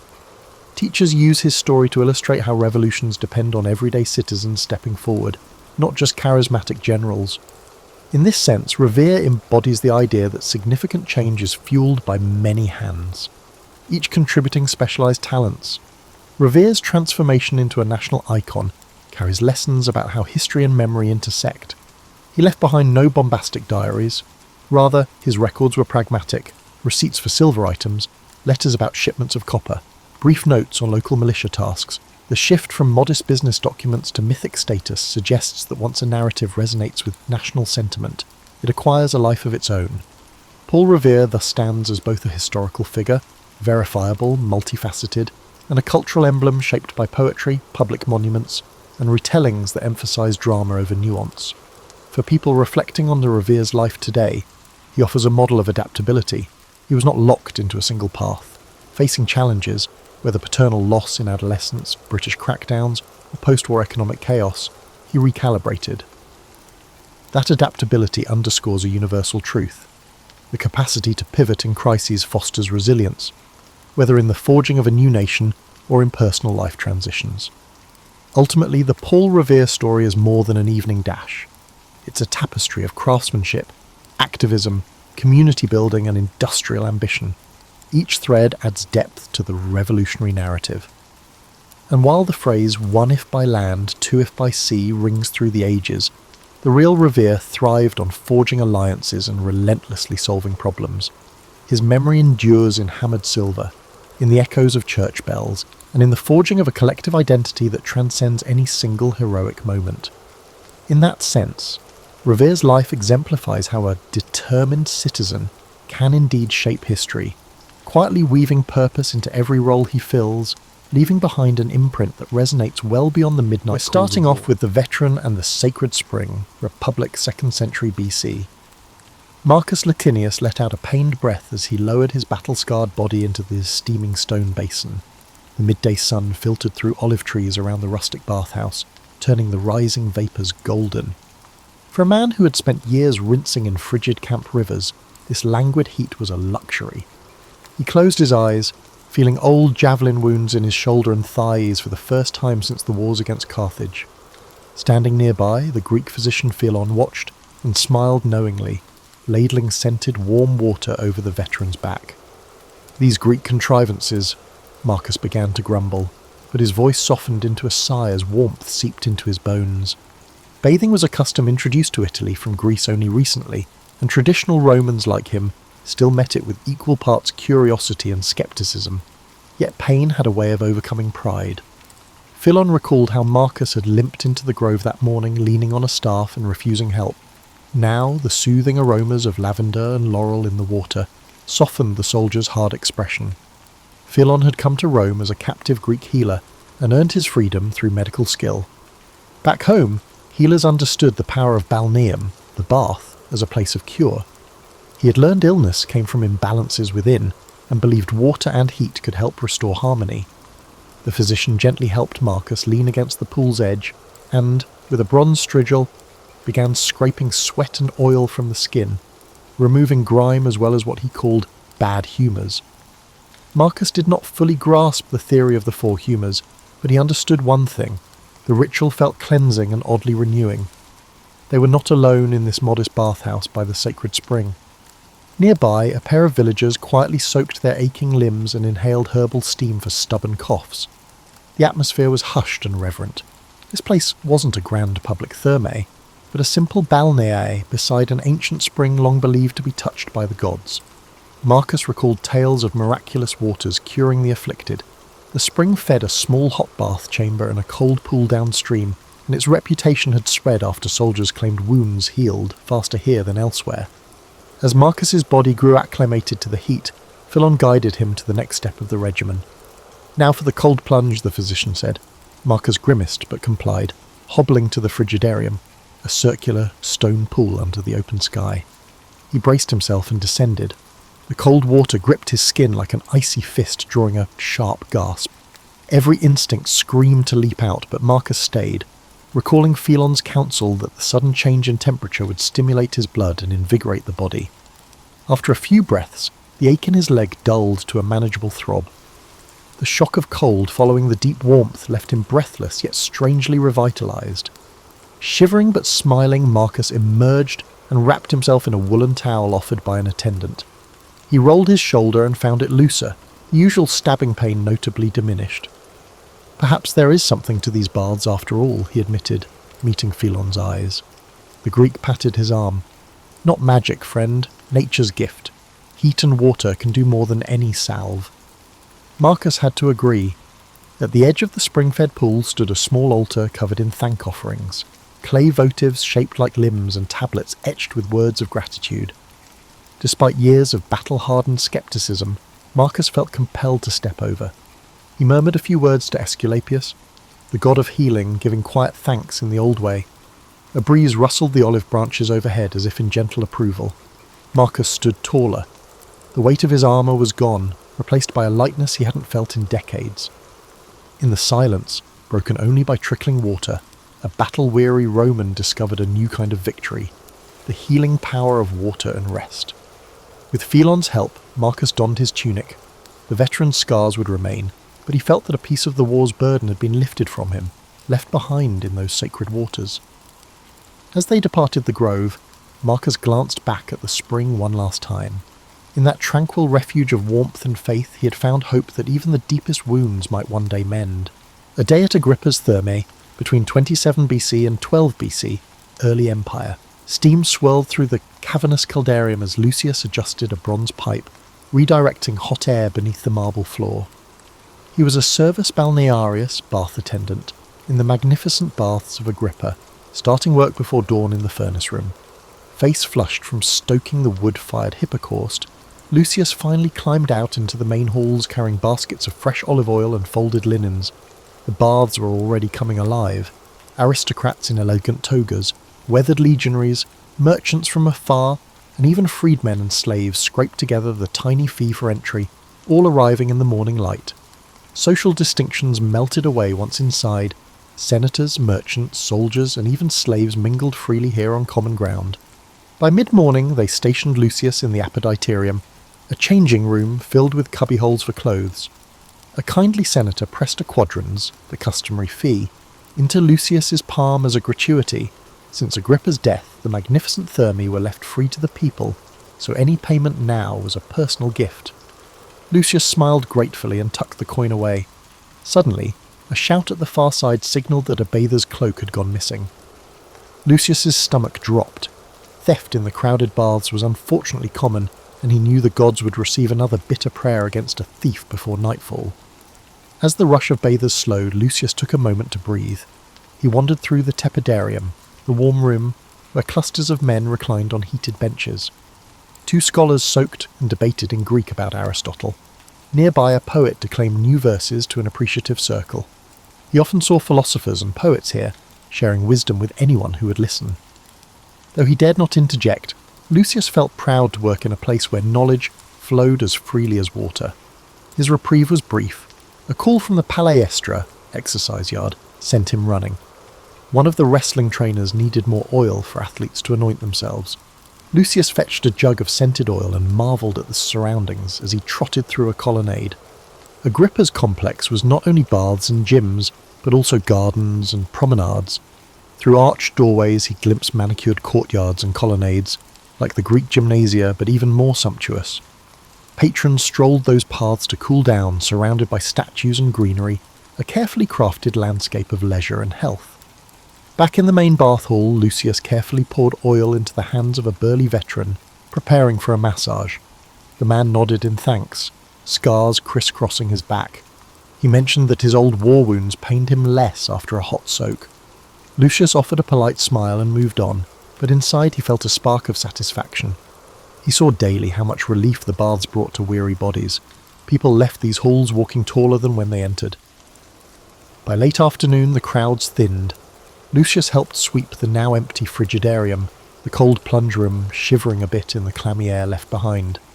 He gathered stray strigils and tidied shelves of oils. At last, as dusk approached, the thermi closed for cleaning. Sore and exhausted, Lucius crept to a quiet corner of the caldarium.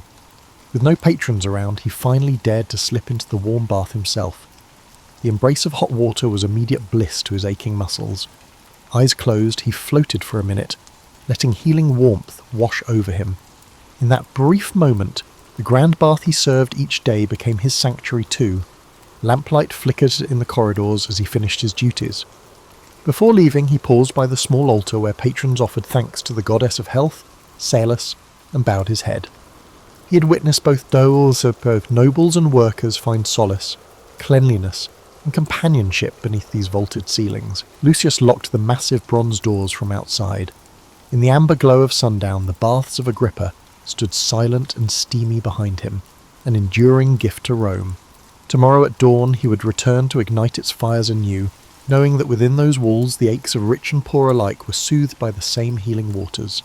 In the sacred waters of Sulis, Aquae Sulis, Britannia, 2nd century AD.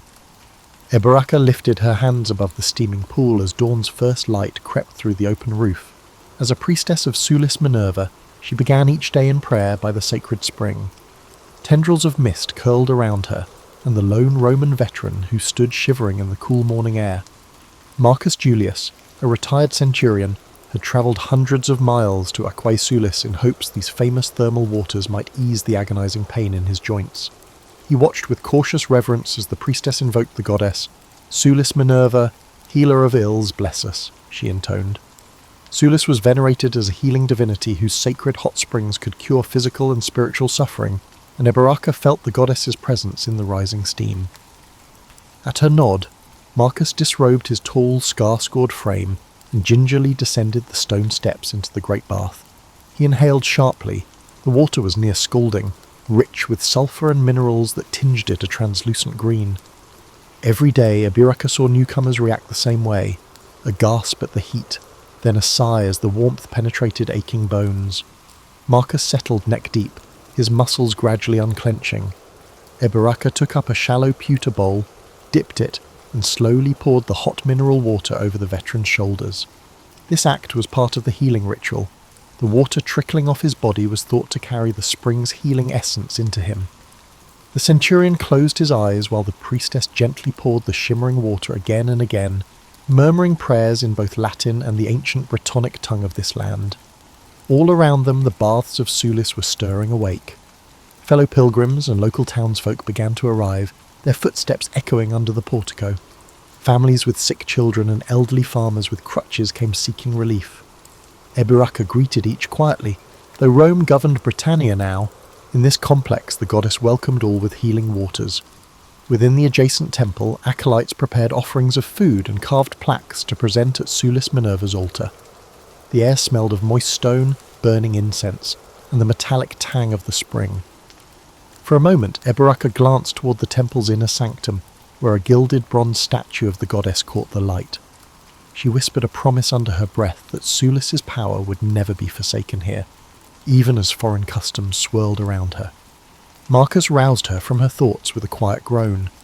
He had been soaking for a while, eyes half closed as the thermal heat worked on him. The priestess stepped to the water's edge. "How do you feel?" she asked softly. The soldier rolled his shoulder experimentally beneath the green surface. "Better, I think," he replied, a note of wonder in his voice. He moved his knee that had been stiff with arthritis. It was still inflexible, but the stabbing pain had lessened. "The goddess smiles on you," Eburaka said with a gentle smile. She offered him a cup of the spring water. Many believed drinking it cleansed one from within as well. Marcus drank the warm, metallic-tasting water and managed a grin. It was the first time Eburaka had seen the stern man smile that morning. By midday, Marcus, now wrapped in a woolen cloak, joined Eburaka and other supplicants at the circular spring for a communal ritual. One by one, they placed tokens in the bubbling water in thanks or petition. Marcus dropped a worn legion pendant into the depths as an offering, while others tossed coins that glinted beneath the ripples. The group then chanted a hymn of healing in unison, their Latin and Brittonic prayers intermingling under the high roof. Eburaka's voice rose strong and clear, invoking Sulis as a nourishing mother and vigilant Minerva all at once. When the rites concluded, Eburaka noticed tears in the centurion's eyes. "I feel new again," Marcus whispered, amazed. He flexed his hands, finding the usual morning stiffness gone. Despite his scars from war and age, the hot waters had restored his vitality. Eburaka helped him to his feet and guided him to give thanks at the altar. Marcus bowed deeply and left his old crutch propped against a pillar, a silent testimony that he hoped not to need it again. That evening, as the last devotees departed, Eburaka lingered to thank the goddess. She sprinkled rose petals into the steaming pool and fed the altar fire until it glowed. Many would depart Aquae Sulis carrying tales of relief and healing back to their homes. Priestess Eburaka offered one final prayer, that these sacred springs would remain a sanctuary of healing for all who truly needed it. The Physicians' Council, Rome c. 180 AD, Julius Frontinus, arrived at the baths of Trajan at dawn. A trained physician, he often met patients here amid the marble halls and healing waters. This morning he had invited his friend Fabius for a private consultation in the bath's soothing environment. Fabius had been listless and sorrowful since losing his wife last winter, a classic melancholia as Julius saw it. Julius believed the baths could succeed where months of mourning had failed, to restore his friend's body and spirit by rebalancing the humours thrown off by grief. They found a quiet corner of the tepidarium, where gentle warmth emanated from the floors and walls. Julius encouraged Fabius to recline on a heated bench. "We will begin here to warm your blood," he explained. In the soft light, mosaics of Hygeia looked down as if supervising the therapy. Julius mixed a few drops of eucalyptus oil into Fabius's palm, a trick he had learned to open the lungs and lift the mood. As Fabius inhaled the sharp scent, Julius noted his friend's posture change. The philosopher's shoulders, long tense, began to relax. Gradual warmth was known to purge unwholesome vapours and prepare the body to release its burdens, and indeed, Fabius's chest seemed to lighten with each breath. Next, Julius led his friend into the caldarium, the hot steam chamber. A wave of moist heat enveloped them. Fabius frowned at the discomfort, but Julius sat him by the hot fountain and urged him to breathe deeply. Soon sweat was streaming down Fabius's body.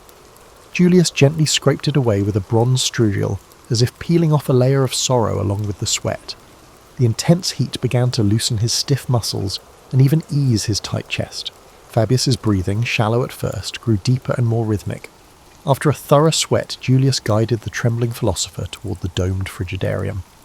A circular pool of cold, clear water awaited. Fabius balked on the edge, eyeing the chilly basin with dread. "Trust me," Julius said. With a supportive arm, he helped Fabius step down. The cold hit him with a brutal shock. Fabius gasped and almost bolted out, but Julius held him a moment until the panic passed. His heart pounded and his skin tingled. Such a sudden change in temperature was believed to stimulate circulation and sharpen the senses, and indeed Fabius felt more alert than he had in ages. He waded out of the pool on his own, a look of astonishment on his face. "I feel awake," he marvelled through chattering teeth. Julius briskly rubbed him down with a coarse towel, restoring warmth to his skin. Colour returned to Fabius's cheeks and a light to his eyes. They rested in a sunlit courtyard, wrapped in fresh linen robes and sipping watered wine. Fabius's limbs were loose and his mind clear. He grasped Julius's hand gratefully. Grief had driven his humours to imbalance, but nature, aided by hot water and cold, had helped restore what was lost. Julius gently reminded him that regular bathing purifies the body of toxins and can uplift the spirit. As they prepared to depart, Julius observed a cluster of men by the colonnade engaged in a lively debate on Aristotle's ethics. The physician smiled. Bathhouses often served as informal forums for scholars and physicians alike. He himself had exchanged remedies and insights in these halls many times, knowledge flowing freely among those dedicated to wellness. Indeed, this place cared for the spirit just as much as the body. He noted that Fabius now sat upright, calmly watching the morning bustle, the haunted look gone from his face. Before departing, Julius gave Fabius a small vial of soothing herbal oil, instructing him to use it each night. Fabius thanked him, and promised to return to the baths soon, not as a patient, but as a friend. For Julius, this was the true reward of medicine, easing an ailment and seeing hope rekindled. In the vaulted halls of the baths, a soul weighed down by sorrow had truly been lightened. Healing had come through hot and cold water, medicine and friendship, all in harmony together. In Rome, 217 AD, a merchant at Caracalla's baths named Lysander of Tyre stepped through the towering entrance of the baths of Caracalla and felt his breath catch in his throat. He had travelled across half the empire but never seen a monument to leisure as magnificent as this. A vast hall stretched before him, its vaulted ceiling held aloft by dozens of columns. Everywhere stood marble statues of gods and heroes. Colossal Hercules leaning on his club dominated the scene. The complex was renowned for its unparalleled lavish decoration. The merchant passed bronze fountains tinkling gently, their water music echoing off the high walls. Clad only in a simple loincloth provided at the entrance, Lysander moved from the grand atrium into the bustling apoditerium. Here, garments of rich and poor hung side by side in the wall niches.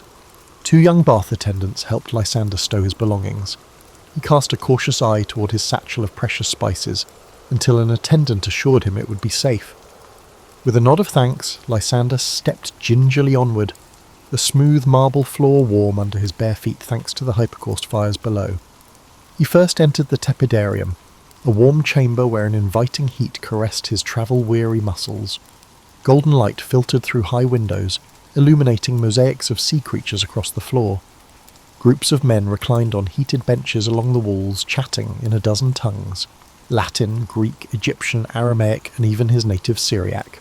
Despite differences in speech and status, here all were simply bathers at ease. A portly Roman negotiator struck up a friendly conversation about caravan routes and even offered Lysander a dab of citrus-scented oil from his flask. The merchant graciously accepted, rubbing it into his skin as the tension of months on the road began to melt from his shoulders. Next he followed the flow of bathers into the caldarium, the enormous hot room. At one end of this cavernous hall roared a circular pool of steaming water flanked by enormous marble tubs. The air was thick and steamy, muffling every sound to a murmur. Lysander eased himself into the central hot pool. The water embraced him, almost too hot at first, but he slowly sank up to his chest. Waves of heat unfurled through his limbs, dissolving the stiffness in his spine from weeks of jostling in a camel-drawn wagon. Nearby, a pair of off-duty legionaries sighed with relief as they submerged themselves. Lysander closed his eyes and let sweat bead on his brow. A bath attendant appeared with a bronze strigil, and Lysander allowed the young man to briskly scrape the perspiration and oil from his skin. He marvelled at the sight of even this humble task in the Palace of Well-Being. Properly steamed and scrubbed, Lysander was ready for the final trial, the frigidarium. He braced himself as he stepped into the next chamber, an airy hall with a vast cold swimming pool, natatio, open to the sky. The sun had climbed higher now, its rays dancing on the turquoise water. With a hearty exhale, Lysander plunged forward. The cold shocked him to his core. He gasped as the chill enveloped his overheated skin. When he surfaced invigorated, he was glad for it. He laughed out loud in surprise. Some nearby bathers chuckled at his shocked face, and he grinned back. The sudden contrast from hot to cold sent new energy coursing through his veins, leaving him alert and renewed. After swimming, Lysander wandered into a landscaped garden adjoining the natatorium. Clipped hedges and fruit trees offered dappled shade. He strolled along a portico where others lounged, cooling off, some enjoying a light snack. In one corner stood a small shrine to Aesculapius, the god of healing. Though not a devout man, Lysander paused to bow his head and offer a silent thanks to the powers watching over weary travellers. Only that morning he had arrived in Rome bone-tired and sore in every joint. Now he felt practically reborn. As he prepared to leave, Lysander felt the day's burdens completely lifted. Stepping back out through the grand doors into the bustling streets, the Syrian merchant carried with him a newfound vigour. The baths of Caracalla had cleansed the dust from his skin and washed away the weariness of his long journey. Refreshed and optimistic, Lysander hefted his satchel of spices, surprisingly lighter on his shoulders now, and set off to conclude his business in the capital, rejuvenated by the restorative powers of Rome's grandest baths. The Saint of the Baths, Rome c. 420 AD. The late afternoon sun cast long shadows through the half-empty baths of Titus, illuminating motes of dust swirling above the tepidarium pool. Flavia, a middle-aged deaconess of the Christian church, wrung out a linen cloth in warm water and gently laid it over an old woman's arthritic knees. Around them, a handful of the sick and poor soaked quietly in the small bath hall. This once grand facility had seen better days. Mosaics missing tiles, a dry fountain niche where a statue of Apollo had stood. Yet to Flavia, it was a sacred place of healing. In the corner, where a fresco of nymphs was fading, a simple wooden cross hung on the wall. She offered a silent prayer as she worked, not to pagan nymphs or gods, but asking Christ to bless these waters as he once did the pool of Bethesda. The city's elite now shunned public baths, preferring private tubs or avoiding them on moral grounds. Church leaders condemned bathhouses as dens of sin, outlawing mixed bathing and segregating men and women by hours. Many once great bath complexes were closing due to neglect, but Flavia saw opportunity in the decline. With few pleasure seekers left, one wing of the baths of Titus now served as an unofficial infirmary.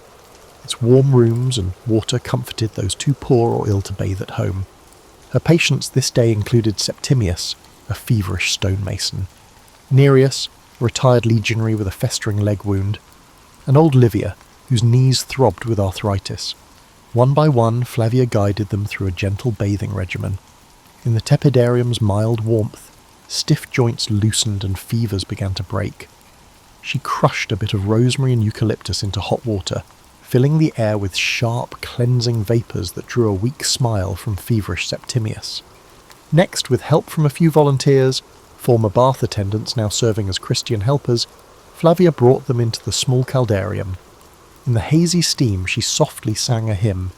Nereus, the old soldier, closed his eyes and joined in between deep breaths of hot air. "This beats the army camps," he murmured with a faint grin. "Even if we sing to a different god now," Flavia chuckled. Even as times changed, the enduring practice of soothing weary bodies with heat remained. After the steam bath, Flavia led the group to the frigidarium. Only a trickle of cold water still flowed, but it was enough. Livia gasped as Flavia poured a bowl of the cool water over her swollen knees. "Easy," Flavia soothed. The brief cold shock brought relief. Livia sighed as the inflammation in her joints eased. Flavia thought of how ancient physicians praised the contrast of hot and cold to stimulate healing, and how even a Christian bishop had urged the use of God-given remedies like baths. Their circuit complete, Flavia helped the weakened bathers dry off and rest along the courtyard colonnade for fresh air. Twilight approached, a breeze carrying in the scent of olive trees outside. She ladled out cups of warm broth from a pot simmering, where perfumed oils were once heated. In the fading light, the group murmured prayers of thanks. Septimius's fever had broken, sweat beaded on his brow, but his eyes were clear. Nereus flexed his leg and found the wound clean. The pain abated. Livia squeezed Flavia's hand in gratitude, and for the first time in weeks, Livia felt her pain ease. As Flavia packed away her supplies, a young acolyte lit a few oil lamps along the walls. Their gentle glow fell on faded paintings of Roman gods and the simple crosses scratched by the faithful. The old and new converged here. These baths once echoed with pagan odes and idle gossip. Now they heard prayers and hymns. The water that Romans once dedicated to Aesculapius was now blessed in Christ's name. Different prayers led to the same healing waters. Before closing for the night, Flavia knelt by the pool and dipped her hand into the warm water, whispering a final prayer of thanks. This derelict bathhouse turned infirmary felt as holy to her as any chapel. a place where suffering was eased and dignity restored. With that thought warming her heart, Flavia shuttered the doors. The baths of Titus fell into quiet darkness, save for the gleam of the wooden cross on the wall, a reminder that even as empires fade, the call to care for the sick endures. Under a leaden winter sky, Marcus pushed open the heavy doors of the baths of Diocletian in our final story of the twilight of the Thermae, Rome, 537 AD. A sharp wind followed him in, swirling fallen leaves across the floor. Only a dozen patrons huddled in the vast complex. The bath's emptiness was palpable. Marcus had served as curator aquarum, a water engineer for over 30 years, tending Rome's aqueducts and bathhouses. He remembered when these halls echoed with laughter each afternoon. Now many pools sat dry or lukewarm. Still he made his rounds, determined to offer what comfort he could to those few Romans who clung to the old ways. In the tepidarium, only 2 loyal patrons lingered in the lukewarm pool. Marcus checked the water with his hand, cooler than it should be. The furnaces had barely any fuel left, wood being scarce during the siege. He fed the last bits of charcoal into the boiler, coaxing a meagre flame. Moving on, he passed through the empty palestra, now strewn with dust. In a corner, weeds sprouted between cracked marble tiles where athletes once wrestled. He sighed and entered the caldarium. Only one pool here was still in use, fed by a trickle of warm water. A gaunt mother bathed her young son in the shallows of the one remaining warm pool. The same need for warmth and water, which had sustained so many before them, drew them here. The mother looked up at Marcus and gave a polite, hopeful smile. Marcus mustered a nod in return, even as his heart clenched with the knowledge he bore. At dawn, Marcus had scouted the aqueduct outside the city and discovered the grim truth. Gothic soldiers had cut the Aqua Marcia, toppling its arches to choke off Rome's water. The lifeblood of the baths was severed. What little water remained in the pools was all there would ever be. By tomorrow, the baths of Diocletian would fall scant. He made his way to the frigidarium, a cavernous hall that once housed a cold swimming pool larger than a forum.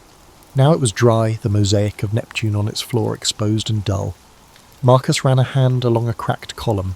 How many generations had cooled their brows here after the steam? He could almost hear ghostly splashes and youthful shouts from centuries past. Returning to the tepidarium, Marcus gently informed the few remaining bathers that the baths would likely close after today. The old men bowed their heads in resigned understanding, and the young mother's eyes brimmed with tears as she held her son closer. A patron placed a rolled parchment into Marcus's hand as a token of appreciation for his years of service, causing Marcus to swallow a lump in his throat.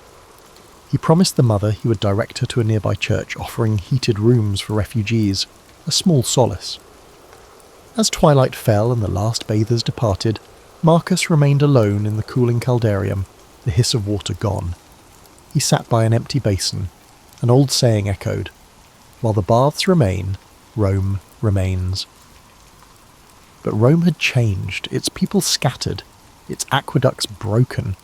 Communal bathing, once the pride of Roman life, was now slipping into memory. Yet in the gathering darkness, Marcus felt a measure of peace.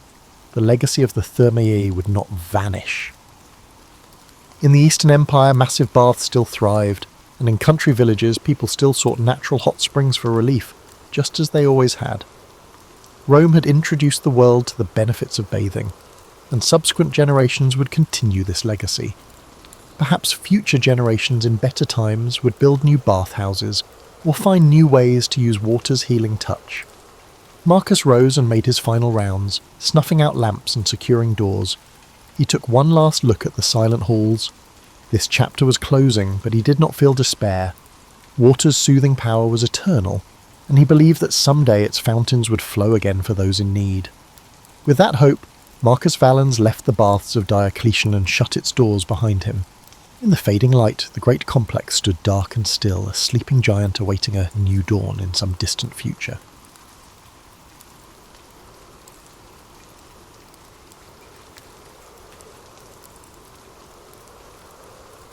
The late 3rd century was an era when Rome seemed determined to tear itself apart. In the shadow of this chaos stood a man whose name would eventually be reduced to a historical footnote, Constantius, later called Chlorus, meaning the Pale. But this pale man would help save a crumbling empire. Born around 250 CE in Dardania, a rugged province of Illyricum, modern-day Serbia. Constantius emerged from obscurity during Rome's most turbulent period. Unlike the polished aristocrats of Rome or the educated Greeks of the eastern provinces, he came from a land that produced soldiers rather than scholars. The Illyrian provinces had become Rome's military heartland, a crucible that forged emperors from common clay. Constantius began his career, as did many ambitious provincials, as a protector in the elite cavalry units where merit could outweigh birth. What distinguished him wasn't flamboyant heroism, but methodical competence, a quality far rarer than bravery in that chaotic age. He rose through the ranks during the so-called crisis of the 3rd century, when Rome witnessed 26 claimants to the imperial throne over 5 decades. What's rarely examined is how Constantius navigated this treacherous landscape without becoming another casualty of political intrigue. Records suggest he developed an unusual talent for knowing when to remain invisible. Unlike ambitious contemporaries who rushed to declare allegiance to rising stars, Constantius cultivated relationships across factions, becoming valued for reliability rather than partisan fervour. By 284 CE, when Diocletian seized power after the murder of Emperor Numerian, Rome had suffered nearly 50 years of continuous civil war, foreign invasion, and plague. The empire that had once spanned from Scotland to the Persian Gulf was fragmenting into regional kingdoms. Historians often credit Diocletian alone with halting this decline, but recently discovered correspondence suggests Constantius was already implementing local reforms in Dalmatia that would later become imperial policy. Diocletian recognised something in the quiet Illyrian officer. Archaeological evidence from Nicomedia shows Constantius was summoned to the imperial court around 285 CE, earlier than traditionally believed. Here, he encountered Diocletian's bold vision, the Tetrarchy, a 4-man imperial college designed to end succession crises by creating a systematic transfer of power. The relationship between Diocletian and Constantius defied convention. Though technically master and subordinate, fragments of their correspondence reveal a surprising intellectual partnership. Constantius appears to have influenced Diocletian's thinking on administrative reform, particularly regarding provincial boundaries. The Diocletianic reforms might more accurately be called collaborative innovations. What's most remarkable about Constantius's ascent isn't that it occurred, but that it happened without bloodshed in an age when promotion typically required the elimination of rivals. When he became Caesar, junior emperor, in 293 CE, not a single opponent needed to be purged, an unprecedented achievement in that bloody era. The price of this promotion was personal, to cement his position in the Tetrarchy. Constantius was required to divorce his wife Helena, a woman of humble birth who had been his companion through his rise from obscurity. Their son, Constantine, was already a young man of promise. The divorce wasn't merely a domestic arrangement, but a calculated political move. Constantius instead married Theodora, the stepdaughter of Maximian, Diocletian's co-emperor. Rather than relocating to a comfortable eastern palace, Constantius was assigned the empire's most challenging frontier, Gaul and Britain, regions plagued by separatist movements, Germanic invasions, and economic collapse. It was a posting that many would have considered a disguised exile, far from the centres of power. Yet it was here, in the fog-shrouded islands of Britain and the war-torn provinces of Gaul, that Constantius would forge a legacy quite different from what Diocletian might have envisioned, a legacy that would ultimately transform the Roman world in ways no one could have predicted. Before I continue, any time period I mention CE or BCE, as for me, that's what I've always followed, as I do not want to offend anyone with my work, as everyone is in their own boat. When reading to you, thank you for understanding. So let's get back to it. The British rebellion that Constantius inherited was no ordinary provincial uprising. Carausius, a naval commander of Menapian origin from modern-day Belgium, had declared himself Emperor of Britain and Northern Gaul in 286 CE. Unlike most usurpers who quickly flamed out, Carausius created what historians now recognise as the first independent British state with its own sophisticated administration. What's seldom discussed in conventional histories is the remarkable economic revival Carausius achieved. Archaeological evidence from London, York, and other Roman British cities reveals a sudden proliferation of coin mints, expanded trade networks, and urban renewal projects. Carausius had transformed a provincial backwater into a thriving independent realm with its own foreign policy. including treaties with Frankish and Saxon peoples that Rome had labelled as enemies. Constantius approached this challenge with characteristic methodical patience. Rather than launching an immediate invasion, a strategy that had already failed under Maximian, he first secured his continental base. An overlooked papyrus fragment discovered in Egypt reveals Constantius's unusual approach. He dispatched economic advisors rather than spies to the channel ports, seeking to understand Britain's commercial networks before disrupting them. In 293 CE, Constantius laid siege to Boulogne, Carausius's continental stronghold. The siege employed innovative engineering techniques, including the construction of a mole across the harbour mouth that effectively trapped the rebel fleet. Rather than destroying these captured ships, Constantius repurposed them for his own nascent naval force, a practical decision that highlighted his pragmatic approach to warfare. Before Constantius could cross to Britain, however, Carausius was assassinated by his finance minister, Electus, who assumed control of the breakaway province. This interregnum created a complex diplomatic situation rarely explored in traditional narratives. Evidence from coin hoards suggests Constantius actually opened negotiations with Electus, offering him a position within the tetrarchic system. These negotiations ultimately failed, but they demonstrate Constantius's preference for resolution over confrontation. The invasion of Britain in 296 CE has been mythologized as a grand military campaign, but contemporary accounts reveal a more nuanced operation. Constantius divided his forces, personally leading one fleet through storm-tossed waters while his praetorian prefect, Asclepiodotus, led another. Constantius used a two-pronged approach, landing in Kent while his subordinate made landfall near Southampton, trapping Electus in a strategic position. The decisive battle near modern-day Silchester has been largely mischaracterized by historians. Recent archaeological excavations reveal that Constantius employed a hybrid force that included Germanic mercenaries, the very barbarians Rome supposedly defended against. This pragmatic use of non-Roman troops foreshadowed the empire's later reliance on foreign military power. Constantius's true accomplishment wasn't the military victory, which was swift and relatively bloodless, but the reconstruction that followed. Unlike typical Roman conquerors who imposed punitive measures on defeated populations, Constantius implemented what modern scholars might call a reconciliation program. Officials who had served under the usurpers were integrated into the new administration rather than executed. This policy of incorporation rather than retribution was revolutionary for its time. Londinium became the focus of Constantius's rebuilding efforts. Archaeologists have uncovered evidence of substantial urban renewal, including a massive expansion of the governor's palace, suggesting that Constantius spent considerable time in Britain, far more than previously believed. The move wasn't merely a military occupation, but a concerted effort to reintegrate Britain culturally and economically into the Roman world. Perhaps most revealing of Constantius's character is an incident recorded in fragments of Aurelius Victor's lost writings. When soldiers discovered the treasury of Electus and brought the considerable wealth before Constantius, he allegedly distributed much of it for the rebuilding of British towns rather than sending it to imperial coffers. This act of economic stimulus demonstrated a sophisticated understanding of provincial governance rarely seen among Roman commanders. By 297 CE, Britain had been fully reintegrated into the Roman system, with minimal resistance and remarkably little bloodshed. Yet the result wasn't merely a restoration of the status quo. Constantius had created something new, a province with greater autonomy than before but firmly within the imperial framework. The parallels to modern concepts of federalism are striking.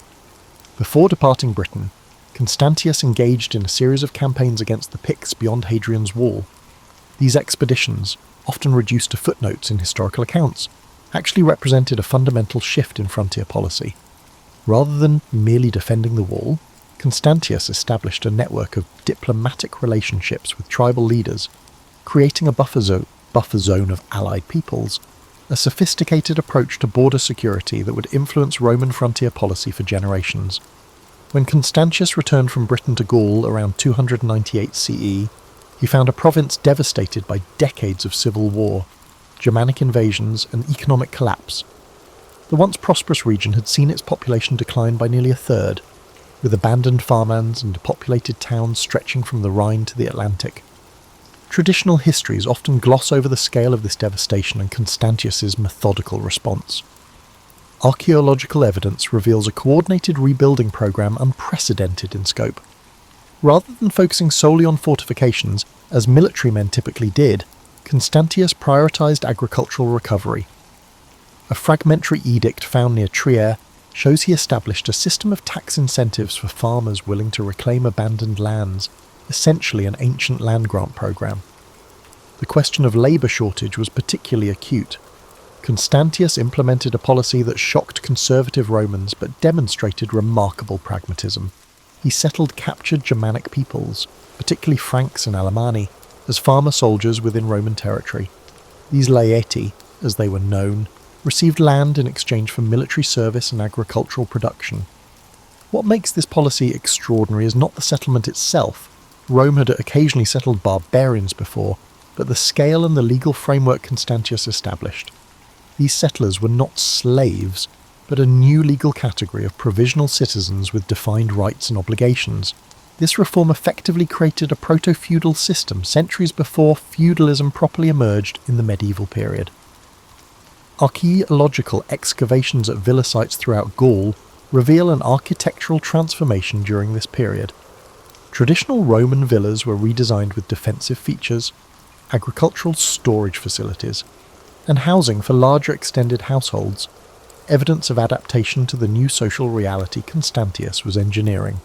Constantius established Trier Augusta Treverorum as his capital, investing heavily in its development. Recent excavations have uncovered evidence of a massive building program including baths, a basilica, and imperial apartments far larger than previously believed. This architectural program wasn't merely about imperial luxury, but represented Constantius's vision of a new administrative centre, closer to the frontiers and more responsive to provincial needs. While Constantius rebuilt Gaul materially, he also implemented administrative reforms that decentralised power. Provincial boundaries were redrawn to create smaller, more manageable civil administrative units. Most significantly, he delegated substantial authority to local elites, creating a partnership between imperial power and provincial aristocracy that fundamentally altered how Rome governed its territories. The most controversial aspect of Constantius's rule remains his role in the Great Persecution of Christians, which began in 303 CE under Diocletian's orders. Traditional accounts, heavily influenced by Constantine's later propaganda, portray Constantius as secretly sympathetic to Christians, implementing the persecutory edicts only minimally in his territories. Recent scholarship has challenged this simplistic narrative. Epigraphic evidence from Gaul and Britain shows that churches were indeed closed and properties confiscated. However, forensic archaeology at Christian burial sites reveals a striking pattern. Unlike in eastern provinces, where mass graves of martyrs have been discovered, Christian cemeteries in Constantius's domains show continuous, undisturbed use through this period. The reality appears more nuanced than either the traditional pro-Christian narrative or its revisionist counter. Constantius likely enforced the institutional aspects of the persecution, closing churches and seizing properties, while avoiding the bloodshed that characterized the persecution elsewhere. This wasn't necessarily from Christian sympathy, but reflected his consistent administrative approach, institutional reform without destructive purges. A rarely discussed aspect of Constantius's governance was his religious policy beyond Christianity. Evidence suggests he actively promoted solar cults associated with imperial power while maintaining traditional Roman religious practices. Inscriptions from Trier indicate he commissioned temples to Sol Invictus, the unconquered sun, while also restoring older shrines to Jupiter and Mars. This religious balancing act reflected a sophisticated understanding of religion's role in social cohesion. By 305 CE, when Diocletian and Maximian abdicated, and Constantius was elevated from Caesar to Augustus, senior emperor, Gaul had been transformed, cities were rebuilt, agriculture revived, and frontier defences strengthened. More importantly, Constantius had created a new model of provincial governance that emphasised partnership with local elites, integration of frontier populations, and administrative flexibility. This reformed Gaul would serve as the foundation for what came next, a journey to the northern frontier that would culminate in Constantius's final campaign and set the stage for a transformation of the Roman world that neither he nor Diocletian could have anticipated. A recently discovered papyrus fragment suggests Constantius commissioned what amounted to a comprehensive administrative handbook for provincial governors, a practical guide that systematized best practices rather than imposing ideological uniformity. This emphasis on pragmatic governance over ideological purity characterized his entire approach to rule. Perhaps most significant for understanding Constantius as a person rather than just a historical figure is his documented interest in natural philosophy. Imperial accounts record astronomical instruments among his personal possessions, and his correspondence mentions observations of celestial phenomena. This scientific curiosity was rare among emperors of his era, who typically left such matters to specialists. The question of Constantius's religious beliefs remains contested. Later Christian sources, eager to establish Constantine's Christian heritage, portrayed Constantius as a crypto-Christian, or at least sympathetic to Christianity. Archaeological evidence presents a more complex picture. While Christian communities clearly operated with relatively little interference in his territories, Constantius also maintained traditional Roman religious practices and patronized solar cults. A more nuanced reading suggests Constantius approached religion pragmatically rather than dogmatically. Unlike Diocletian, who saw religious uniformity as essential to imperial unity, Constantius appears to have viewed religious diversity as manageable through institutional accommodation rather than persecution. This pragmatism extended to his relationship with the empire's intellectual currents.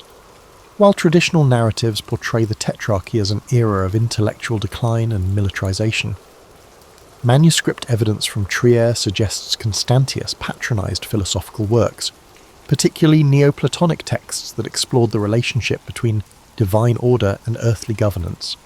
By 305 CE, when Diocletian's abdication elevated him to Augustus, Constantius had created more than just a secure frontier. He had established a distinctive model of imperial rule that balanced traditional Roman authority with provincial autonomy, military discipline with intellectual inquiry, and religious tolerance with institutional stability. As he prepared for what would become his final campaign in Britain, Constantius was not merely a successful general, but the architect of a governance model that might have offered Rome a different future had fate allowed his approach to continue. Behind Constantius's public achievements lay a complex personal life that historians have often oversimplified. His first marriage to Helena, a woman of humble origins, possibly an innkeeper's daughter from Bithynia, produced his son Constantine, but the dynamics of this relationship were far more complicated than typically portrayed. Recent analysis of imperial correspondence suggests that despite their forced divorce when Constantius joined the Tetrarchy, Helena maintained a separate court and considerable influence. Evidence from property records in Trier indicates she received substantial estates in Gaul, contradicting the traditional narrative of her disgrace and exile. Constantius's second marriage to Theodora, stepdaughter of Emperor Maximian, produced 6 children who have been largely overlooked by history but were significant political players. Fragmentary records indicate his daughters, Constantia, Anastasia, and Eutropia, were educated in a manner unusual for Roman women, with training in administrative matters that prepared them for political marriages. His sons by Theodora Dalmatius, Julius Constantius, and Hannibalianus received military education and provincial appointments. Archaeological evidence from Trier shows a palace wing specifically designed as an educational complex for these imperial children, complete with libraries and lecture halls, suggesting Constantius established what amounted to the first imperial academy for training future administrators. The relationship between Constantine, son of Helena, and his half-siblings was more cooperative than later Christian histories suggest. Constantine's letters, preserved fragmentarily, indicate regular correspondence with his half-brothers during Constantius's lifetime. The later purges that Constantine would unleash against these same relatives make this earlier period of family unity all the more poignant. Court life under Constantius broke with tradition in significant ways. Unlike the increasingly orientalized courts of his eastern colleagues, with their elaborate ceremonies and divine pretensions, Constantius maintained what contemporaries described as a martial simplicity. Archaeological evidence from the Trier palace complex reveals dining halls designed for communal meals, rather than the separated imperial dining that characterized other tetrarchic courts. This relative informality extended to Constantius's approach to imperial imagery. While Diocletian and his Eastern colleagues embraced elaborate divine associations, Constantius's coinage and statuary maintained traditional Roman military imagery with minimal divine attributes. Such an approach wasn't merely aesthetic preference, but reflected a different conception of imperial authority, one rooted in military leadership rather than divine kingship. The most remarkable aspect of Constantius's court was its intellectual character. Evidence from the library remains in Trier suggests he assembled scholars from throughout the empire, including philosophers, historians, and legal experts. This gathering of intellects wasn't merely, although it was decorative, it served a practical purpose, restructuring the legal and administrative systems of his territories. In early 305 CE, as Constantius prepared to return to Britain to confront renewed Pictish incursions beyond Hadrian's Wall, the Roman world experienced a seismic political shift. Diocletian and Maximian, the senior Augusti, abdicated their powers, elevating Constantius and Galerius to the senior positions within the Tetrarchy. This transition, unprecedented in Roman history, made Constantius the highest authority in the western half of the empire. Rather than settling into comfortable administration from his palace in Trier, Constantius made an unusual decision that reveals much about his character. He immediately prepared for a frontier campaign, leading his forces personally despite his elevated status. This choice reflected both his military pragmatism and his understanding that imperial authority in this new era derived from active leadership rather than ceremonial distance. The Britain that Constantius returned to in the late 305 CE was significantly different from the rebellious island he had reclaimed a decade earlier. Archaeological evidence from major Roman British urban centres shows substantial rebuilding had occurred, with expanded fortifications, restored public buildings, and revitalised commercial districts. Such activity wasn't merely imperial propaganda, but reflected genuine economic recovery under Constantius's earlier governance. Traditional accounts of this campaign focus narrowly on military operations against the Picts, but recently discovered writing tablets from Vindolanda reveal a more complex agenda. Constantius appears to have been implementing a comprehensive reorganisation of Britain's defences, converting what had been a reactive system into a proactive network of intelligence gathering and rapid response capabilities. The winter of 305 to 306 CE was exceptionally harsh, according to both textual references and dendrochronological evidence, tree ring analysis, from the period. Constantius established winter quarters at Eboracum, York, choosing not to return to the continent despite the difficulties of a British winter campaign. This decision proved consequential both administratively and personally. Administratively, Constantius used this winter to implement reforms to Britain's civic governance.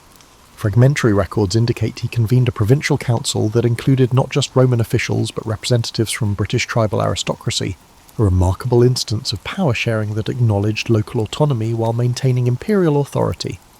This council established new administrative boundaries and tax assessment procedures that would survive for generations. Personally, this winter at York allowed something equally significant: reconciliation with his son Constantine. Historical accounts confirm that Constantius summoned Constantine from the Eastern Court, where he had effectively been held as a political hostage by Galerius. This reunion in York wasn't merely familial, but politically momentous. Archaeological evidence from the Praetorium, Governor's Palace in York, reveals extensive renovations during this period, including an expanded ceremonial space suitable for imperial presentations. This suggests Constantius was deliberately setting the stage for something beyond routine administration, quite possibly the public recognition of Constantine as his successor, directly challenging and humbugging the Tetrarchic succession plan. The winter campaign against the Picts has been traditionally portrayed as a conventional Roman punitive expedition, but fragmentary military records suggest something more innovative. Rather than following the typical Roman practice of devastating enemy territory before withdrawing behind fixed frontiers, Constantius implemented what modern military analysts would recognise as a counterinsurgency strategy. This approach involved establishing a network of smaller outposts beyond the wall, cultivating alliances with certain Pictish groups against others, and creating economic incentives for peaceful coexistence. Archaeological evidence from sites north of the wall shows Roman goods penetrating deeper into Pictish territory during this period, suggesting trade was being used as a diplomatic tool. Perhaps most remarkably, Inscriptions discovered at several frontier forts indicate Constantius recruited Pictish auxiliaries directly into Roman service, not merely as irregular allies but as formal units within the imperial army. This integration of former enemies into defensive structures represented a sophisticated approach to frontier management rarely seen in Roman military practice. As winter turned to spring in 306 CE, Constantius's health began to decline. Contemporary accounts describe symptoms consistent with pneumonia or bronchitis, likely exacerbated by the damp British climate and the emperor's advancing age. Despite his illness, records indicate he continued to hold council meetings and direct military operations. Fragmentary personal correspondence reveals the most poignant aspect of this final period. As his condition worsened, Constantius reportedly spent increasing time with Constantine, not merely discussing political matters, but sharing philosophical perspectives and personal reflections. These conversations, glimpsed only indirectly through later references, apparently covered topics ranging from practical governance to the nature of divine order, a final transmission of wisdom from father to son. By July of 306 CE, it became clear that Constantius's condition was terminal. In a final act that defied tetrarchic protocol, he gathered the army at York and formally presented Constantine as his successor. This act, choosing dynastic succession over the tetrarchic system he had helped establish, would have profound consequences for Roman history. On July 25, 306 CE, Constantius died at York, far from the imperial capitals but at the frontier he had worked to secure. Within hours, the army proclaimed Constantine as Augustus, setting in motion a chain of events that would eventually lead to Constantine's reunification of the empire, the legitimization of Christianity, and the fundamental transformation of the Roman world. The irony is profound. Constantius, who had faithfully served the tetrarchic system designed to prevent dynastic succession and civil war, used his final act to undermine that very system. Whether this was a pragmatic acknowledgement of political reality, or a father's innate desire to elevate his son, remains an unresolved question in history. The immediate aftermath of Constantius's death revealed the depth of respect he had earned among diverse constituencies, unlike the typical posthumous vilification that followed regime changes in Roman politics.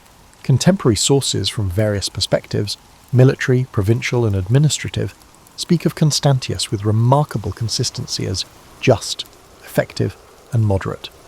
People rarely recognize the uniqueness of this consensus in Roman imperial politics. Archaeological evidence provides tangible confirmation of this popular regard. Memorial inscriptions to Constantius have been found not only in official contexts, but also in private dwellings, rural shrines, and frontier settlements throughout his former territories, a distribution pattern that suggests genuine public mourning rather than merely obligatory state commemoration. The architectural legacy of Constantius reveals a distinctive administrative vision. Recent archaeological work has identified a consistent pattern in the public buildings commissioned during his reign. Administrative complexes designed for accessibility and transparency. Unlike the increasingly fortified and isolated imperial compounds of the later empire, Constantius's governmental centres featured open colonnaded approaches, multiple public entrances, and visible audience halls, physical manifestations of a governance philosophy that emphasized connection with the governed. At Trier, his principal capital, excavations have revealed an urban plan that integrated imperial facilities with civic spaces rather than segregating them. The basilica he constructed there, still standing today, embodies this approach with its balanced proportions and emphasis on natural light, creating spaces where imperial authority was visible but not overwhelming. Perhaps most telling is the contrast between Constantius's architectural legacy and that of his tetrarchic colleagues. While Diocletian's palace at Split and Galerius's complex at Thessalonica emphasized imposing monumentality and divine separation, Constantius's buildings consistently prioritized function over intimidation. This architectural distinction reflects fundamental differences in how these rulers conceived their relationship to their subjects. In administrative legacy, Constantius's innovations proved remarkably durable. The provincial reorganization he implemented in Gaul and Britain survived largely intact for over a century. His approach to frontier management, integrating rather than merely excluding barbarian peoples, would become increasingly central to Roman security policy, though never implemented with the systematic care he had shown. The Constantine myth that emerged in subsequent decades both preserved and distorted Constantius's memory. Constantine's propagandists, eager to establish his legitimacy, emphasized his father's achievements while recasting them through a Christian interpretive lens. The posthumous elevation of Constantius to divine status, standard practice for respected emperors, was given Christian reinterpretation, with suggestions that he had secretly embraced monotheism. Archaeological evidence presents a more complex religious picture. Votive offerings at temples throughout Constantius's territories show continued traditional religious practice during his reign, while Christian communities clearly operated without significant persecution. Rather than the crypto-Christian of later propaganda, or the traditionalist reactionary some modern historians have suggested, the evidence points to a ruler who approached religion pragmatically, seeing diverse practices as compatible with imperial unity so long as they didn't threaten public order. Perhaps the most significant aspect of Constantius's legacy was one he could never have anticipated. His death created the opportunity for Constantine's rise to power and the subsequent Christianization of the empire. Had Constantius lived longer and continued his model of pragmatic religious accommodation, the empire's religious evolution might have followed a very different trajectory. The historiographical treatment of Constantius reveals much about how subsequent eras viewed the late Roman Empire.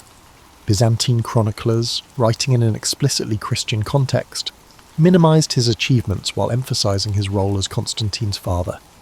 Medieval Western sources largely forgot him entirely, collapsing the complex tetrarchic period into simplistic narratives of Christian triumph. Renaissance historians, rediscovering classical texts, began to appreciate the administrative innovations of the period, but still viewed Constantius primarily as a transitional figure. Modern archaeological work has dramatically expanded our understanding of Constantius beyond textual sources. Material evidence from his reign shows a ruler engaged in practical problem-solving rather than ideological crusades. Coins from his areas show that the money system was stable even when the economy was struggling, indicating good financial management that written records often overlook. Environmental archaeology has revealed another dimension of Constantius's governance. Evidence of coordinated land reclamation projects in northern Gaul, systematic reforestation efforts in previously overexploited regions, and water management systems that increased agricultural productivity. These investments in long-term sustainability contrasted sharply with the extractive practices common among short-reigned emperors desperate for immediate resources. Perhaps most poignantly, recent excavations at York have uncovered what may be the foundations of the building where Constantius died. Within this structure, archaeologists discovered a small bronze statuette of the goddess Fortuna, a traditional symbol of good luck. Whether this object belonged to Constantius himself or to someone in his entourage, it provides a haunting reminder of the role chance played even in the lives of those who ruled the ancient world. The true legacy of Constantius lies not in grand monuments or dramatic victories, but in the stable provinces he left behind, regions that would remain relatively prosperous, even as other parts of the Western Empire descended into crisis in subsequent centuries. Unlike many Roman, Constantius invested in sustainable governance, which outlasted his brief reign. Unlike the emperors who exhausted their territories to fuel their personal ambitions. In this sense, his greatest monument wasn't built of stone but of institutions, practices, and communities that continued long after his ashes were placed in an imperial mausoleum. This practical emperor is remembered for improving the lives of his subjects, not for symbolic grandeur. The story of Constantius extends far beyond his life and immediate aftermath. His administrative and military innovations created ripple effects that would influence European governance for centuries. The medieval system of defence in depth, with its layered approach to frontier security, owes much to Constantius's border management strategies in Gaul and Britain. Modern scholars have begun reassessing Constantius's significance through interdisciplinary approaches that earlier historians lacked. Environmental archaeology has revealed evidence of climate challenges during his reign, a period of cooling temperatures and increased rainfall across northwestern Europe that made his agricultural revitalization programs all the more remarkable. Pollen samples from bogs in northern Gaul show increased grain cultivation during his administration, despite these challenging conditions, suggesting effective adaptation strategies. Comparative analysis reveals striking differences in economic resilience between regions under Constantius's direct administration and those governed by other tetrarchs. Ceramic distribution patterns show trade networks in Gaul and Britain remained relatively robust while collapsing in other western provinces, evidence that local economies under Constantius's governance maintained vitality even during imperial crises. Perhaps most intriguing are the parallels between Constantius's governance model and a modern federal systems. His approach balanced central authority with local autonomy in ways that anticipated governance challenges still relevant today. Provincial councils established under his administration included representatives from diverse constituencies, creating consultative bodies that resembled proto-parliaments rather than traditional Roman administrative units. The counterinsurgency strategies Constantius employed against the Picts, combining targeted military operations with economic integration and political accommodation, bear striking resemblances to modern theories of conflict resolution. Military historians have noted that his approach to frontier security, emphasizing flexible response and cross-border relationships rather than rigid fortification, anticipated challenges that would face European powers in later centuries. Digital humanities approaches have recently enabled network analysis of Constantius's administrative appointments, revealing patterns previously invisible to historians. These analyses show he systematically promoted officials with local knowledge and connections rather than importing administrators from distant regions, a practice that contrasted sharply with imperial norms but created more responsive governance. Economic historians have identified Constantius's reign as a crucial period for understanding late Roman monetization patterns.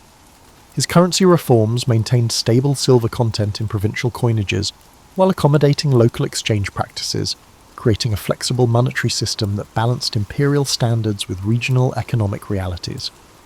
Archaeological evidence continues to expand our understanding of daily life under Constantius's administration. Recent excavations at rural villa sites in Gaul show architectural adaptations that combined defensive features with agricultural productivity improvements, suggesting landowners felt secure enough to invest in innovation rather than merely focusing on survival. Climate science has contributed to our reassessment of Constantius's military campaigns. Dendrochronological data from Britain shows his final campaign occurred during an exceptionally harsh winter, making his logistical accomplishments even more impressive. His ability to maintain supply lines and troop readiness under such conditions speaks to administrative competence rarely highlighted in traditional military histories. The intriguing question of Constantius's intellectual legacy remains partially answered, but tantalizingly suggestive. Fragmentary texts indicate he commissioned legal compilations that systematize provincial administration, work that would influence later Byzantine administrative practices. His approach to religious pluralism, managing diversity through institutional accommodation rather than enforced uniformity, represents a governance model with relevance beyond its historical context. Perhaps most significant for modern understanding is recognizing what Constantius's career reveals about historical contingency. The transformation of the Roman world into a Christian empire was not inevitable, but resulted from specific choices and circumstances. Had Constantius lived longer, implementing his model of pragmatic pluralism rather than giving way to Constantine's more ideologically driven approach, the religious history of Europe might have followed a dramatically different course. The fragmentary nature of our sources about Constantius paradoxically makes him a more accessible historical figure than many better documented emperors.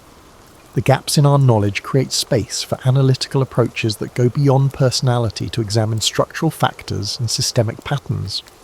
Rather than focusing on the emperor as an individual, modern scholarship explores Constantius's reign as a case study in governance during periods of institutional stress. Digital reconstruction projects have recently provided visual representations of Constantius's built environment, allowing scholars and the public to virtually experience spaces like the York Praetorium or the Trier Basilica as they would have appeared during his lifetime. These reconstructions reveal architectural choices that emphasized openness and visibility, physical manifestations of his governance philosophy. The enduring fascination with Constantius stems partly from the alternative path he symbolizes. His approach to governance, pragmatic, pluralistic, focused on sustainability rather than glory, offers an alternative vision of what the late Roman Empire might have become. The tension between this path and the more ideologically driven direction Constantine would later pursue remains a compelling historical counterfactual.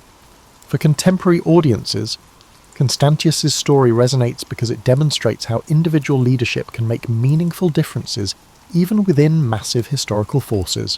While unable to prevent the eventual transformation of the Roman world, his governance preserved stability and prosperity in his territories during extraordinarily challenging circumstances. The Pale Emperor from Illyria, who never sought the throne but governed with remarkable effectiveness once elevated to it, reminds us that history's most consequential figures aren't always its most dramatic personalities. In an age that often celebrates disruptive leadership, Constantius's legacy offers a compelling case for the lasting value of competent administration, pragmatic problem-solving, and sustainable governance. As archaeological techniques continue to advance and new analytical methods emerge, our understanding of Constantius and his era will undoubtedly evolve further. Yet even with our current knowledge, we can recognise in this forgotten emperor a leader whose approach to governance, balancing tradition with innovation, authority with accommodation, and pragmatism with principle, speaks to challenges that remain relevant across the centuries. In the final analysis, Constantius Chlorus matters not because he changed history through dramatic actions, but because he sustained civilization through effective governance during a period of profound challenge, a legacy perhaps less glamorous than conquest, but ultimately more valuable to those whose lives were improved by his steady hand at history's helm. Over a millennium, Constantinople stood as a marvel of human ingenuity and resilience. Perched strategically at the crossroads of Europe and Asia, its location made it a hub for trade, culture, and power.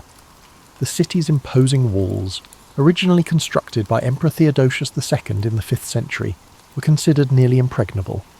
These triple-layered fortifications, stretching for miles, were the pride of the Byzantine Empire and the bane of invaders.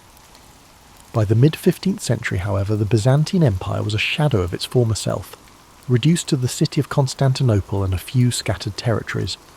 The once mighty empire that had ruled vast regions now found itself encircled by the rising power of the Ottoman Empire. To the east, Sultan Mehmed II, an ambitious and brilliant leader, had set his sights on conquering the city, seeing it as the key to solidifying his rule and expanding his domain. Inside the walls of Constantinople, Emperor Constantine XI Palaiologos faced an uncertain future. With only a few thousand defenders, comprised of weary Byzantine soldiers, and a handful of foreign allies, the city was woefully underprepared for the onslaught that loomed. Supplies were dwindling, and the population, though fiercely loyal, lived under the constant shadow of impending doom. Yet, despite the odds, the emperor refused to surrender. He was determined to fight to the end. As the Ottomans prepared for their siege, they brought with them an arsenal unlike anything the world had seen before. Among their weapons was a massive cannon, constructed by a Hungarian engineer named Orban. This cannon, capable of hurling enormous stone projectiles, was designed to breach even the strongest walls. The Ottomans also amassed a fleet to blockade the city by sea, ensuring that no reinforcements or supplies could reach the defenders. This stage was set for an epic confrontation that would decide the fate of Constantinople, and, with it, the Byzantine Empire. Imagine the tension that gripped the city as its inhabitants prepared for the siege. Picture the anxious faces of soldiers standing watch on the walls, the whispered prayers in the Hagia Sophia, and the determination etched on the emperor's face as he rallied his people. As you visualize the city on the brink of one of history's most defining moments, let its story remind you of the face of overwhelming odds. The tale of Constantinople begins not with surrender, but with hope, a flickering light against the encroaching darkness. On April 6, 1453, the Ottoman forces began their assault on Constantinople. Sultan Mehmed II, commanding an army of nearly 80,000 soldiers, surrounded the city by land and sea. His troops included elite janissaries, heavy artillery units, and cavalry, all meticulously prepared for the battle.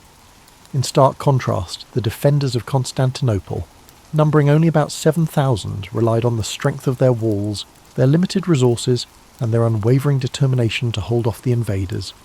As the siege commenced, the Ottoman cannon began its relentless bombardment. Each thunderous shot shook the ground, sending massive stones crashing into the city's formidable walls. The defenders scrambled to repair the damage as quickly as possible, working day and night to reinforce the crumbling sections. Yet, despite the damage, the walls of Constantinople held firm, frustrating the attackers and delaying their advance. By sea, Mehmed's fleet blockaded the Golden Horn, the narrow inlet that provided access to the city's harbour. In a bold and desperate move, the Byzantines constructed a massive chain boom across the entrance to the harbour, preventing Ottoman ships from breaching this vital area. For weeks, the two sides engaged in fierce skirmishes on the water, with neither gaining a decisive advantage. Within the city, life became a mix of hope and despair. Citizens prayed fervently in the grand Hagia Sophia, seeking solace and strength. Meanwhile, Emperor Constantine XI worked tirelessly to inspire his people, walking among the defenders on the walls, offering words of encouragement and sharing in their hardships. His presence was a source of unity in a city under siege. Sultan Mehmed II, determined to break the stalemate, devised a bold plan to outflank the city's defences. Using an extraordinary feat of engineering, he ordered his troops to transport ships overland on greased logs, bypassing the chain boom and launching them into the waters of the Golden Horn. This manoeuvre shocked the defenders and marked a turning point in the siege. As the weeks wore on, the defenders of Constantinople grew more exhausted. Supplies dwindled, and morale wavered as the walls suffered greater damage, yet they continued to resist, determined to protect their home against all odds. Imagine the long nights spent on the battlements, the glow of torches illuminating weary faces, and the echoes of cannon fire reverberating through the air. The siege was becoming a battle of attrition, with both sides pushing their limits. The city remained a symbol of defiance, even as the odds seemed increasingly insurmountable. The question lingered: how much longer could Constantinople hold out? As April turned to May, the siege of Constantinople escalated into a relentless struggle. The Ottoman bombardment grew fiercer, cannons fired day and night, chipping away at the once mighty Theodosian walls. Dust and debris filled the air, coating the streets and homes of the city. Despite the constant destruction, the defenders worked tirelessly to repair breaches, often under the cover of darkness. Every stone they placed was an act of defiance against the overwhelming forces pressing in around them. Inside the city, the mood shifted between grim determination and quiet fear. Emperor Constantine XI continued to rally his people, addressing soldiers, citizens and priests alike. His words were simple but powerful, reminding them that they were fighting not just for their lives but for their culture, faith and history. Families huddled together in their homes, offering whispered prayers for protection. In the Hagia Sophia, the city's spiritual heart, the clergy led solemn services, their chants echoing in the grand dome chamber. Outside the walls, Sultan Mehmed II adjusted his strategy. Recognizing the defenders' stubborn resistance, he ordered his engineers to dig tunnels beneath the city's walls in an effort to weaken their foundation. Byzantine forces countered this threat by sending teams of sappers to intercept the tunnels, leading to deadly confrontations beneath the ground. These underground battles, fought in narrow, dimly lit passageways, added another layer of desperation to an already harrowing siege. The Ottomans also intensified their efforts on the Golden Horn. The fleet, now partially inside the harbour thanks to Mehmed's audacious manoeuvre, launched a series of attacks on the Byzantine navy. The defenders fought valiantly, using fire ships and skilled tactics to hold off the superior Ottoman fleet. But their resources were stretched thin, and each victory came at a high cost. The city's residents faced growing hardships. Food supplies dwindled, forcing strict rationing and leading to widespread hunger. The constant noise of the siege, cannon blasts, the clash of swords, and the cries of battle made restful sleep nearly impossible. And yet, the people endured, drawing strength from their shared purpose and their leaders' unyielding resolve. As May progressed, the city's defenders began to realize that relief from the outside was unlikely. The Venetian and Genoese fleets, though sympathetic to the Byzantine cause, were entangled in their own conflicts and slow to act. Constantinople stood alone against the might of the Ottoman Empire. The stage was set for a climactic confrontation. The city was battered but unbroken, its defenders refusing to yield despite the impossible odds. The Ottomans, frustrated by the slow progress of the siege, prepared for an all-out assault to breach the walls and claim their prize. The air was heavy with tension, every moment pregnant with the possibility of triumph or tragedy. As the final days of the siege approached, one could feel the weight of history bearing down on Constantinople. The city's fate hung in the balance, and the world watched, waiting to see how this epic struggle would end. Yet as the cannon blasts faded into the distance and the days turned into long quiet nights, imagine the peaceful stillness settling over the defenders of the city. The weight of the struggle seemed to lift, replaced by a soft calm that allowed weary eyes to rest, even amidst the constant pressure of the siege. Slowly, the heartbeat of the city began to quiet, like a soft lullaby in the air, gently easing the soul into a place of quiet surrender. As you picture these final moments, let the rhythm of the battle fade into the background, replaced by the peaceful embrace of rest. Feel your breath deepen, your body relax, and your thoughts drift like the gentle breeze over the sea. Sleep now as the city too prepares for the quiet of its inevitable change. On May 29th, 1453, after nearly 2 months of relentless bombardment and siege, Sultan Mehmed II ordered his forces to make their final push. The battered walls of Constantinople, once thought impenetrable, could no longer hold against the might of the Ottoman army. As the sun rose on that fateful morning, the air was thick with tension, and the distant rumble of approaching soldiers could be heard over the stillness of the city. The defenders, though exhausted and outnumbered, had one final opportunity to hold the line. Emperor Constantine XI, fully aware of the gravity of the moment, donned his armour and walked once more among his soldiers. His face, normally calm and composed, now carried the weight of his kingdom's fate. The emperor's rallying cry was simple: freedom or death, and he urged his soldiers to fight for their city and for their lives. Meanwhile, on the Ottoman side, Sultan Mehmed II had prepared for this day with meticulous care. His engineers worked tirelessly to breach the walls using battering rams, and his elite Janissary troops positioned themselves to take the city by force. A final, massive cannon barrage rang out across the city as the Ottomans made their move.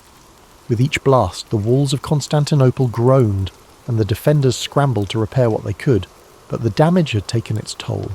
At the same time, the Ottoman fleet, now fully in position within the Golden Horn, moved to blockade the last remaining escape routes by sea. Constantinople, once a beacon of power and culture, was now a city trapped. Its streets, filled with the sounds of combat, became narrow avenues of despair and defiance. As the battle raged in the city, the defenders fought valiantly, but it was clear that the odds were stacked against them. The walls were crumbling. The artillery had breached a gap large enough for the Ottoman forces to swarm in. The fighting grew fiercer, house by house, street by street, as the city's residents and soldiers tried to push back the invaders, but there were too many Ottomans, and their determination to conquer the city was overwhelming. As the day wore on, the fate of Constantinople was sealed. By afternoon, the Ottomans had broken through the walls, and the city began to fall. Emperor Constantine XI, realizing that the end was near, fought bravely until the very last.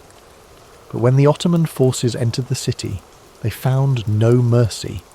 The city was overrun, and its defenders, exhausted and outnumbered, were either captured or slain. The fall of Constantinople was not just the fall of a city, it was the end of an era. The Byzantine Empire, which had once been a powerful force in Europe and Asia, was no more. The city, now in Ottoman hands, would be renamed Istanbul and become the new capital of the Ottoman Empire. As you reflect on the fall of this great city, imagine the silence that followed the chaos of battle. The cries of the defeated soldiers faded into quiet, and the city, now under new rule, began its transformation. The once grand buildings, the churches, and the bustling marketplaces were left to be reborn into something new. Let the stillness of this moment wash over you, as the world that once was fades away, and a new world takes its place. As you feel the weight of this chapter settle into the quiet of the night, let the sounds of the world outside fade into a soft background hum. Close your eyes and feel the peace of history unfolding, letting the past gently drift away. Sleep now, as time itself slows, and the city's story becomes a part of your dreams. The fall of Constantinople marked the end of one era and the beginning of another, reverberating far beyond the walls of the ancient city. As the Ottomans took control, they reshaped not only the city's physical appearance, but also its cultural, political, and religious landscape. The The Byzantine Empire, which had once been the protector of Christian Orthodox traditions, was gone. The city of Constantinople, now Istanbul, would become the heart of a new empire, the Ottoman Empire, bringing with it a wave of change that would echo through history for centuries. The fall of Constantinople was a pivotal moment for Europe, signalling the end of the medieval period and the start of the Renaissance. With the loss of one of the most important Christian cities, scholars, artisans, and intellectuals fled to the west, carrying with them priceless knowledge and manuscripts. The Greeks, who had lived under Byzantine rule for generations, brought their learning to places like Florence, Venice, and Rome. The rediscovery of classical texts and ancient Greek philosophy fueled the Renaissance, sparking a new era of intellectual and artistic flourishing. But the impact of the city's fall was not just felt in the West. For the Ottomans, capturing Constantinople was a moment of immense pride and significance. Sultan Mehmed II, now known as the Conqueror, solidified his legacy and the Ottoman Empire's power. He established a new capital that would rival all other cities in the world, renaming it Istanbul, and began transforming it into a thriving metropolis. The Hagia Sophia, once a Christian cathedral and a symbol of Byzantine glory, was converted into a mosque, and the city's skyline would be dominated by the grand minarets of Ottoman mosques. The Ottomans also began to expand their empire, pushing further into Europe, Asia, and Africa. Constantinople's fall opened up new trade routes and positioned the Ottomans as the dominant force in the eastern Mediterranean. The city's strategic location between Europe and Asia gave the Ottomans control of crucial land and sea trade routes, further strengthening their empire. In the centuries that followed, the legacy of Constantinople would continue to shape the world. For the East, it became a symbol of Ottoman strength and prosperity. For the West, it served as a reminder of the fragility of empires and the shifting tides of history. The fall of Constantinople was more than just a military victory. It was a symbolic event that signalled the changing balance of power in the world. As you reflect on the long-reaching consequences of this moment in history, imagine how the passing of centuries can transform a city, how the echoes of one era can reverberate into the next. Feel the calmness of time moving forward, each breath slower as you let the weight of these changes settle into your thoughts. The past is a river, constantly flowing, and Constantinople's fall was but one ripple in the vast current of history. Let this ripple guide you into a peaceful place of reflection, where the weight of time and change lifts, and you feel the peace of quiet understanding. Though the city of Constantinople fell to the Ottomans in 1453, the spirit of its ancient civilization would never be fully extinguished. The echoes of its grandeur, its wisdom, and its role as the crossroads of empires resonated through time. The Byzantines, though defeated, had left an indelible mark on the world. The artifacts, the knowledge, and the stories of their culture continued to influence not only the Ottomans, but the entire world for generations. Even the name Constantinople itself would live on in the hearts of those who revered its history. For the Ottomans, the transformation of the city into Istanbul was more than a conquest. It was a blending of two worlds. The Greek Orthodox and Christian heritage of Constantinople mixed with the Islamic Ottoman culture, creating a rich and diverse society that would flourish for centuries. The city's iconic Hagia Sophia, once a Christian church, stood as a testament to this blending, a symbol of the city's enduring beauty and the confluence of different faiths, traditions, and ideas. Over time, Istanbul would become a global hub for art, science, and trade, fostering an environment where diverse cultures and ideas could meet. Scholars, artists, and merchants from all corners of the world passed through the city, contributing to its ongoing legacy as a place of knowledge and exchange. As you reflect on the lasting impact of Constantinople, imagine how the quiet passage of time can allow a city's legacy to endure long after its walls have crumbled. The stories of Constantinople's rise, its cultural riches, and its eventual fall are woven into the fabric of history. And just as the city evolved, so did the stories of the people who lived there, stories that still inspire awe and contemplation today. Now, as the quiet night settles in, let yourself be carried away by the soft waves of time. The distant sounds of the past are now mere whispers in the night, fading into a calm silence. The story of Constantinople, its rise and fall, and its everlasting influence now rests softly in the back of your mind. Allow this story to guide you into a deep and peaceful rest, where the weight of history lifts and only the soothing silence remains.